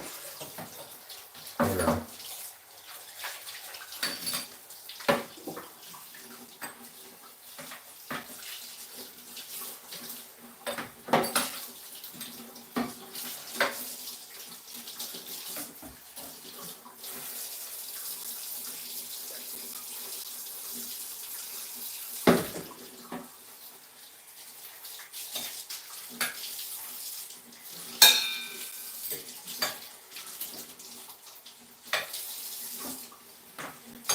Okay. Now we've washed this part. That's an important part. And it's been washed. We'll leave it right there for now. Now let's get this part. This part is also an important part. It's important for different reasons, though. This part is the part where you put the water. So let's go do that.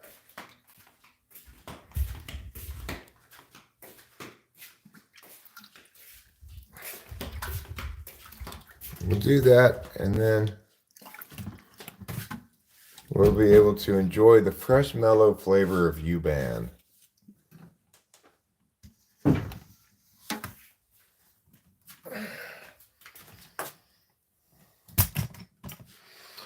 Oh.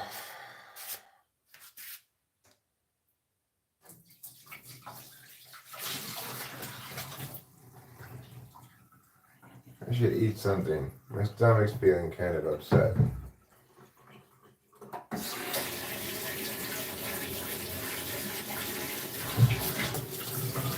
And I don't mean emotionally.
She's built for speed.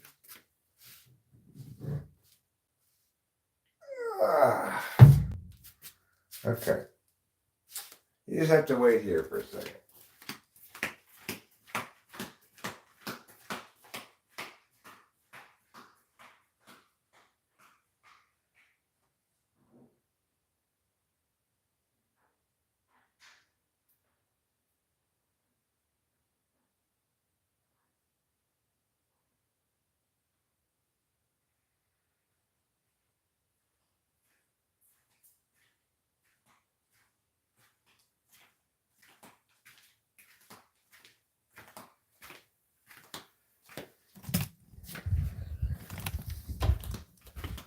All right, now we're going to do the next step in the coffee making process.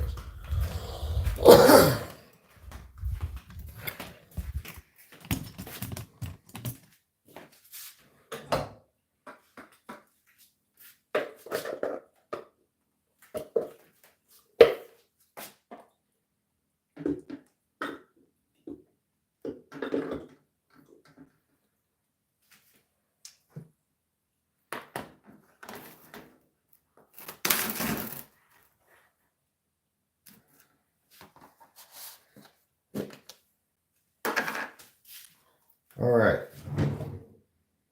get a scooper. This should do. And a scooper. I'll scoop. Scoop. Scoop our way to victory.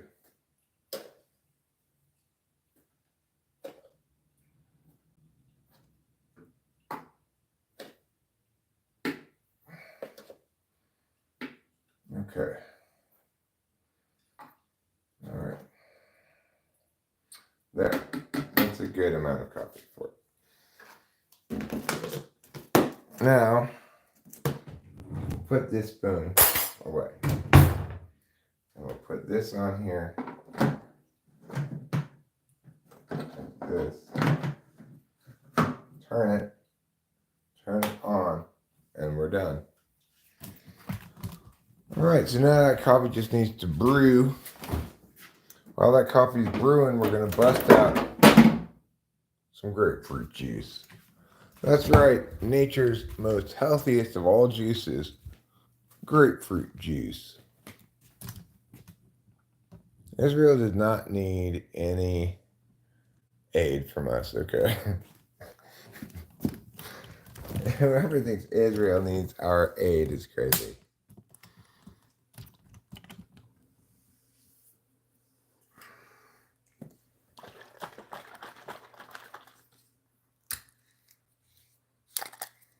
Well, I'll tell you what. How about Israel give us money and then we'll give some of them back, some of it back to them?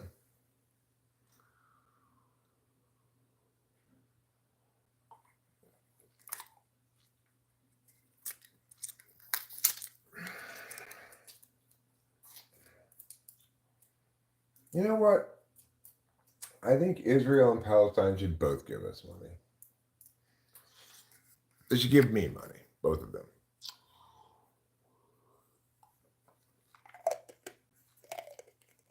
Chris Chapin, you're not wrong. Everyone does like it when coffee's done. But it's going to be a little while. It doesn't get done instantly.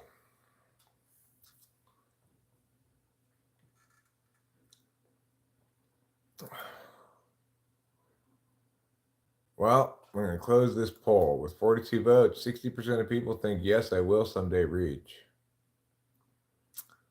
Yeah.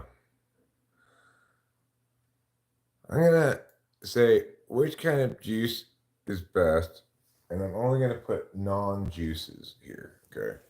Things that aren't really juices, like tomato juice, carrot juice. Those aren't juices.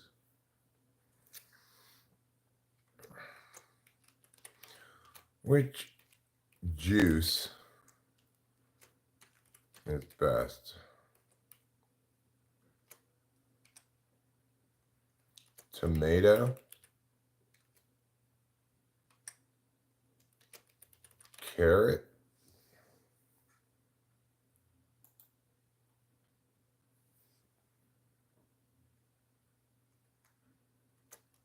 pineapple. What's another kind of weird non-juice that people drink? They grind up or whatever and say, this is juice. Like wheatgrass or something.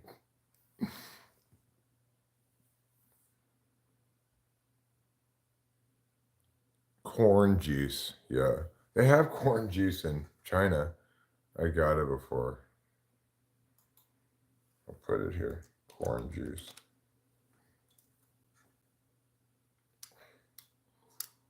Pineapple doesn't really seem to fit with the other ones. Tomato, carrot, corn. What's another weird thing like bean juice or something? Sauerkraut juice. Put pickle juice.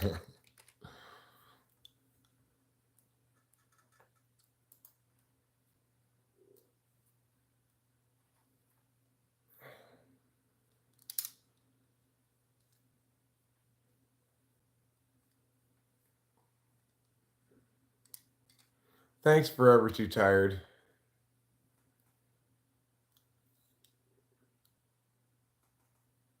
Lou, you speak truth about that point there. I have a picture of corn juice, I think, on my Facebook page. They sold it in China.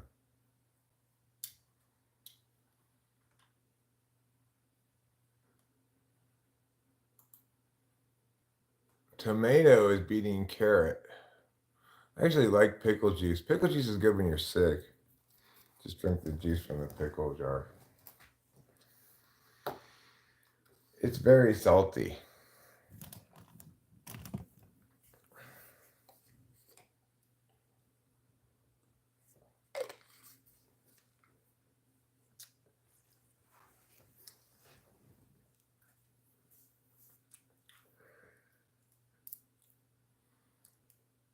Well, people are conflating the two things on both sides, Lou. It's like the Israelis are conflating their national policy with Judaism, and the people protesting the national policy of Israel are conflating what they're doing with protesting what the Jews are doing, you know. You like both carrot and tomato, but not together. Fair enough. Fair enough.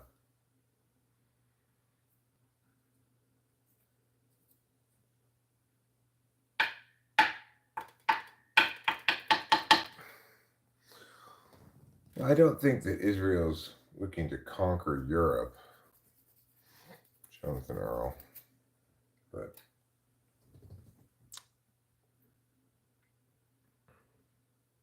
I get I understand your analogs there.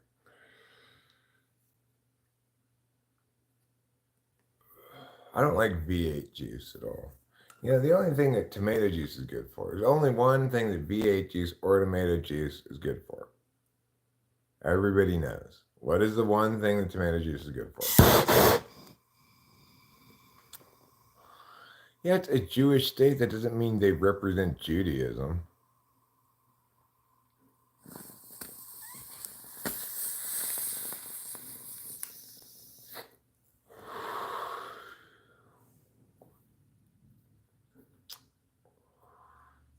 Exactly. Lou knows what the only good reason for tomato juice is.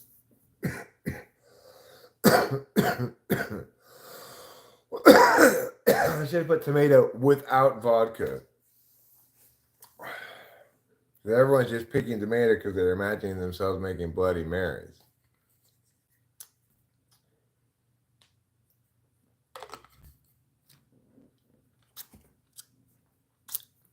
Yeah. Well, that's assuming you don't drink alcohol, Sean L. You're correct.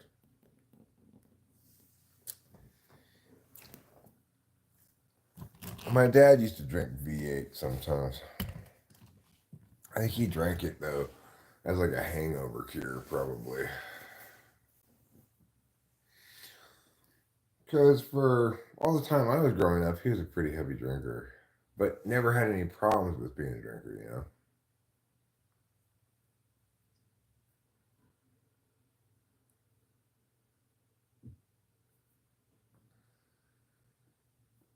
Yeah, I guess that's a possible thing people do with that kind of thing here on. I use that all the time. Whenever somebody accuses me of something like, hey, did you just punch me in the face? I'm like, I'm sorry, I don't know. I was changing race at that moment. I wasn't sure what was going on.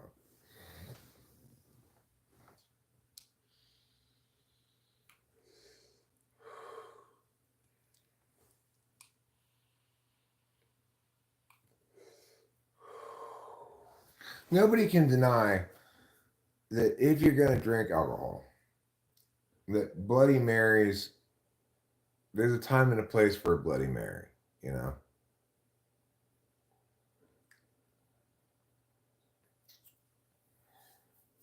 And that therefore tomato juice should exist.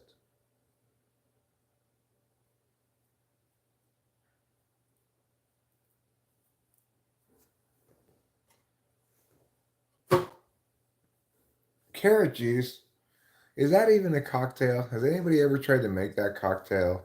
Carrot juice and vodka?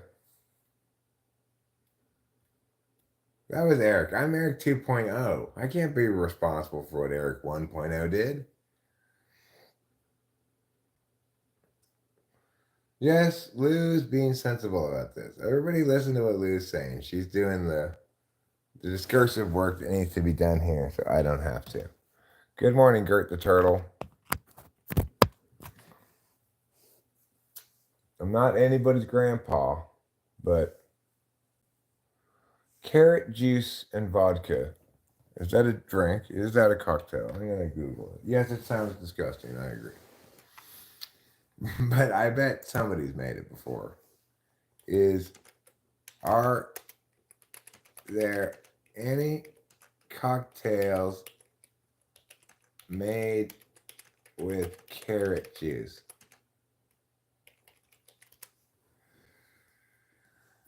Yeah, well, there's a number of them. Ginger carrot juice cocktail, carrot whiskey cocktail, a Bunny Mary is a Bloody Mary with carrot juice. It's called a Bunny Mary. How clever.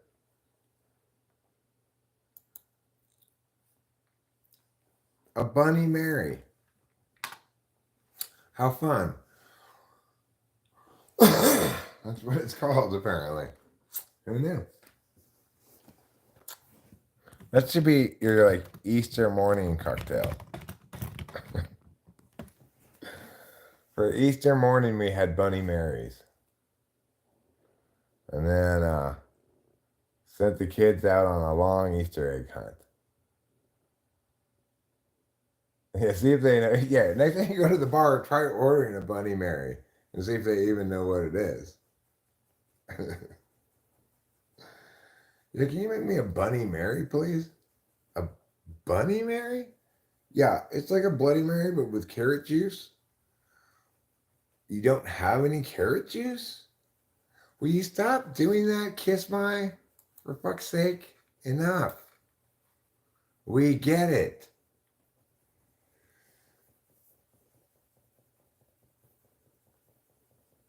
Well, I've got some good news, barkeep. I brought my own jug of carrot juice. Now make me one, sir.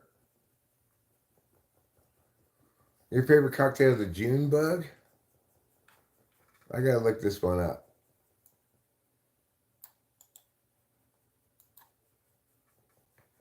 A June bug is Midori, Malibu coconut rum, banana liqueur, and sweet and sour mix. Okay. What are you, a 20-year-old girl? What? Who would drink Jonathan Earl? That cannot possibly be your favorite cocktail.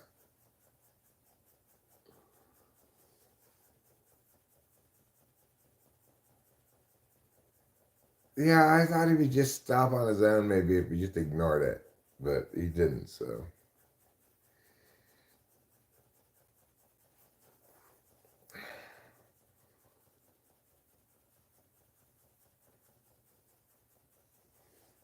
a June bug. That's silly. You know, why don't you just drink a mudslide? Does everybody know what a mudslide is? There's a sweet cocktail.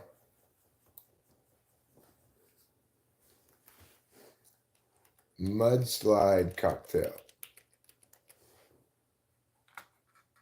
All right. So a mudslide,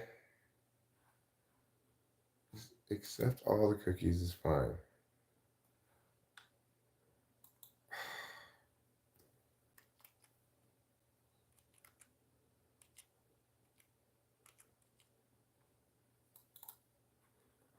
All right. So this is how you make a mudslide. No, I don't want that. Just stop.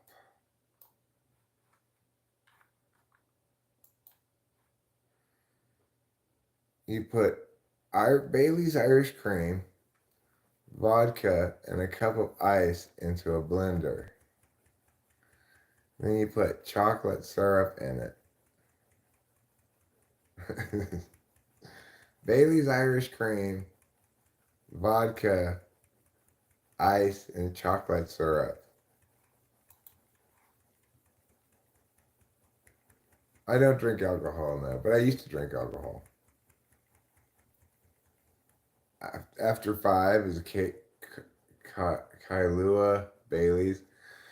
See, a mudslide, I think instead of vodka, it should have Kailua and Bailey's and not vodka. But let me see if there's another recipe for it. Margaritas are good, you know.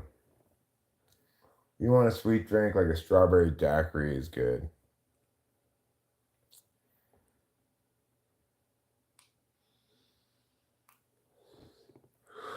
Bailey's and Kahlua, you know. They should have a cocktail called Get Out of Here, Baldy. And it's so strong that it's equivalent to being mauled by two bears.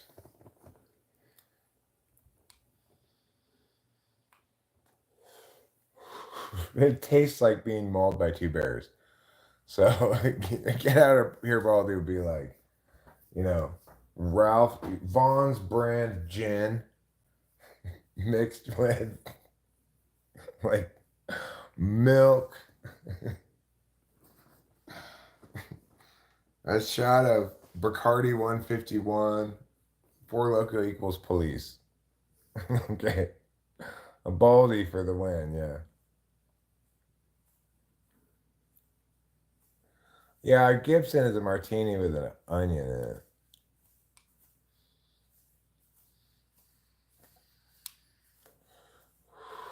Instead of an olive. But personally, I prefer olives. I like olives a lot. And I don't. I like onions too, but not in my drink, I don't think. Rogaine and gin. That's the get out of here, Baldy.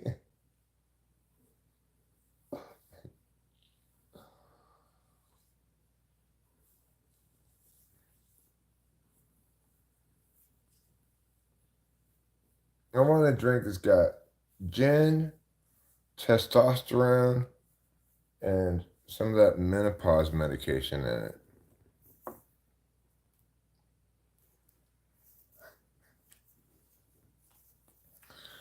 Call it the transgender.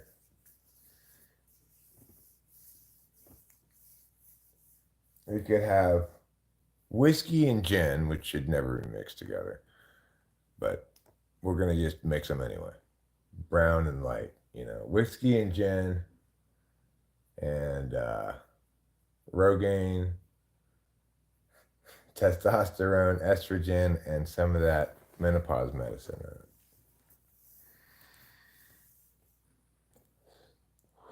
And and then they just put a sprinkling of Vagisil around the rim.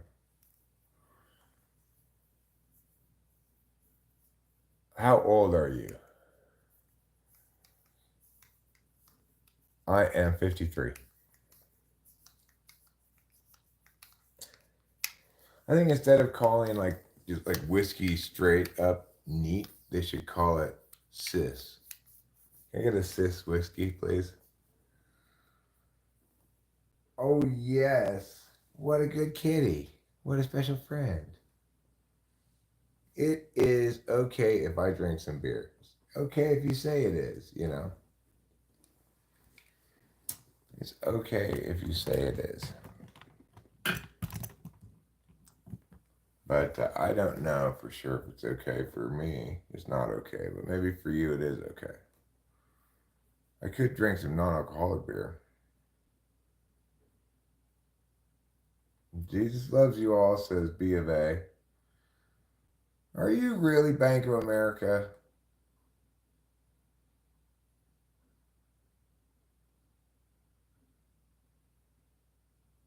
Every day we come here and we come up with ideas that change the world. It's exhausting. I agree. Here I am, recalling his time on the bike path. I don't know what she's looking at. What are you seeing down there? I don't see anything of particular interest. I don't know what she's looking at.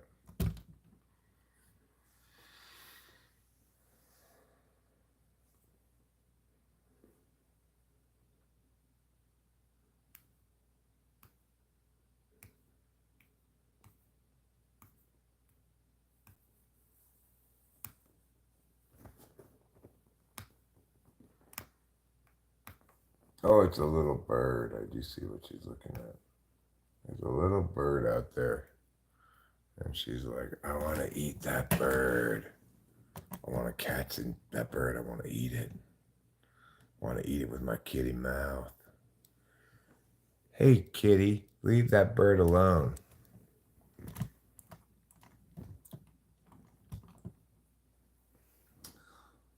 Well, that just because people say Jesus loves you doesn't mean they think you need help. Just means they think maybe you're not Christian or something. I don't know.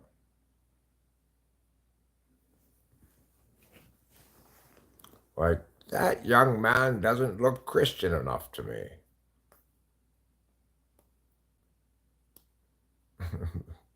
Beta carotene. That's that's fantastic.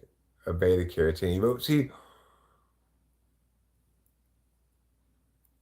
it seems like the beta should link to something too. Like it's a cocktail with a beta fish, but swimming in it until it dies of alcohol poisoning.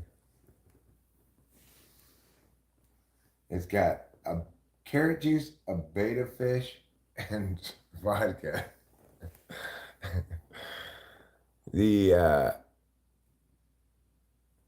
Yeah, we're talking about my transracial life. Sure. I mean, we weren't, but we can be now. I am a poopy face. It's true. It's because of all the poop on my face, obviously. I think what I'm going to do.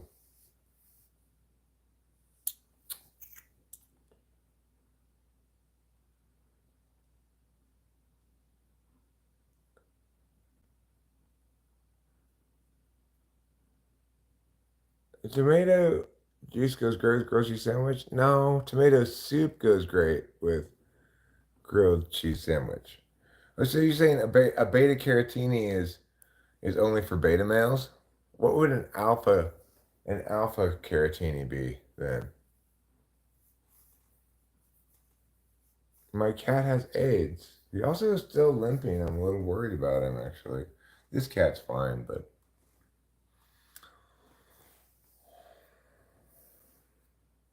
what's a sigma carotene?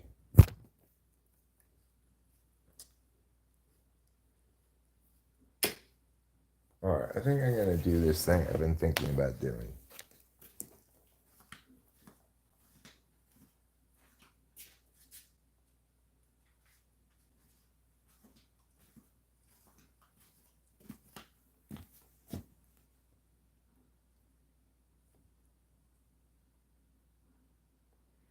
I have the urge to splurge, so I think I will. Uh,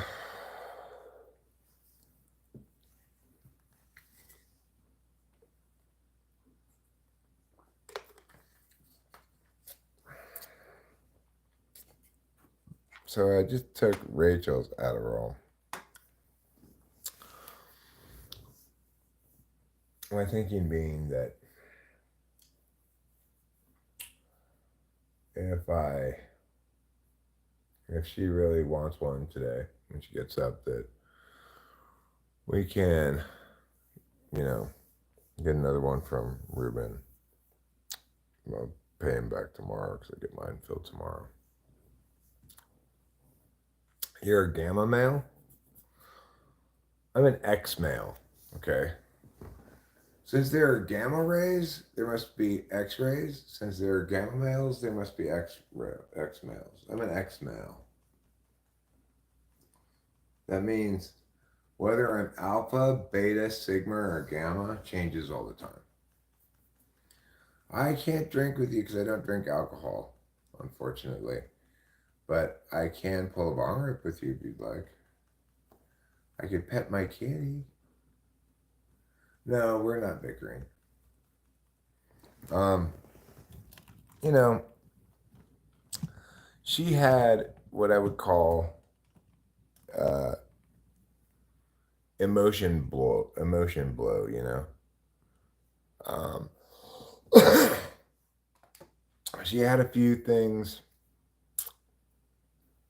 that were frustrating her, and kind of built up until she had a bit of a tantrum that lasted about a day and a half, a little less than that total probably, but she was kind of chagrined about it last night.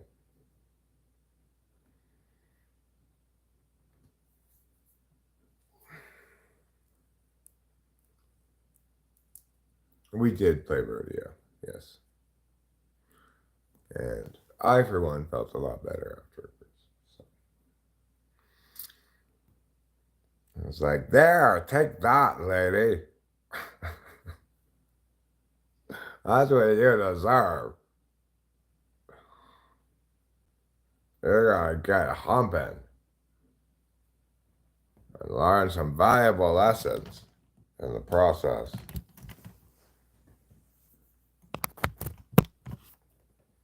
Yeah, emotion blow is like colon blow. We all go through it periodically. I have my times of like meh, and I get all pouty and stuff. She's a little bit, in some ways, less self-aware about her emotions than I am about mine.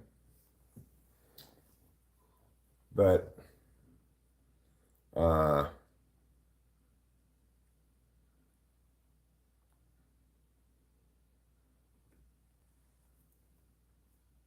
she's human. She has her not perfect moments too.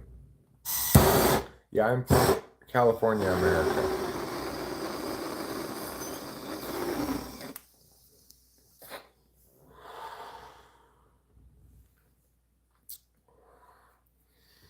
Um, they coincide with my Adderall cycles. Rachel's emotional colon blow was not linked to any particular menstruation events, though, I don't believe.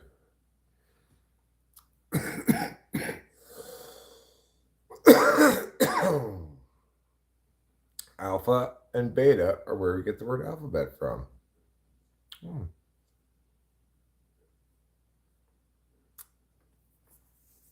There used to be a supermarket in Southern California called Alpha Beta. Yes, I did just smoke some, Tony. I'm sorry, I have none to share with you because I can't make it go through the camera.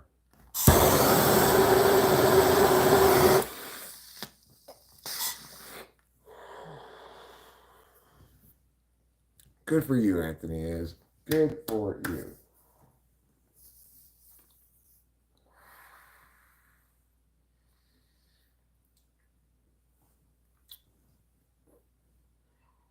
Hooray for Eric Strauss. Hooray, hooray, hooray for Eric Strauss. Here you go, Tony.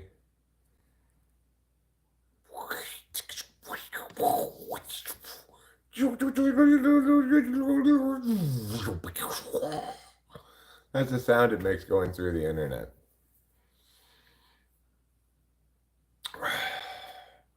And now you have some weed. You have some weed for me. I do kind of want to go fishing, but I probably won't go fishing today. Even though I kind of do want to.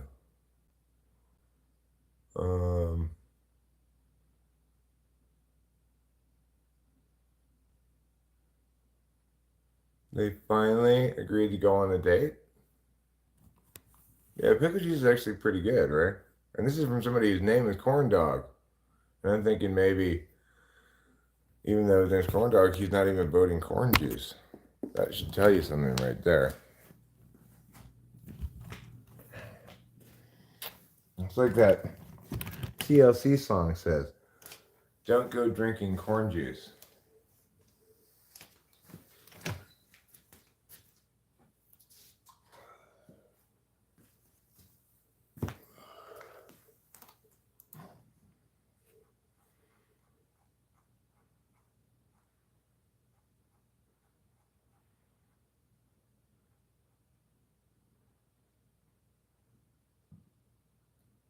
All right, here we go.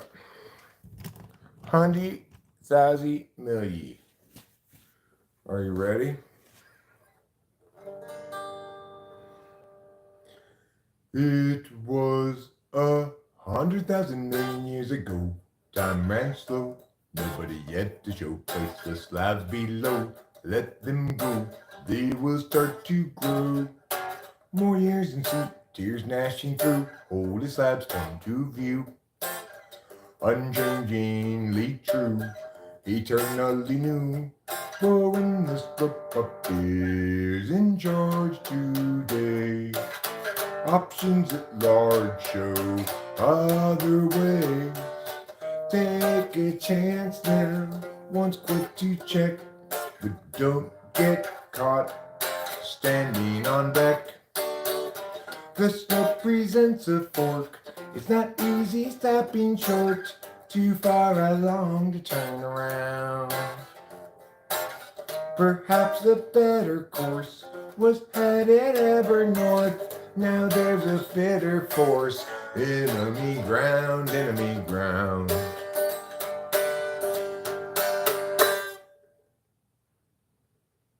There. I hope you liked it. I thought it was pretty good.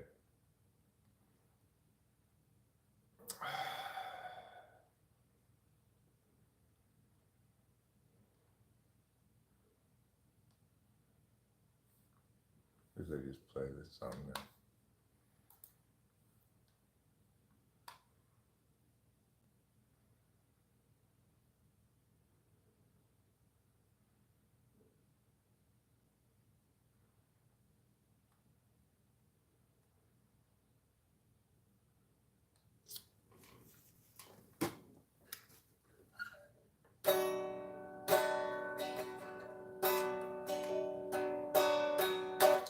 It's a very cloudy day in Los Angeles.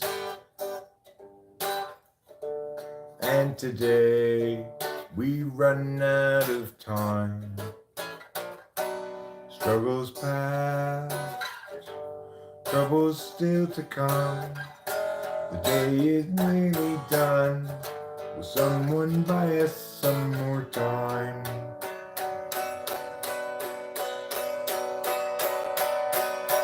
Cloudy day in Los Angeles. Cloudy day in LA. I'm no sort of evangelist, but I have something to say. Life can strangely be forgiving to those who stay awake all night. And mostly voices say to give in. They'll try to sap your will to fight. But whether I'm supposed to be here or just be soon forgotten, noise is sort of based on what I see, hear, and also on what I avoid. It's a very cloudy day in Los Angeles. And today we run out of time.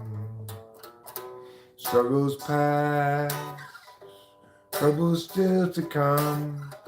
The day is nearly done. Will someone buy us some more time? A cloudy day in Los Angeles. A cloudy day in LA. I'm no sort of evangelist, but I have something to say, something to say.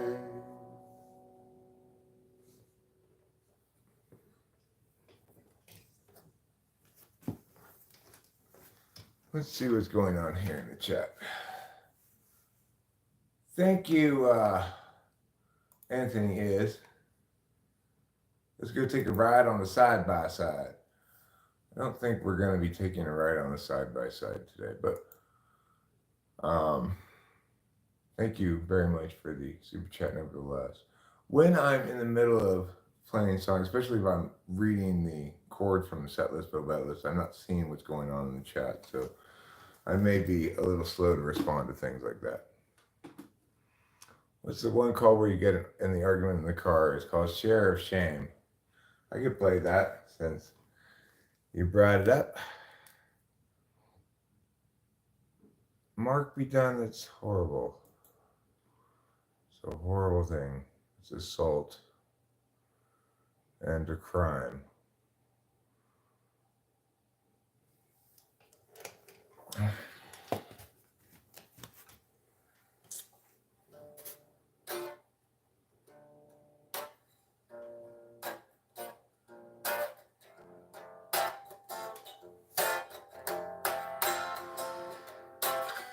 No good comes from skating on with them whom you'd mistaken for the one.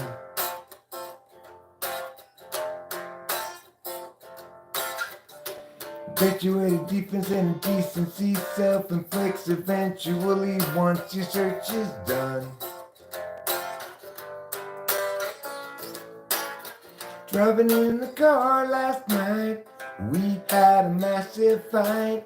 Each insisting we were right and the other one to blame.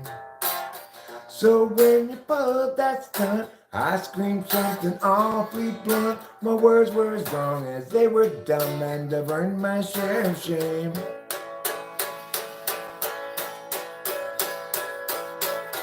It's each of our own failings, not us doing the nailing to the wall. We fear so the others sailing off to reset their life and all. You can trust me and I can trust you though. Neither trust ourselves much true love. Love lies deep between you and me. At least about that we can both agree.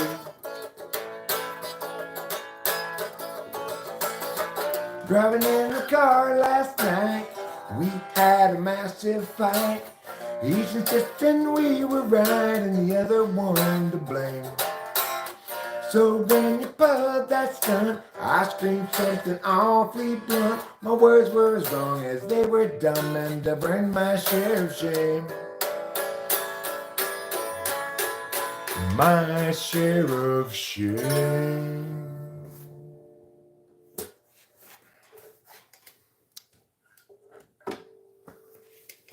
That was fine.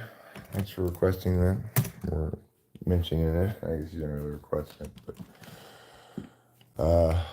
let's play that song. Can I play any Sublime? Let's see.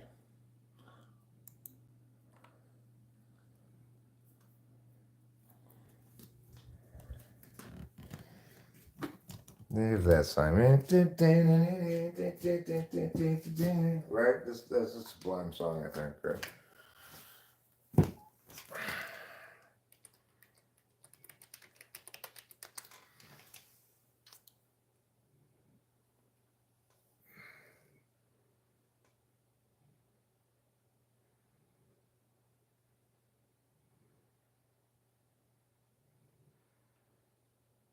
Santeria, yeah, right?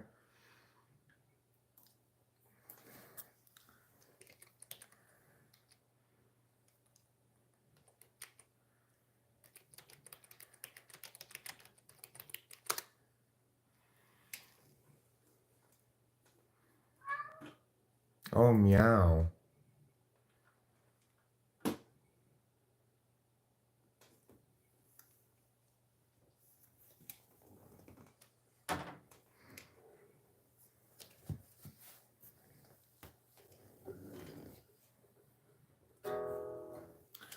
I don't practice Santeria, ain't got no crystal ball. I had $1,000,000, but I'd spend it all if I could find that hyena and that Sancho that she's found. Well, I'd pop a cap in Sancho and I'd slap her down. All I really wanna know, my baby.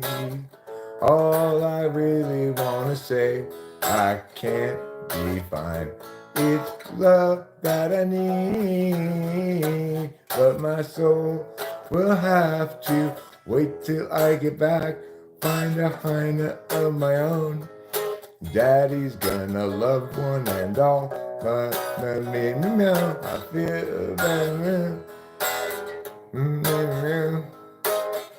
Just live it up, I swear all I really wanna know, my baby. All I really wanna say, I can't define that love Uh, my soul will have to. I don't know, something like that. I don't know the song that well.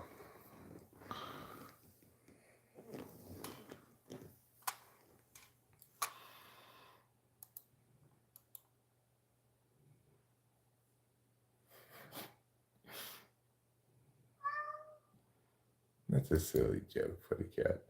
Play some cowboy song, please. All right. I will play a cowboy song.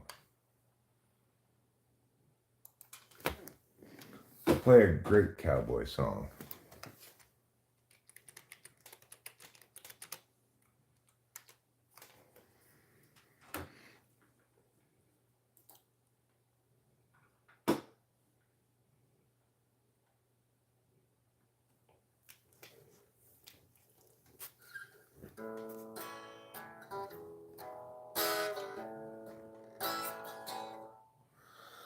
I'm writing a song all about you.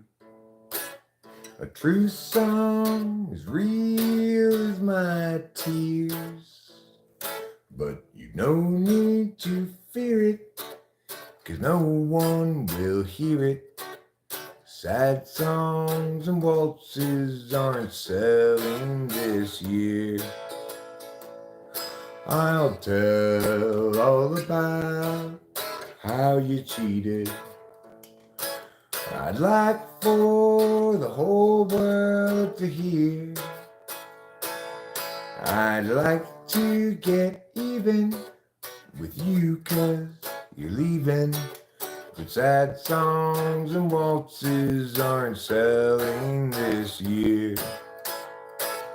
It's a good thing that I'm not a star. You don't know how lucky you are. For though my records may say it, no one will play it. Sad songs and waltzes aren't selling this year.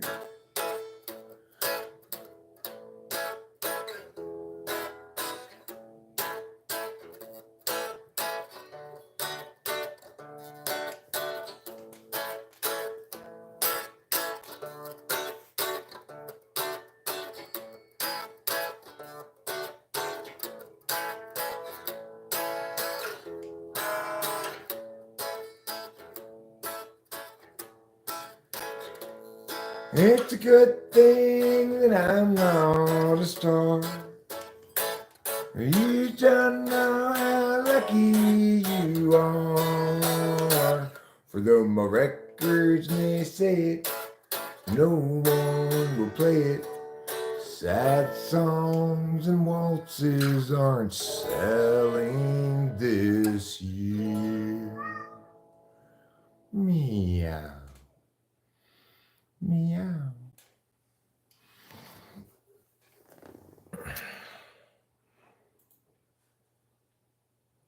It is with some Gregory in disguise will do.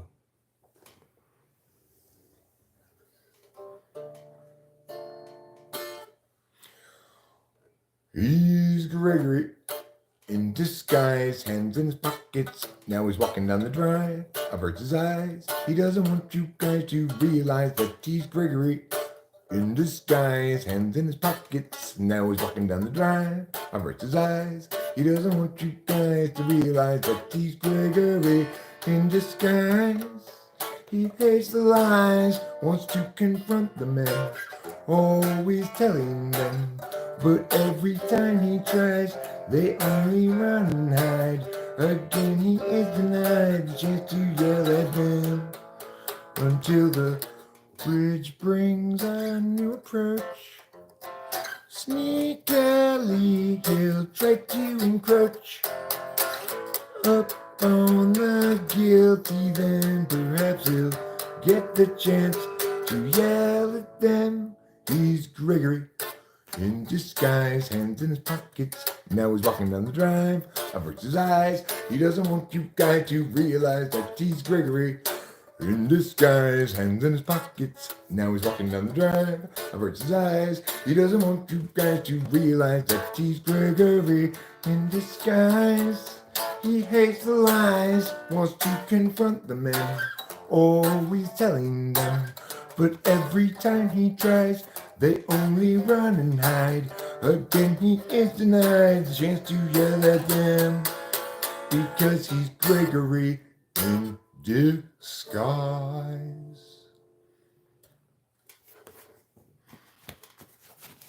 Thanks, everybody. Thanks for listening to my songs.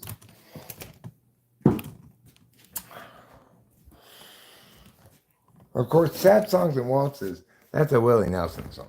That's not one of my songs, just to be clear. Let's go get a tattoo on that. Planning on getting any tattoos anytime soon. Sad Songs and Waltzes is a great Willie Nelson song. I am only familiar with it actually because Cake covered the song. But I since have heard the Willie Nelson version, and it's quite good. Oh, meow, my poor meowsing times. I'm not sure what race I was when I played that. Maybe my race was disguised. That's fine. I thought, oh, it brought a tear to your eye. How sweet. I consider myself a godly man. I try to walk a righteous path.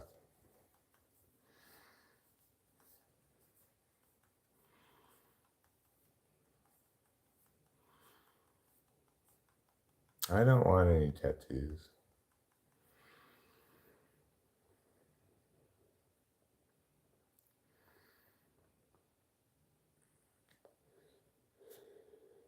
I could roll you a joint, that's not a problem, but I don't want any tattoos.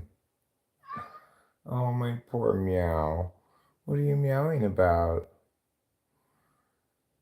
Seems to be okay. He was a little limpy this morning, maybe worried, like maybe his foot where he got bit by some animal was not quite healed, you know.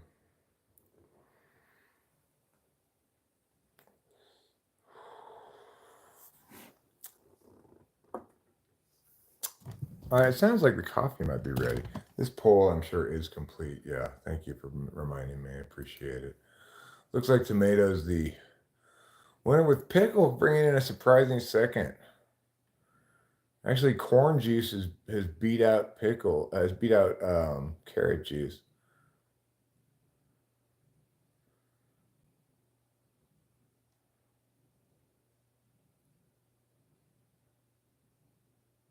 Love to you too, Squiggles.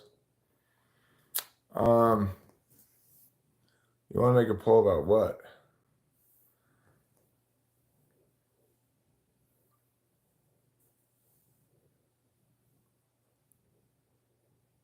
Hi, your fave Molly. How's it going?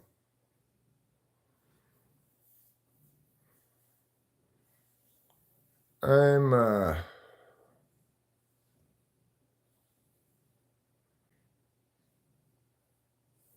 thinking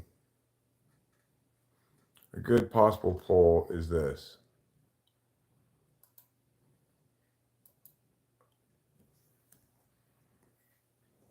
Where did I put the keyboard?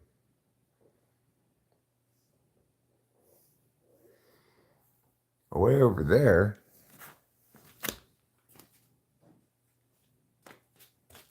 I'm never going to find it way over there. Is Eric Jive Turkey? Am I a jive turkey? Let's find out.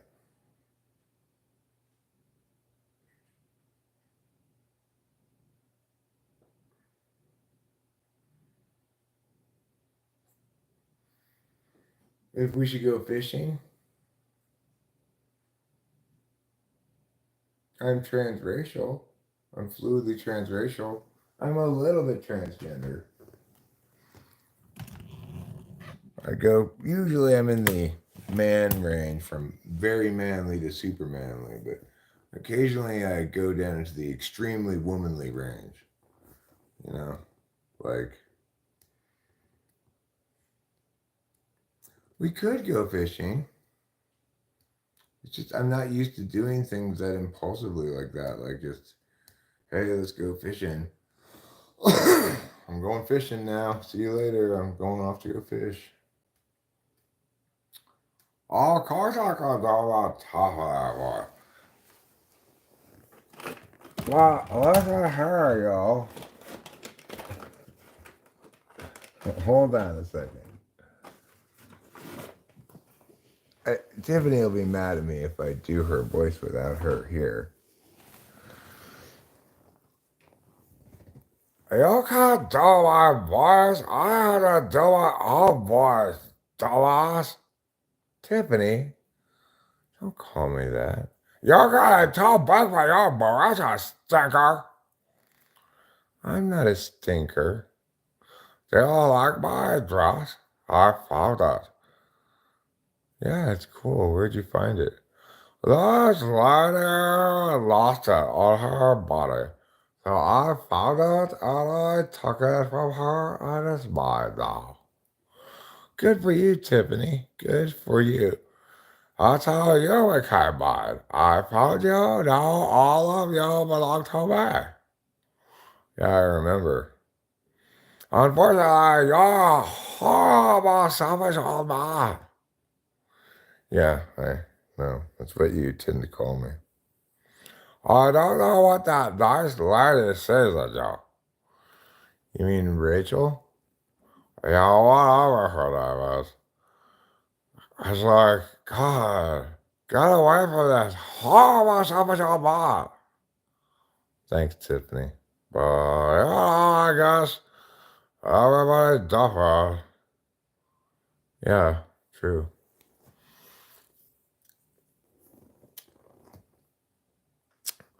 You know, Tiffany's a big fan of hot air balloons. Honestly, all the way I travel, hot air balloons float majestically in the sky. I'm soaring like a bird in a hot air balloon. Yeah, you do like hot air balloons. She's already lost an arm, Anthony is.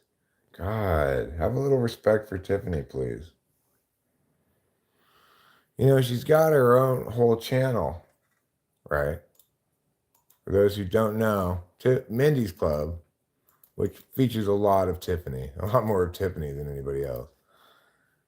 It does have its own channel of nothing but Mindy's Club videos. Okay. All of them 15 seconds or shorter. All of them, some of them fantastic. Some of them not so fantastic.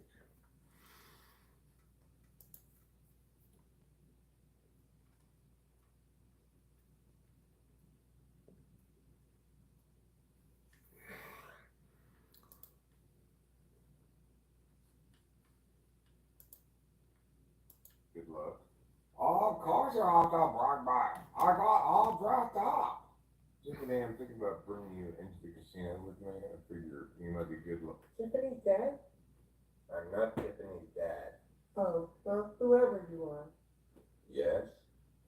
Could you ladle me? Oh, all right. Tiffany's dad? I'm not Tiffany's dad. Oh, well, whoever you are. Yes? Could you ladle me? Oh, all right. Look how strong my robot hand is, that's right. I'm holding out this big heavy thing. You're just faking it.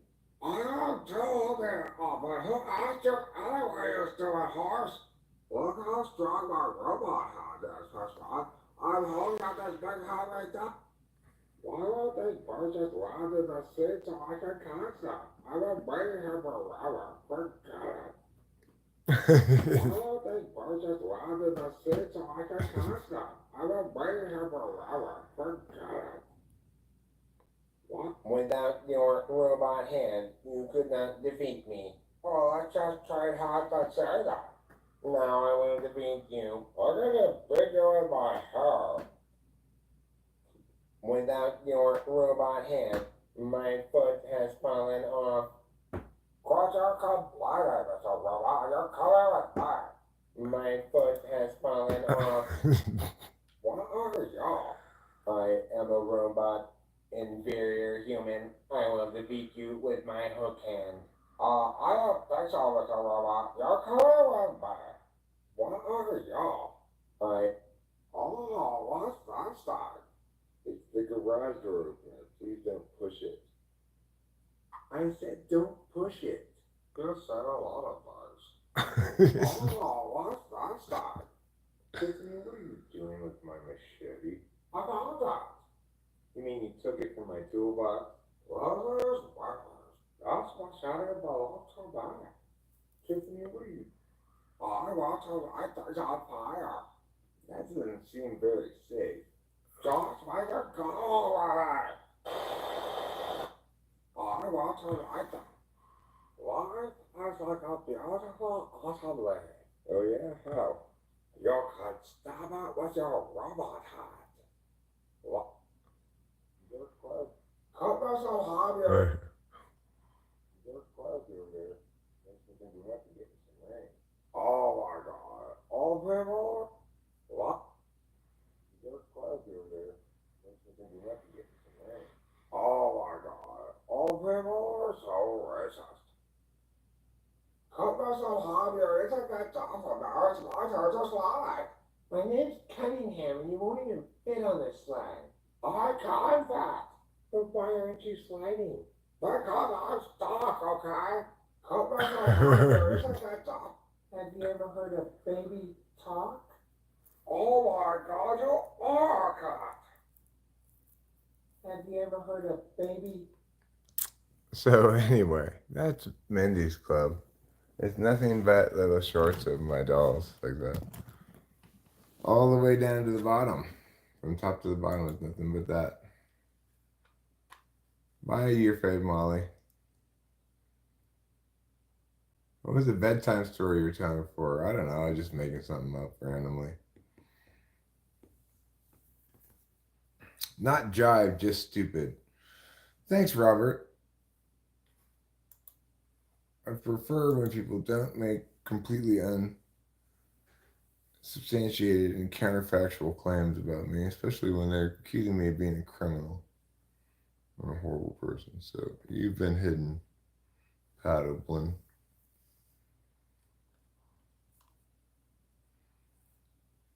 Apparently, I am a jive turkey, so far anyway, by a rate of over 2 to 1.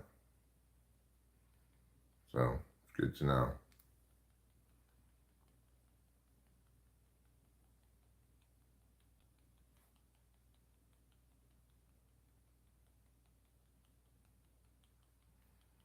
Tiffany's gone fishing. Anthony is. I mean, going fishing is a bit of an undertaking. I have to get a bunch of shit together. Oh, the other thing is my car. I shouldn't be. I have to go to town tomorrow, but I'm trying to avoid driving my car because I need a new clutch, and it's gonna go out here relatively soon. So I need to get it fixed before I start driving to fishing spots and such.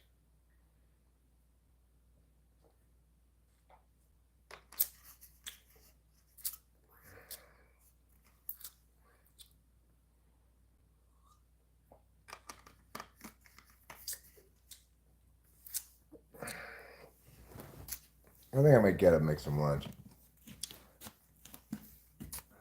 I'm not going to be live streaming forever today. I don't have much else to do at the moment.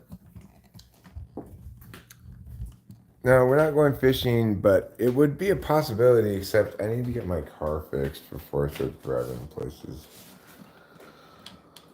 like that. I can currently drive my car to get it fixed. I don't want to drive my car so much that I can no longer drive it to get it fixed, right? All right, what are we having for lunch? Well,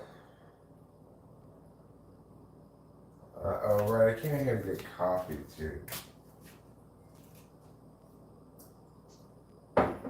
I think I'll put these dishes in the dishwasher. Maybe run the dishwasher.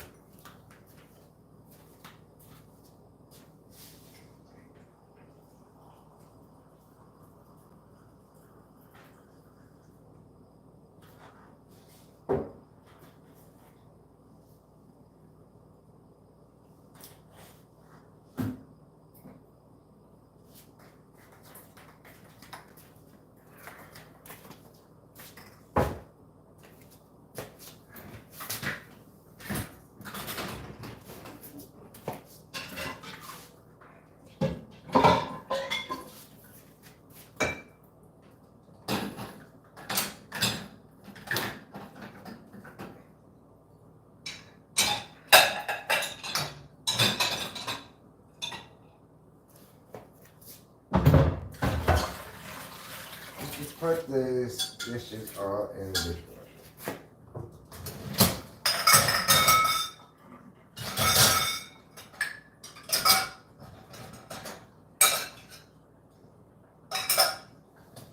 We'll just run it,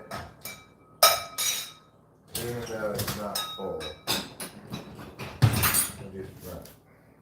I do want to put all the dishes that we can in here. That one.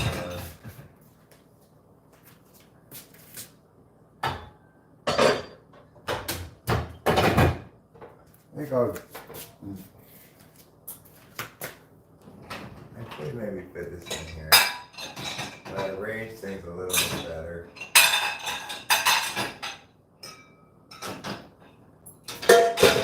There. How you like me now? Moving on, getting strong.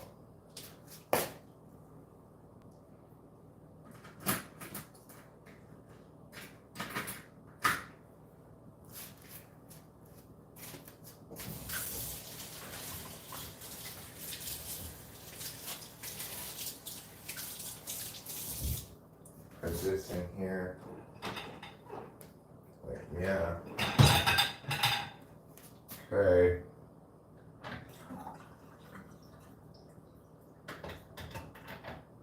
Now,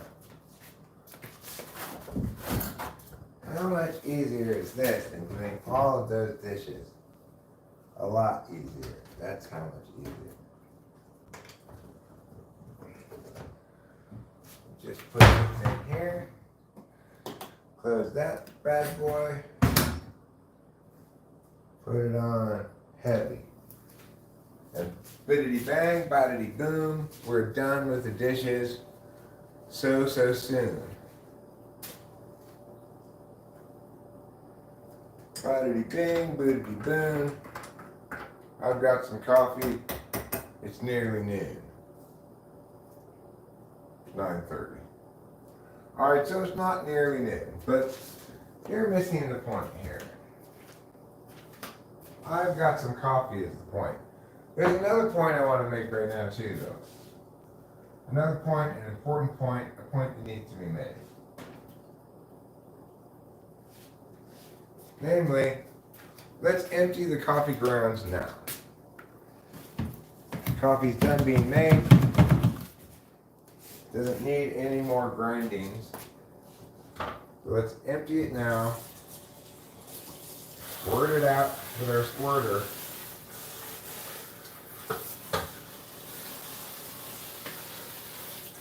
And this will have two positive impacts. Number one, it'll reduce the total amount of grounds that end up in the coffee. Because this way, if I turn off the coffee and turn it on again, it doesn't percolate through anything again, right? But number two impact is that next time I make coffee, I won't have to do that step. It'll already be pre-done for me.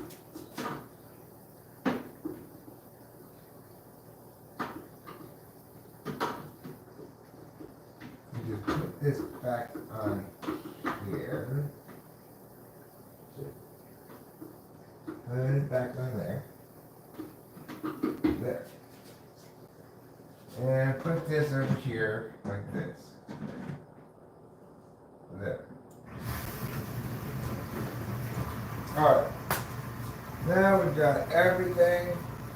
Yickety, nickety, yakety, new. Just like we want it, how do you do? But we were going to make some kind of food to eat. However, I don't feel like cooking. So that means something in the microwave, maybe. I don't feel like a particularly, bountiful meal. I want something really small, so I'm just going to make one of these here.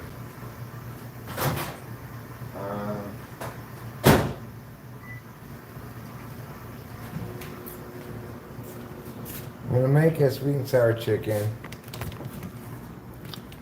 It features both sweet and sour flavors. Oh, Sean, I'm glad you're here to see just how wonderful the dishwasher is. Just how wonderful it is. Do you see how effectively I just use the dishwasher to minimize my dishwashing responsibilities? So,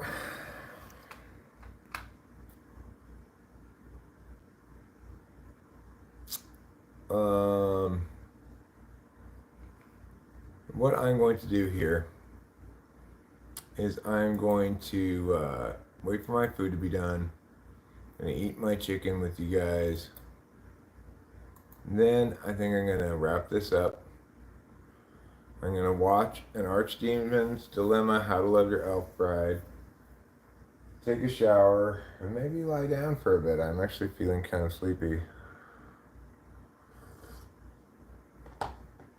Strangely enough. So, we've got probably 15 minutes till we're done kind of thing going on here.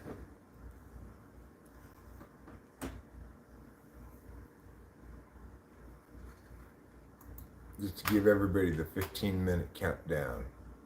Wow. Opinions are really split on whether I'm a jive turkey. Yeah. Dishwasher callback indeed. Oh, you were still unimpressed, huh? Wow.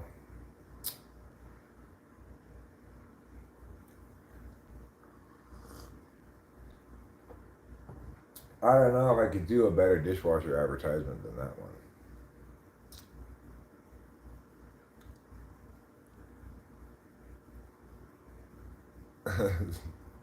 I'm microwaving something. That did happen the other day, but it's not happening today.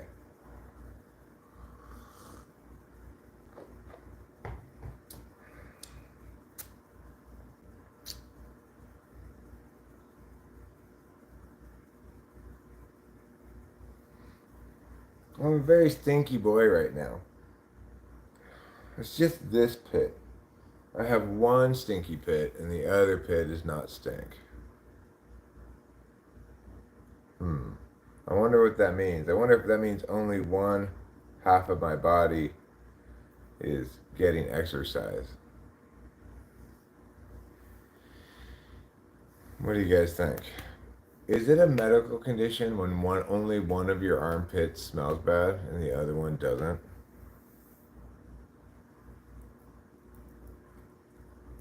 It's called pit disparity. Pit stink disparity.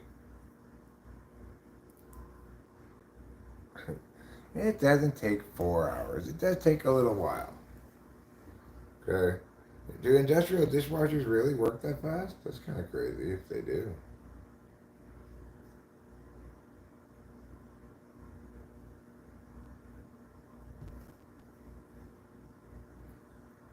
I want a dishwasher that instead of washing my dishes, it disintegrates them into powder and then reconstitutes them into new dishes again. That's the only way you know your dishes are really clean.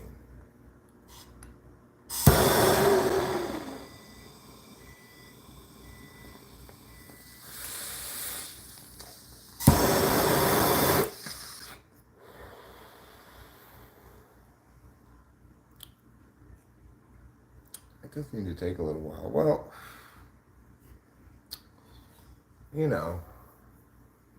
the point is, even if it does take a little while, I'm not doing it.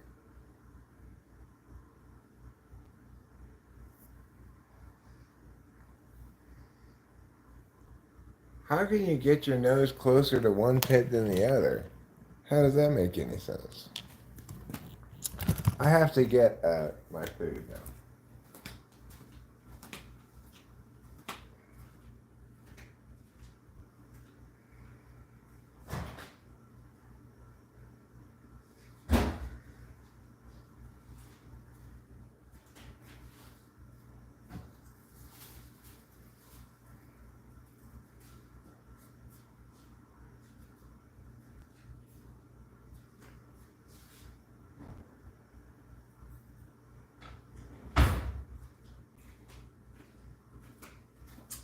They changed these sweet and sour chickens.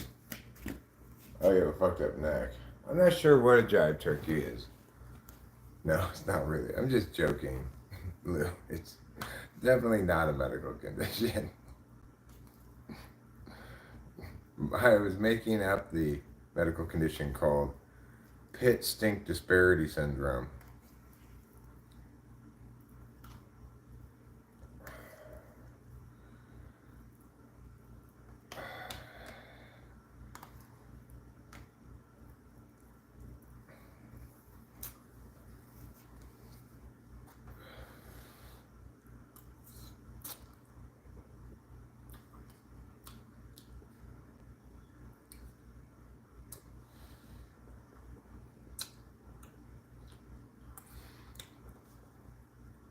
PSDS,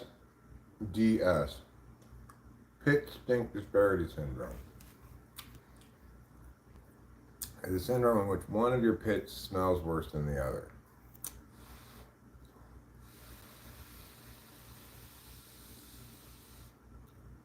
Yeah, fuck the Geneva Convention. Something you don't hear very often.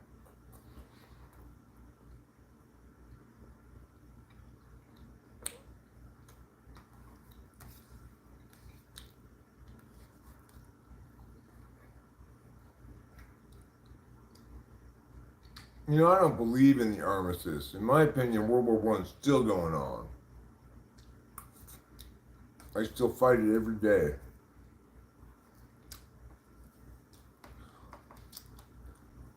On the side of the Austria-Hungary Empire. Okay, well.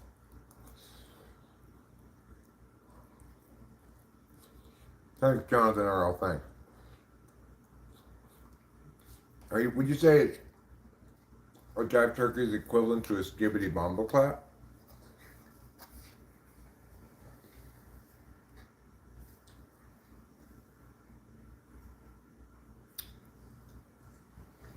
Well, it's okay, Lou. I didn't know what it was either, really. So.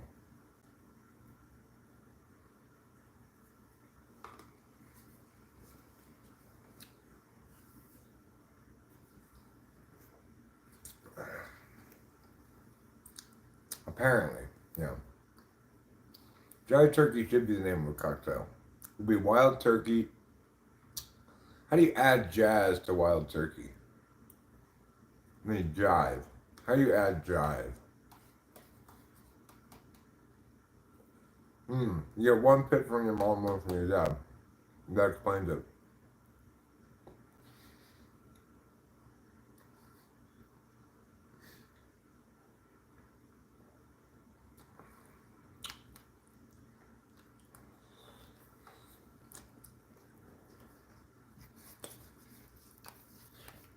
I think a jive turkey could be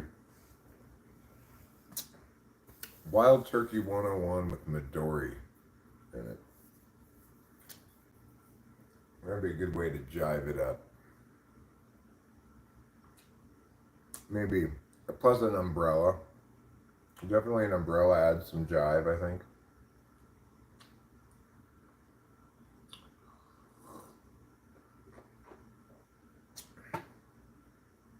Maybe a slice of pineapple on the side of it, even though there's no pineapple juice in it.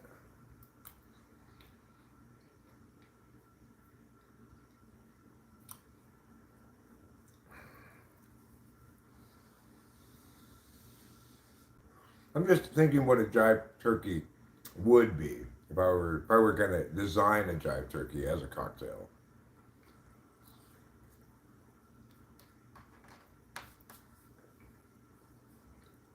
Since jive's not a good thing, okay, what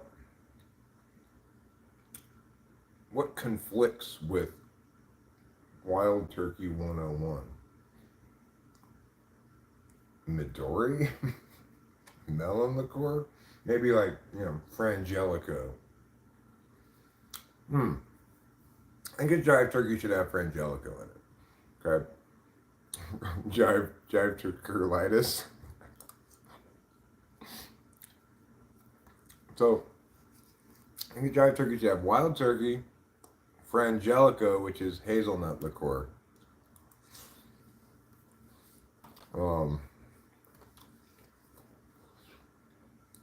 A slice of pineapple, salt around the rim, and a umbrella. Hey, that's a jive turkey.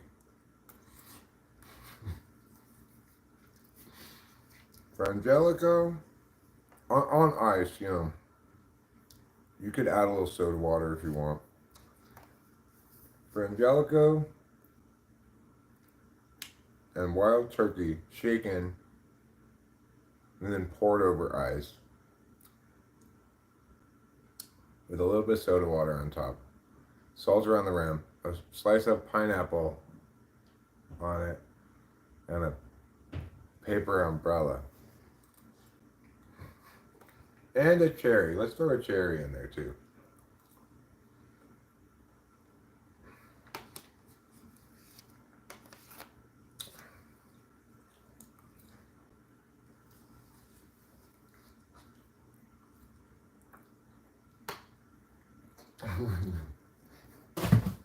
Wild turkey plus a COVID vaccine.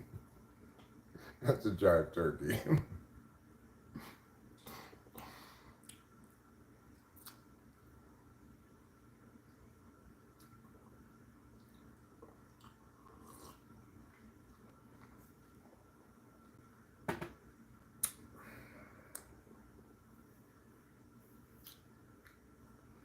Do you think that jazz hands are a form of jive?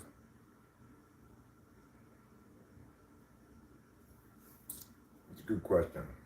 Are jazz hands a form of jive? Turns out, yes, I am a jive turkey. 32 votes in. Alright, so keep that in mind.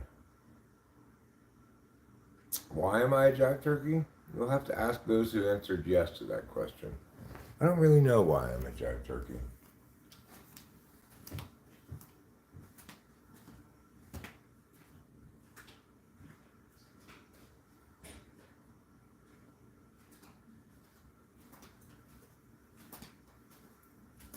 I don't exactly self-identify as a jive turkey.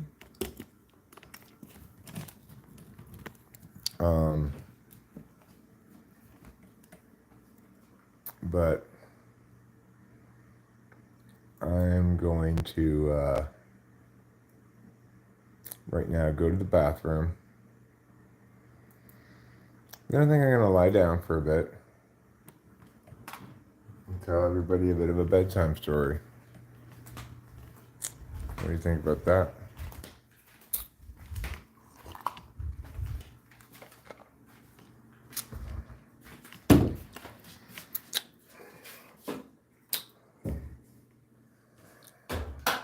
And I think this bedtime story I'm telling, it may be called The Oregon Trail, and it may be based on, that's right, the exciting video game with the same name entitled The Oregon Trail. Wouldn't you like that? Sure you would. Who wouldn't like that?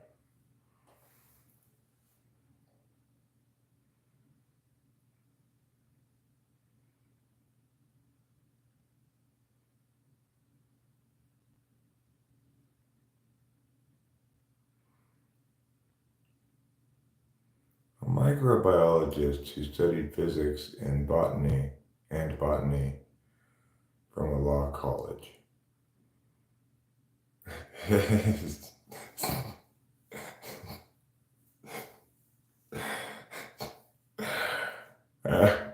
That's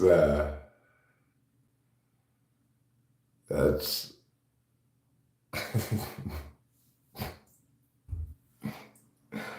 it's funny, DD. I like that description of me. I didn't have my glasses on, so I don't have my glasses on, so I had to kind of squint through that. But Eric, a microbiologist who studied physics and botany from a law college. Who studied physics and botany from a law college. Fair enough. I am a little bit like that.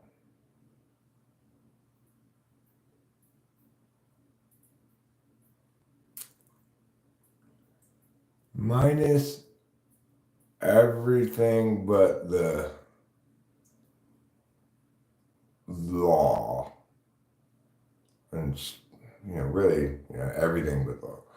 I have some knowledge of law. You're still stuck on special girls that say meow stream. Oh, well, she's still a special girl. She still says meow. We've got a special gentleman here who also says meow. I'm not going to try to show you him because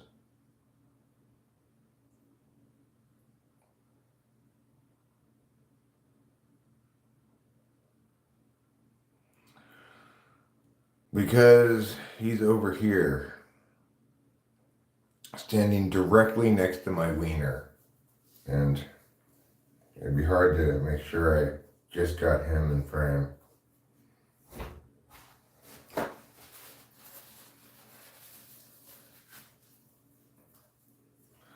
Who's that standing next to my wiener? Who's that standing next to my wee? All right. Anyway, it was trouble. The answer to the question is trouble. That's who was standing there.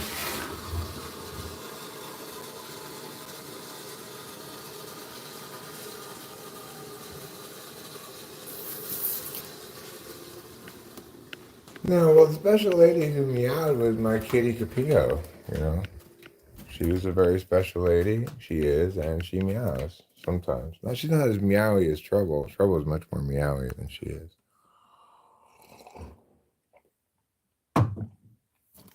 All right. Let's enjoy some tenderness together.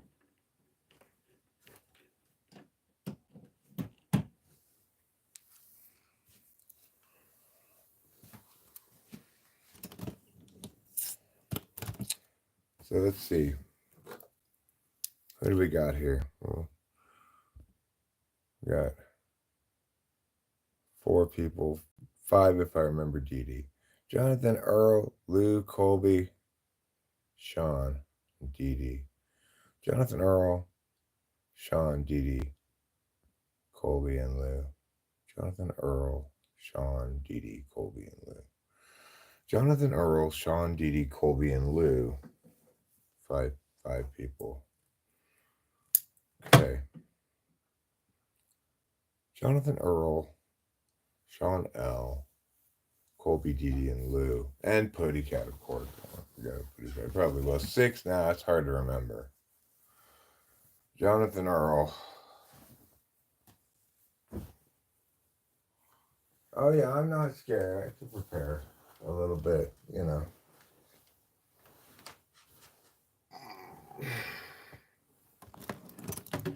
I have a little time, so I don't need to panic about it, but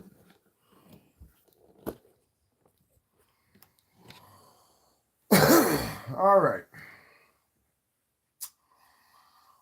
Once upon a time, about 2 weeks ago,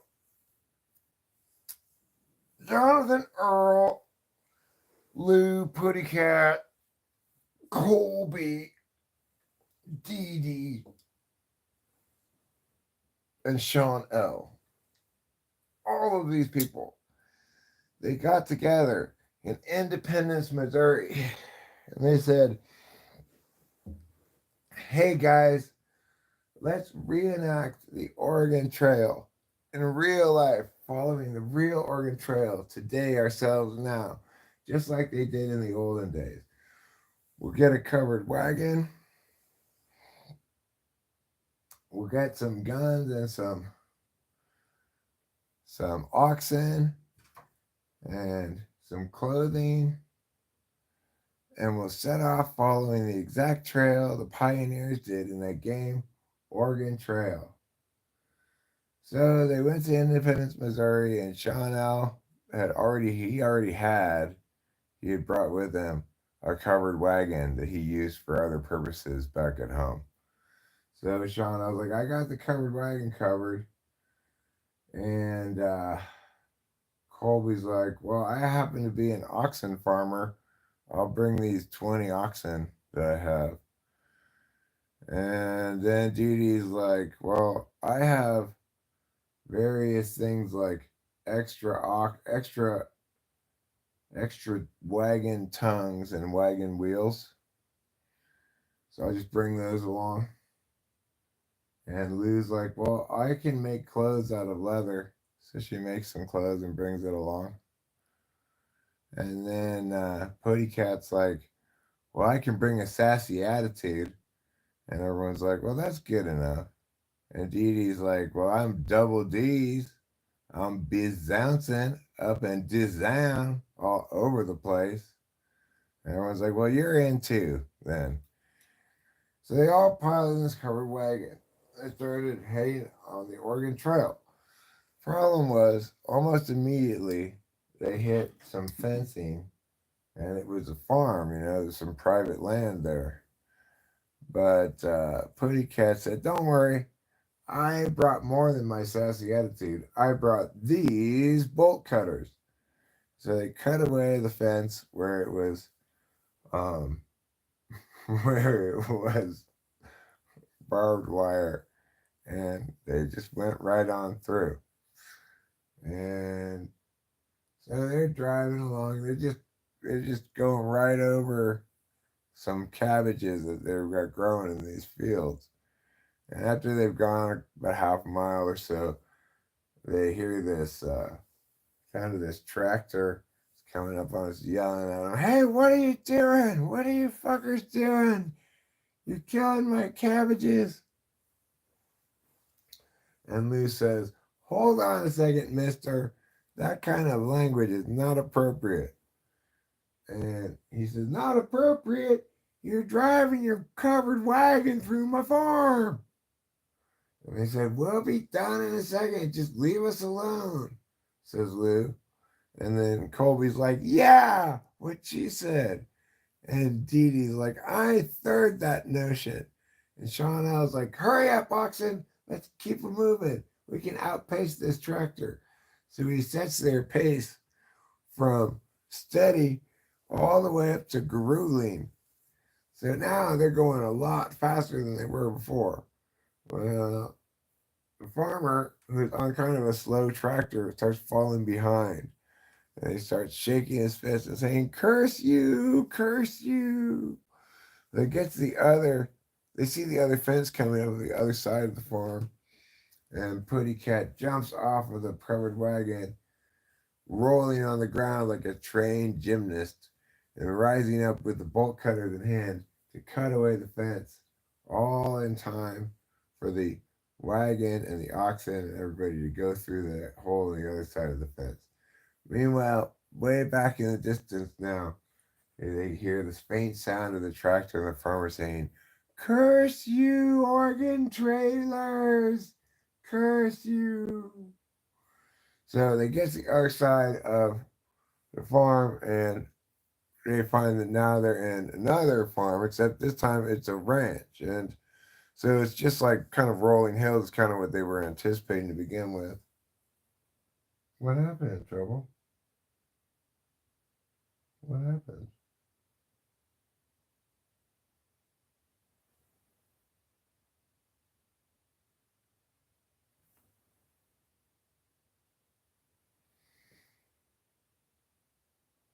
I guess it's fine. He's acting like there's some kind of creature here. Is there some kind of creature here? Now you got me worried. There's some kind of animal on the bed. He's certainly acting like there's a mouse he's trying to catch or something. Sorry to interrupt the story so much, but he got me a little freaked out. Okay. So there, everyone's rolling along. Sean, I was like, listen, I gotta take a nap. We've been going for a while now. We've got a grueling pace going on here. Can someone else take over driving? And Jonathan Earl, who I had forgotten about. Jonathan Earl says, yes, I'll drive. I'm Jonathan Earl. What I've brought is a sensible mindset to this whole occasion. That's what I've brought, and I will be happy to drive. And Sean was like, well, just watch out because there's a lot of cattle coming up. We're driving through this ranch area, and we got to avoid the stockades and stuff like that, and, get back out onto the open prairie. But also, maybe we should pause for a second. And Jonathan Earl says, are you thinking what I'm thinking? And he looks at Putty Cat, and Putty Cat looks at Lou and says, are you thinking what I'm thinking? And Lou looks at Colby and says, are you thinking what I'm thinking? And Colby looks at Dee Dee and says, are you thinking what I'm thinking? And then all in unison, they say, it's time to hunt. And so Colby jumps out with a rifle and shoots a cow that's walking by nearby. Bang! But he can only carry 200 pounds of food back to the covered wagon, even though it was standing right next to the covered wagon. So, unfortunately, this gunshot is heard by the rancher, and the rancher is coming to investigate. But they don't know this at the time.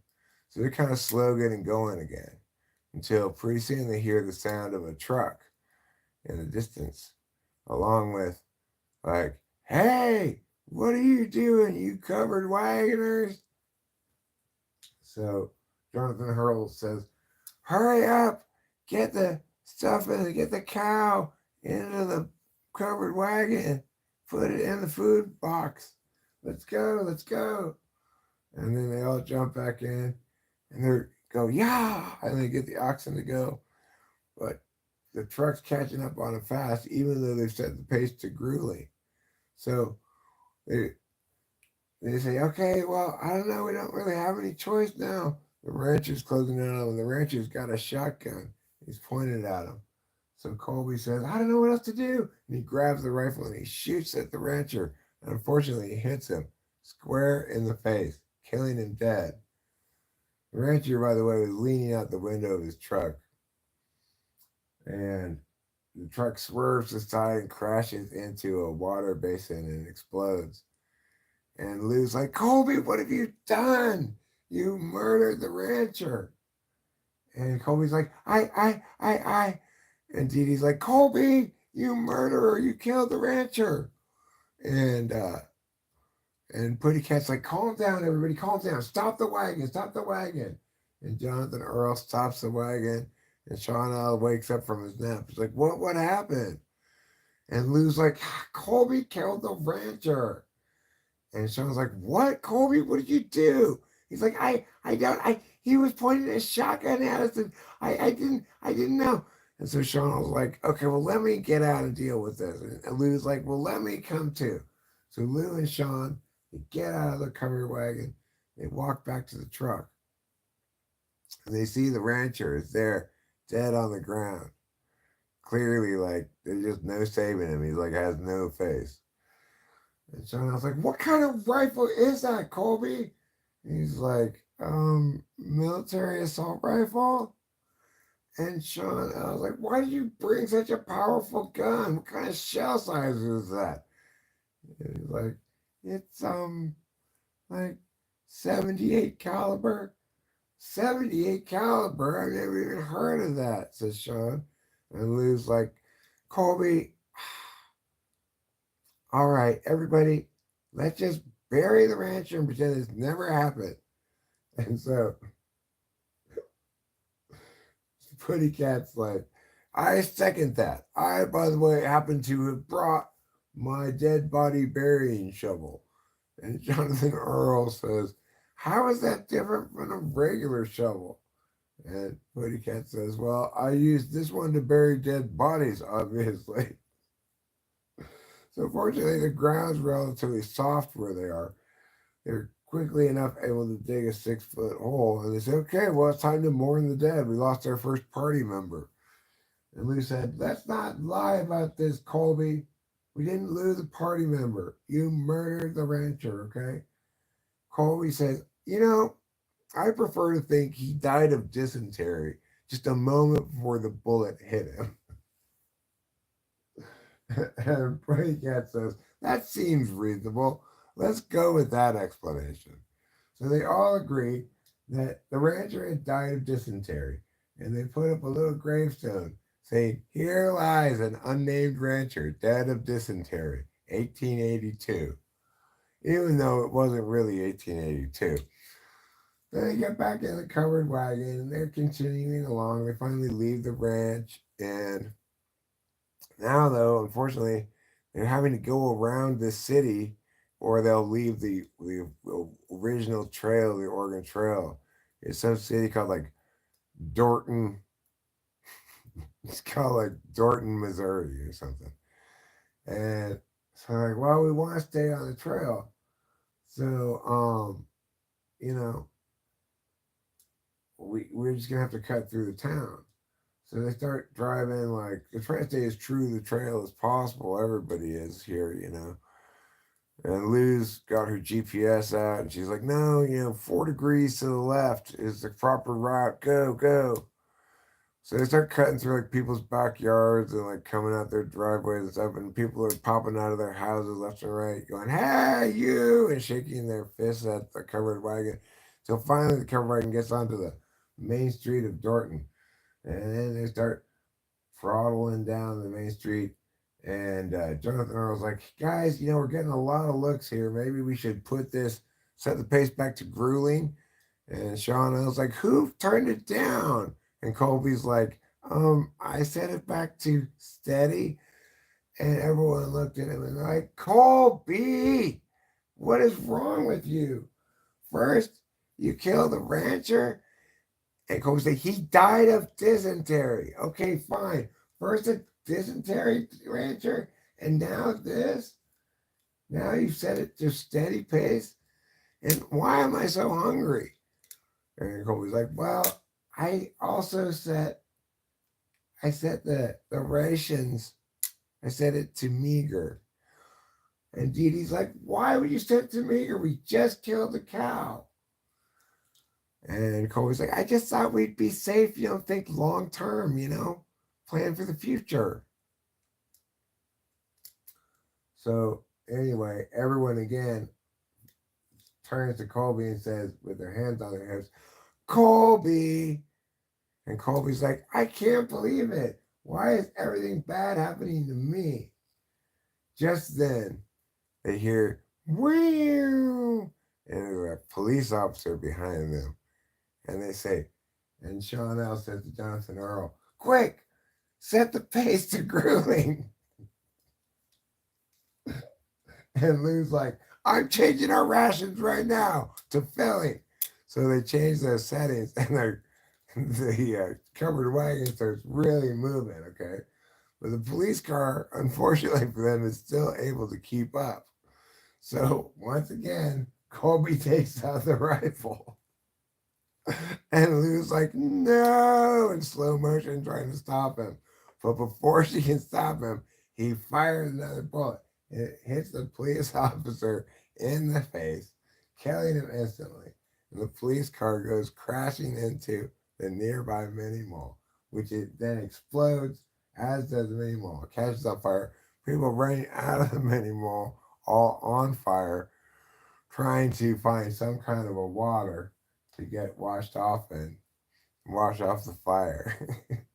That's how you got to deal with fire. You got to wash it off. So then Dee Dee's like, Colby, what is wrong with you? And Colby's like, I. And then Sean L's like, take that gun away from him, for God's sakes. So Jonathan Earl takes the gun away from him. And then at that point, Lou's like, who's driving? And Colby's like, yeah, who is driving? And Sean L's like, I'm not driving. Jonathan Earl's like, I'm not driving. Dee Dee's like, I'm not driving. Whoever else is there, they're like, I'm not driving. And they're like, oh no, no one's driving. Sean dives into the front seat, but it's too late, and the oxen crash into a local gas station, exploding on impact, killing 6 of their 12 oxen. So Jonathan Earl grabs the reins and turns it hard to the right. The covered wagon squeals, the wheels squeal, and they get away from the fire. But a little bit of the covering of the wagon is caught on fire, and Lou's trying to desperately put it out.